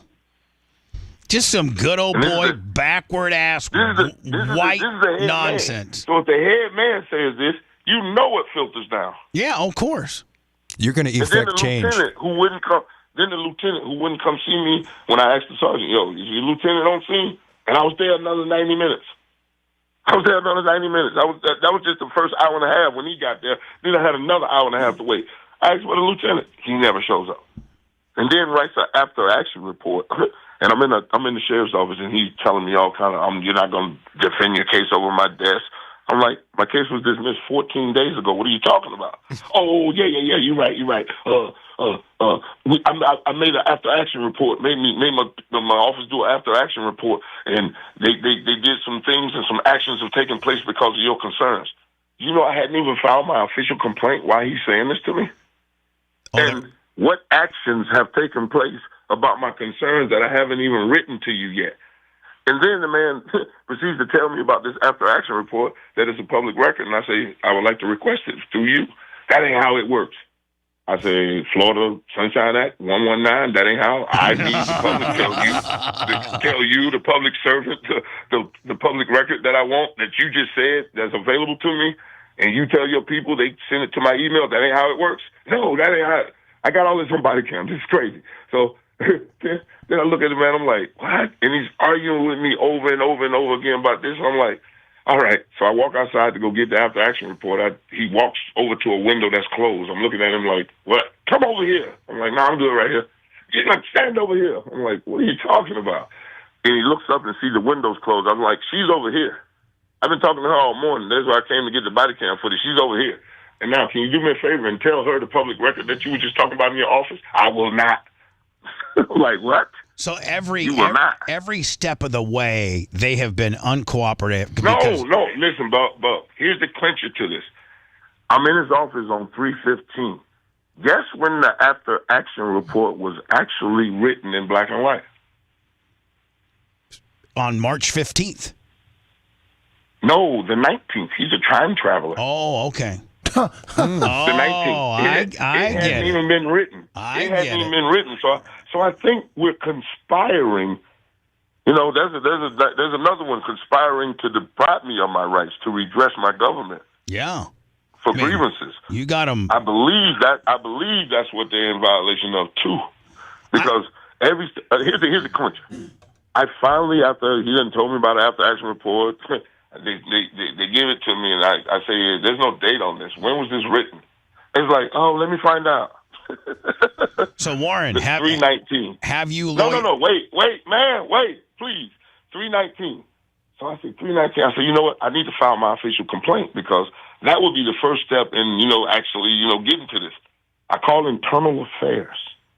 Internal Affairs say they will not take my complaint. Why? You tell me.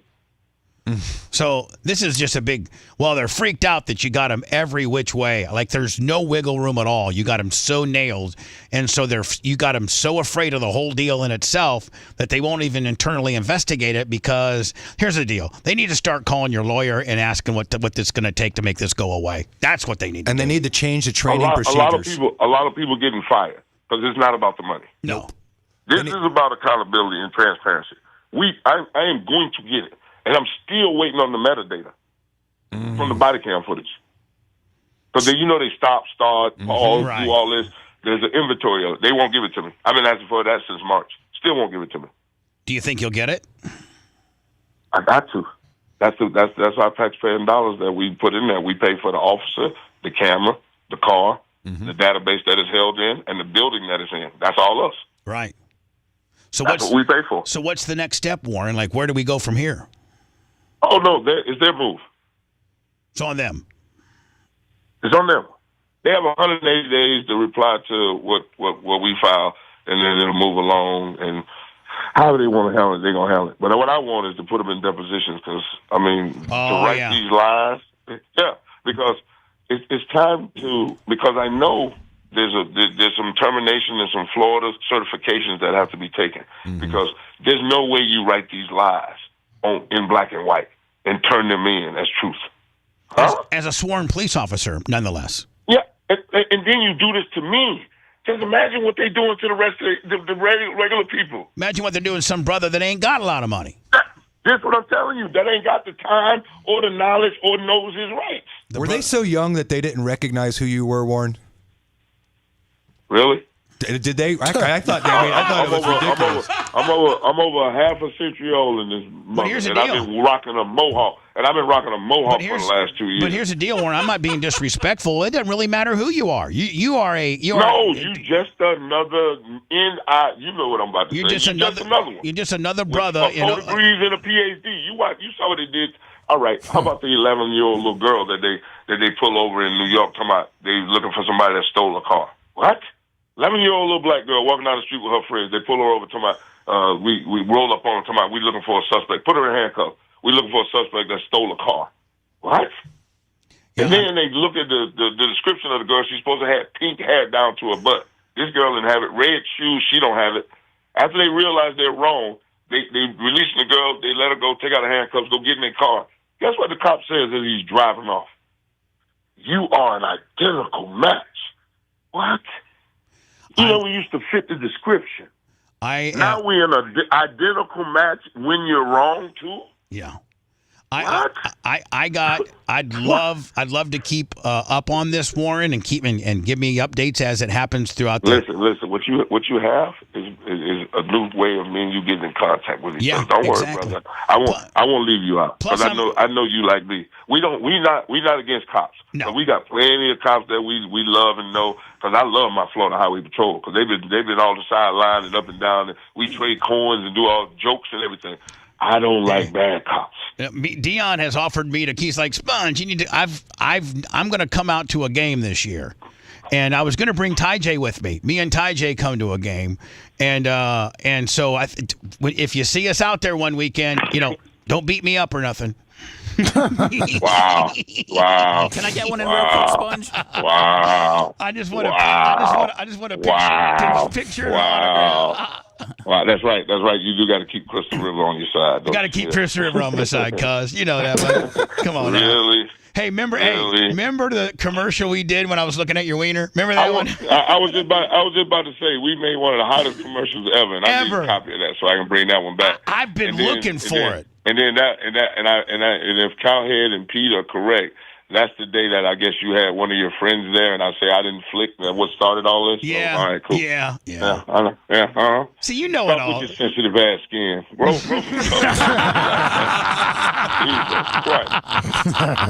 It was a badass commercial though when I was looking at your watch and everything. Oh, that was badass. And then you get butt hurt because you bring a friend and he don't get a picture. Really? Oh, stop it! I'm not bringing that up now. That's long gone. That's all. Get in line. Get in line. Get in line. Can I ask a question real quick? Yeah, hold on. Seth Kushner for a question. Go ahead. Warren, I just want to know, man, how great is Travis Hunter?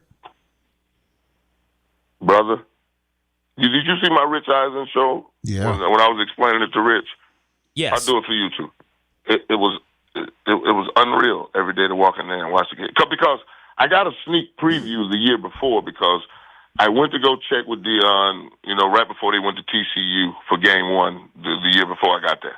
And I actually watched him make that pick on the sideline where he, does that jump back in and out and jump back on the sideline and get it. And I had watched a week of practice before that. But when I got there and I watched him every day, because you talk about a dog with me. I mean, you can ask any of my teammates, when you come to practice with me, it is on. You go anywhere in between the lines with me and it's on. I am going to tear your ass up and smile at you because you're my teammate. I got to still love on you, but I got to whoop you. And that's what Travis did every day. And then he did it on both sides every day. It was unreal. It was unreal to watch the game. I call a friend of mine week 2 and say, I know y'all like to, do some illegal stuff. I know who's gonna win the Heisman. if you want to bet early, get it in early, cuz. I know y'all like to play with numbers and stuff. Yeah. I'm telling you, I've never seen anything like this, and I know I was the baddest thing in college football, and this kid runs circles around me. And I got to tell you, where I really knew that he was the guy? Because a lot of times corners kind of have that reputation of not wanting to hit. They don't want to hit. When he hit the dude on the goal line. Yeah, he single-handedly won that game because he put his hat on the ball, and that's so not corner-like. You know that. And the guy put the hat on the ball, saved the game. Hell, you guys were going to lose without that. But you saw Colorado just hired Marshall Falk too, huh? Oh, Dion just hired Marshall. Yeah. Did you know that? Yeah, we call it 3 the hard way. Mm-hmm. So listen, you guys as coaching under assistant coaches, you guys got 3 Hall of Fame coaches for the Colorado Buffaloes: Warren Sapp, Marshall Falk, Deion Sanders. What other program can say that? Nobody. I ain't even asking. You ain't even asking because you know the answer. I'm not even asking. I don't know what you got at your program. I hope you got everything you need because we gonna come. If we on the schedule, please believe we coming. We coming. And like Dion says, we ain't hard to find. And mine is I'm easy found.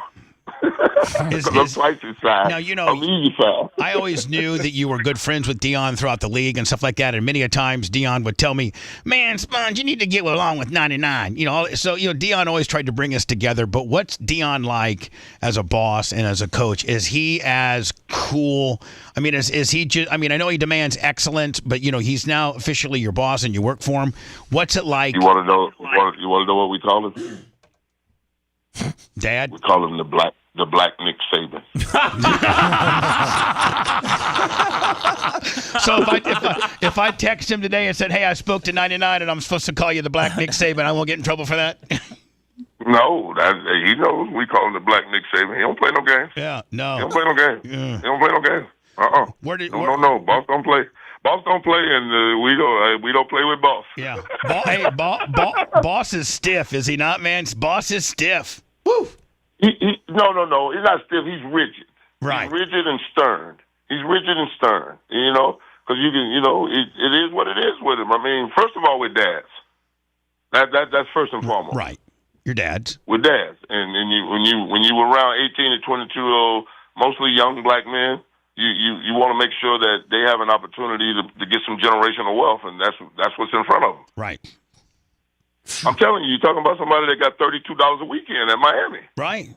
But we're also talking about a guy that got $36 million for 6 years. I'm just saying, made some money. He made some great money. Yeah, it's half go to the government, and then I got a divorce and 6 kids. So now that's more. And I like to hang out and travel. The money don't make the man. The man makes the money. Exactly. Hey, Warren, such good talking to you, my friend, and we would love to keep up. Hey, Diaco, check him out, man. Make sure he good over there. Make sure he good, man. Check his blood pressure. Make sure he good. Everything's good, I'm Warren. good, my friend. And listen, let's keep up. Let's keep up on the progress of this nonsense. And I'm so excited for you. We watched it all. No, we gonna keep up with this violation because when you violate, we litigate. Mm-hmm. That's and right. I want to teach a generation the rights.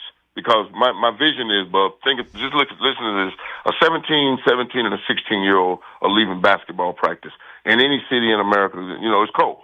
Chicago, New York, Baltimore, Philly, Atlanta, Florida's even a little chilly around basketball season. They're walking home. All of them have what on? Hoodies, right? Right. They got their backpacks on. They walking down the street.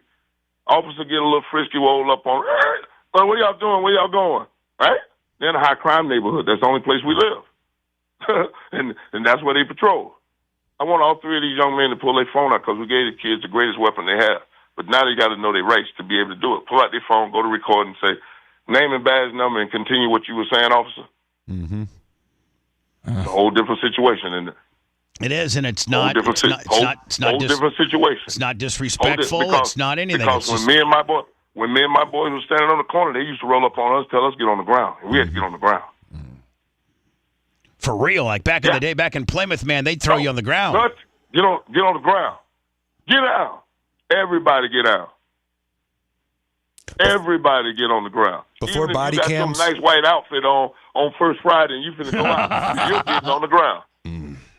Mess it up. My homeboy one time was in a push-up position, down the ground because he had his all white on finna go to the party. Hey.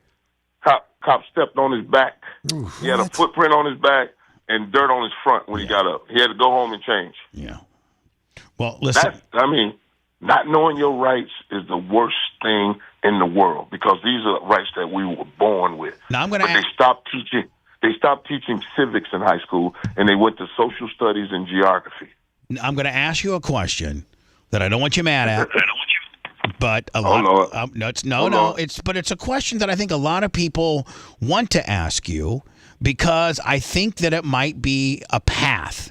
And I don't say this out of disrespect to my good friend Primetime. No. Don't apologize for the question. I know. Let's see what it is. I'm going to ask it because I think that indeed this could happen. So Warren Sapp needed a chance. Warren Sapp comes with. No. Is this a question? Yes, Sounds it like is. a dialogue. I got to. Sounds like a dialogue. Let's get off the dialogue and get to the question. No, you know how I am. You and I are boys. Now, come on. Let me just. That's why I want the question. Let's not apologize for what we about to ask. Let's just ask the question. You've instilled yourself as a defensive line coach for a Power 5 school in Colorado. Power 4. You've done a great job. You're an unbelievable recruiter. You're a Hall of Famer.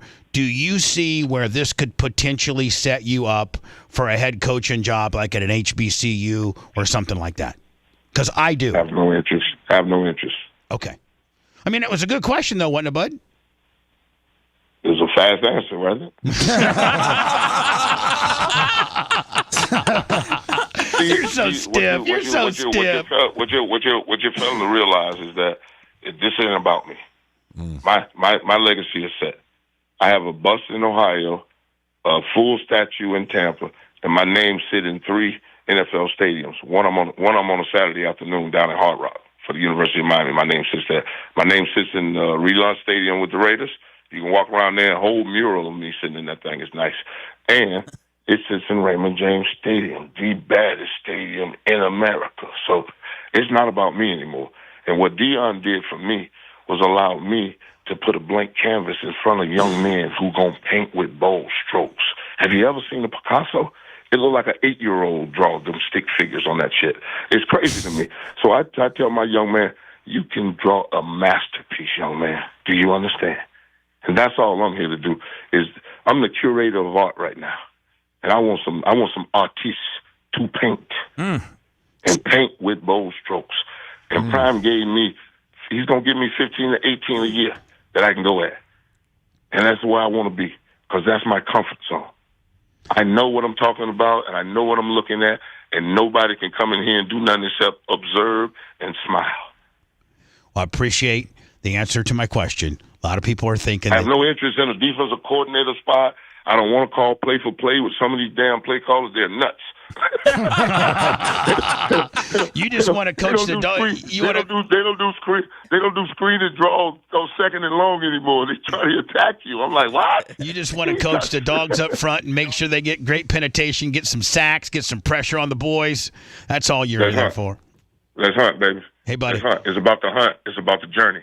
Like my good friend Michael Irvin says, with the 5 eyes, 2 in his head and 3 in his name, it's about the distance travel. Listen, my man, I'm so glad we had this great conversation. More importantly, let's keep it up to speed and see if we can get some justice in Okeechobee. No, we're not worried about justice. We're gonna get some transparency, some accountability, and then we're gonna teach a nation about our rights because the school system is failing us. And then you saw our school grades in Florida. Come on, Ron DeSantis. Come on, baby. We got to do something better. Come on. We done fell to a 20-year low in Florida with our grades. Come on, man. We ain't teaching. Consider us friend, not foe. I'll help you in any way I can, my friend. I'll probably be physically. Listen, brother, I've never considered you a foe. You just was on your radio show pandering to whatever you were pandering to. You know, it kept it going.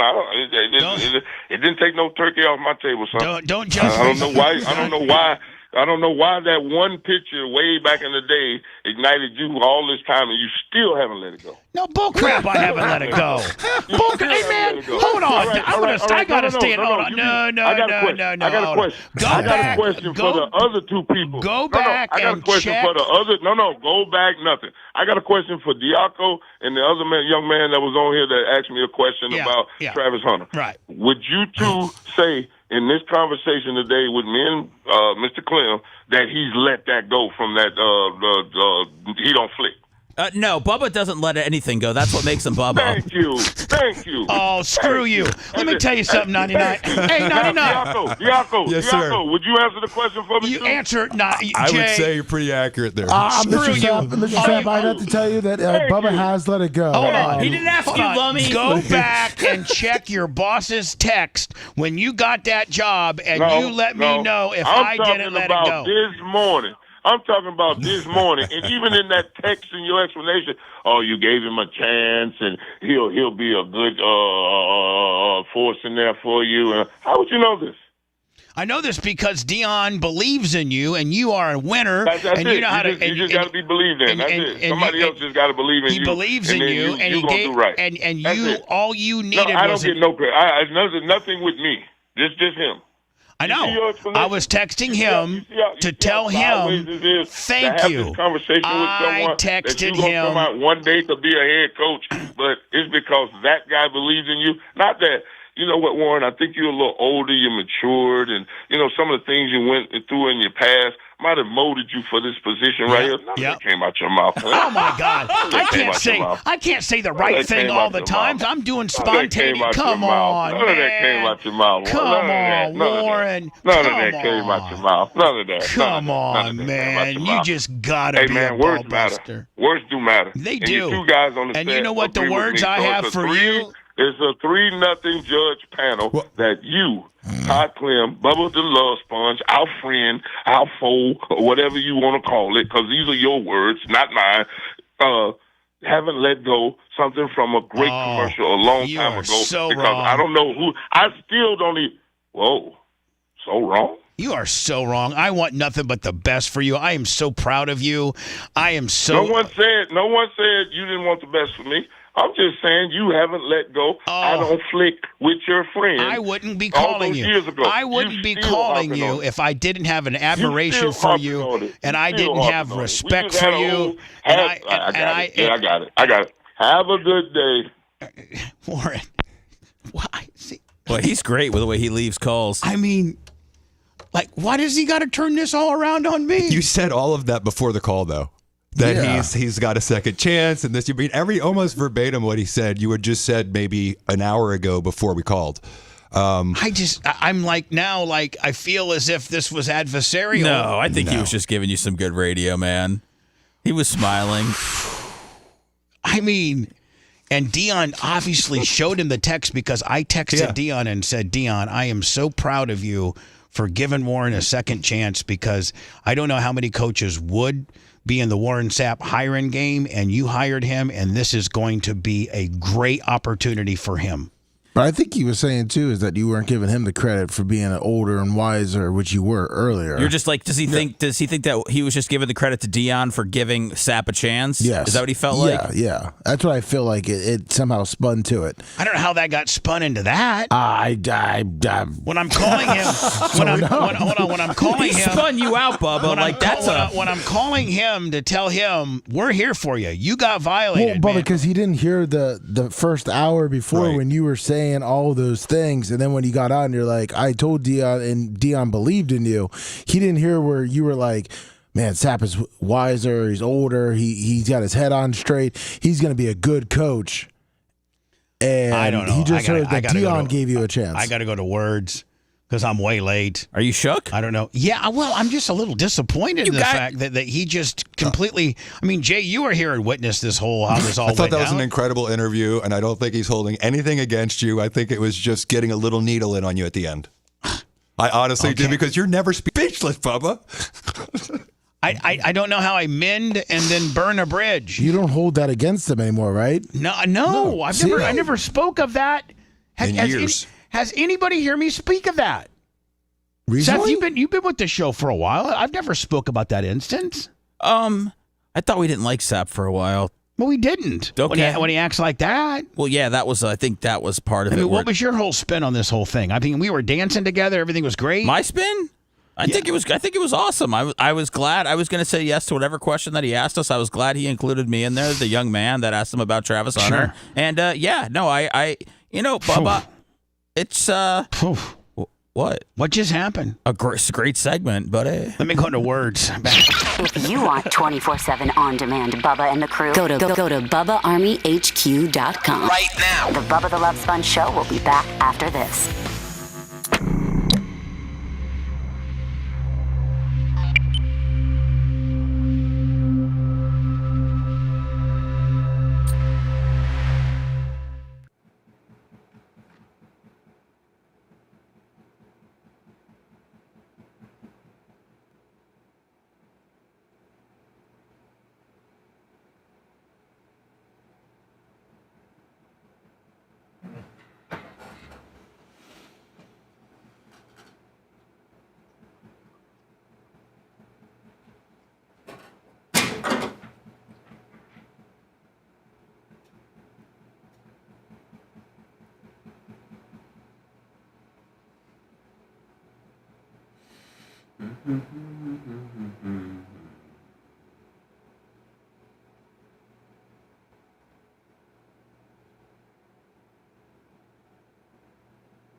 It seems like Deion's really rubbed off on him. He's got it seemed like a pretty solid attitude. He really does. Yeah. He's older and wiser. Deion's He's a better person for it. He is. He's a great coach. Leading the young. You know, Deion has a lot of Bobby Bowden in him. And he approaches it a little differently with the young men, but he feels, I think, a big responsibility of changing these guys' lives, giving them an opportunity. And he takes that so seriously that everyone that works with him gets inspired by it. That's kind of how Bowden was. Yeah, Bobby Bowden was that. He would go sit on their couch and say, I'm gonna take care of your son. There's some Schnellberger at Miami. Yeah. Had the same kind of feeling. That's why he came back to coach in the 90s and 2000s. Schnellberger was I would imagine as a parent, having a coach come sit on your couch and talk to you like that's got to be very reassuring. Because there's a lot going at your kids at that age.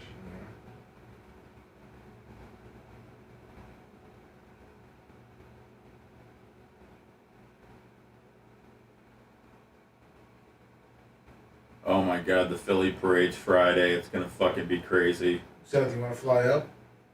On that, I don't know. Hey, Cantrell or whoever cuts this up, we gave him a couple big high spots. One, the Hunter question. Yeah. Seth was very topical with regards to the draft getting ready to happen. We've already been texting. So great question on that. We can completely isolate that. Thank you. That's why I did it. You get on to analyze the Super Bowl, the breakdown of the defensive line, offensive line.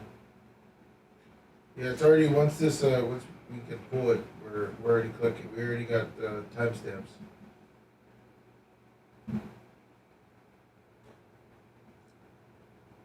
I need that whole segment. It's about 40 minutes. Me too. I need that whole segment. So I'm sending it to Deion. 44 minutes. I'm sending it to Deion. What was that? Why do you think Deion's gonna listen to that? Fuck yes, he will. You gotta understand how close Deion and I are. No, I know, but he likes music.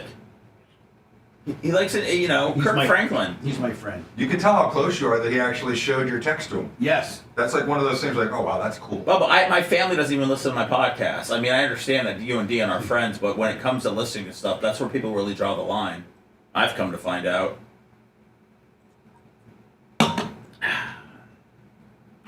Sorry.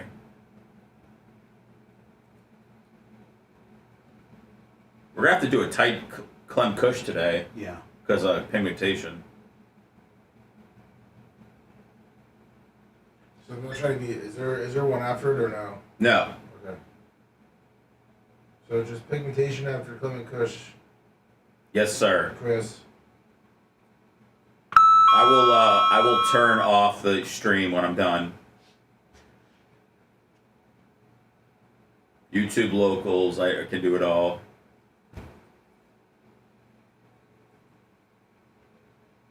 Stop it, Group. Stop it. Stop it.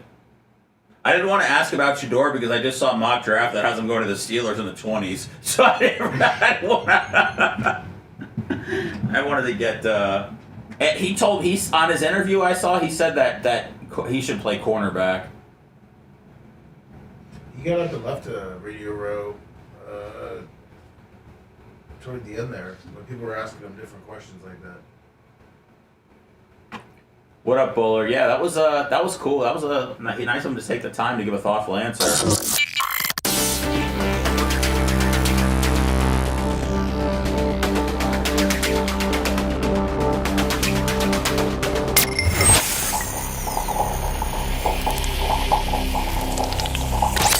Broadcasting live from the Aquabito Studios, aquabito.com/Bubba. It's the Bubba the Love Sponge Show. Man, I got to get out of here. Sorry for the short spacing, but I'm just a little taken back. By the sap ending? Yeah. Bubba, it was it was just like he hung up on you when he said my daughter called. Like he knew that at the end you were trying to end the interview, and he was just messing with you, and then he's gone. He's on to the next thing. All I said was, and my question was, does being the defensive line coach and working under Prime and a Power 4 school add credence to the fact that you could potentially be a head coach at like an HBCU? That's kind of like what set him off. I don't understand how that could be construed as a bad coach. No. I don't think that set him off. He just said he has no desire. I think it was great when he talked about his numbers, in a bunch of stadiums, and he's got statues, and his numbers retired and all that. I mean, I get what he's saying. He's very happy with the role that he's in, coaching kids with the defensive line. Jay, you always notice, man, even when you're talking to him in person in the box, it always goes south. You just never know. It just goes south. Why couldn't I have been like, Warren, keep me posted, man. Let's keep up to speed and keep in touch. I appreciate you. So I think it was weird just because, first of all, I think it's just him being funny, and I don't think he takes it personally. But I think it was the way that you couched the question, where it was more about Deion giving him a chance than him having learned from his mistakes and looking forward. And so I just don't think he heard the hour beforehand when you and Danny were talking about all the things that he's done to improve himself and how this is a perfect opportunity for him. And so, if you just put it in the context of the question was, do you think that, because of Deion, you may have a chance to be a head coach? And I don't think that's what you were asking. No. Well, maybe a little bit, but whatever. That shouldn't even upset you. So anyway, I think Bubba, then he went the flick thing. Maybe talk to Ty J. Have Ty J calm him down. Are you guys all think something is wrong? I think he was just being sad. You think he was just being shticky? Yes. Yeah, absolutely. I don't know. I texted him. Oh man, Bubba, and if he doesn't respond now, it's going to be a real F. Yeah, there you go. Man, I'm the only one that can turn. I didn't even do anything wrong here. You're like that Okeechobee cop. We're out of here. We'll see you tomorrow. There's a Clem and Kush that we'll just roll right into. Clem and Kush we'll roll right into, and then Operation Pigmentation tapes today as well. I just sent you the clip. Jay, I'll walk you out. Yes, sir. Thanks for letting me finish. You've been listening to the Bubba the Love Sponge Show, starring me, Bubba the Love Sponge, co-host and show historian Lummet. It's Seth, co-host and president of podcasting. It's Brian Matroni, king of counter programming. Rhett, the filthy ginger video editor. Yeah, back here wiring up. It's Mini Macho. The BRN agent, Thomas Buttoned Up B. Co-host, Dr. Dan Diaco, Esquire of Council. Co-host, J. Diaco, Esquire, the Spitting Cobra of Council. Now, time for the legal disclaimer. Exactly. The Bubba the Love Sponge Show is intended solely for the enjoyment of our listening audience. Any rebroadcast, retransmission, or other use of this show without express written consent of the Bubba Radio Network is prohibited. We must dissuade him of this delusion. Until next time, always remember. I repeat hello.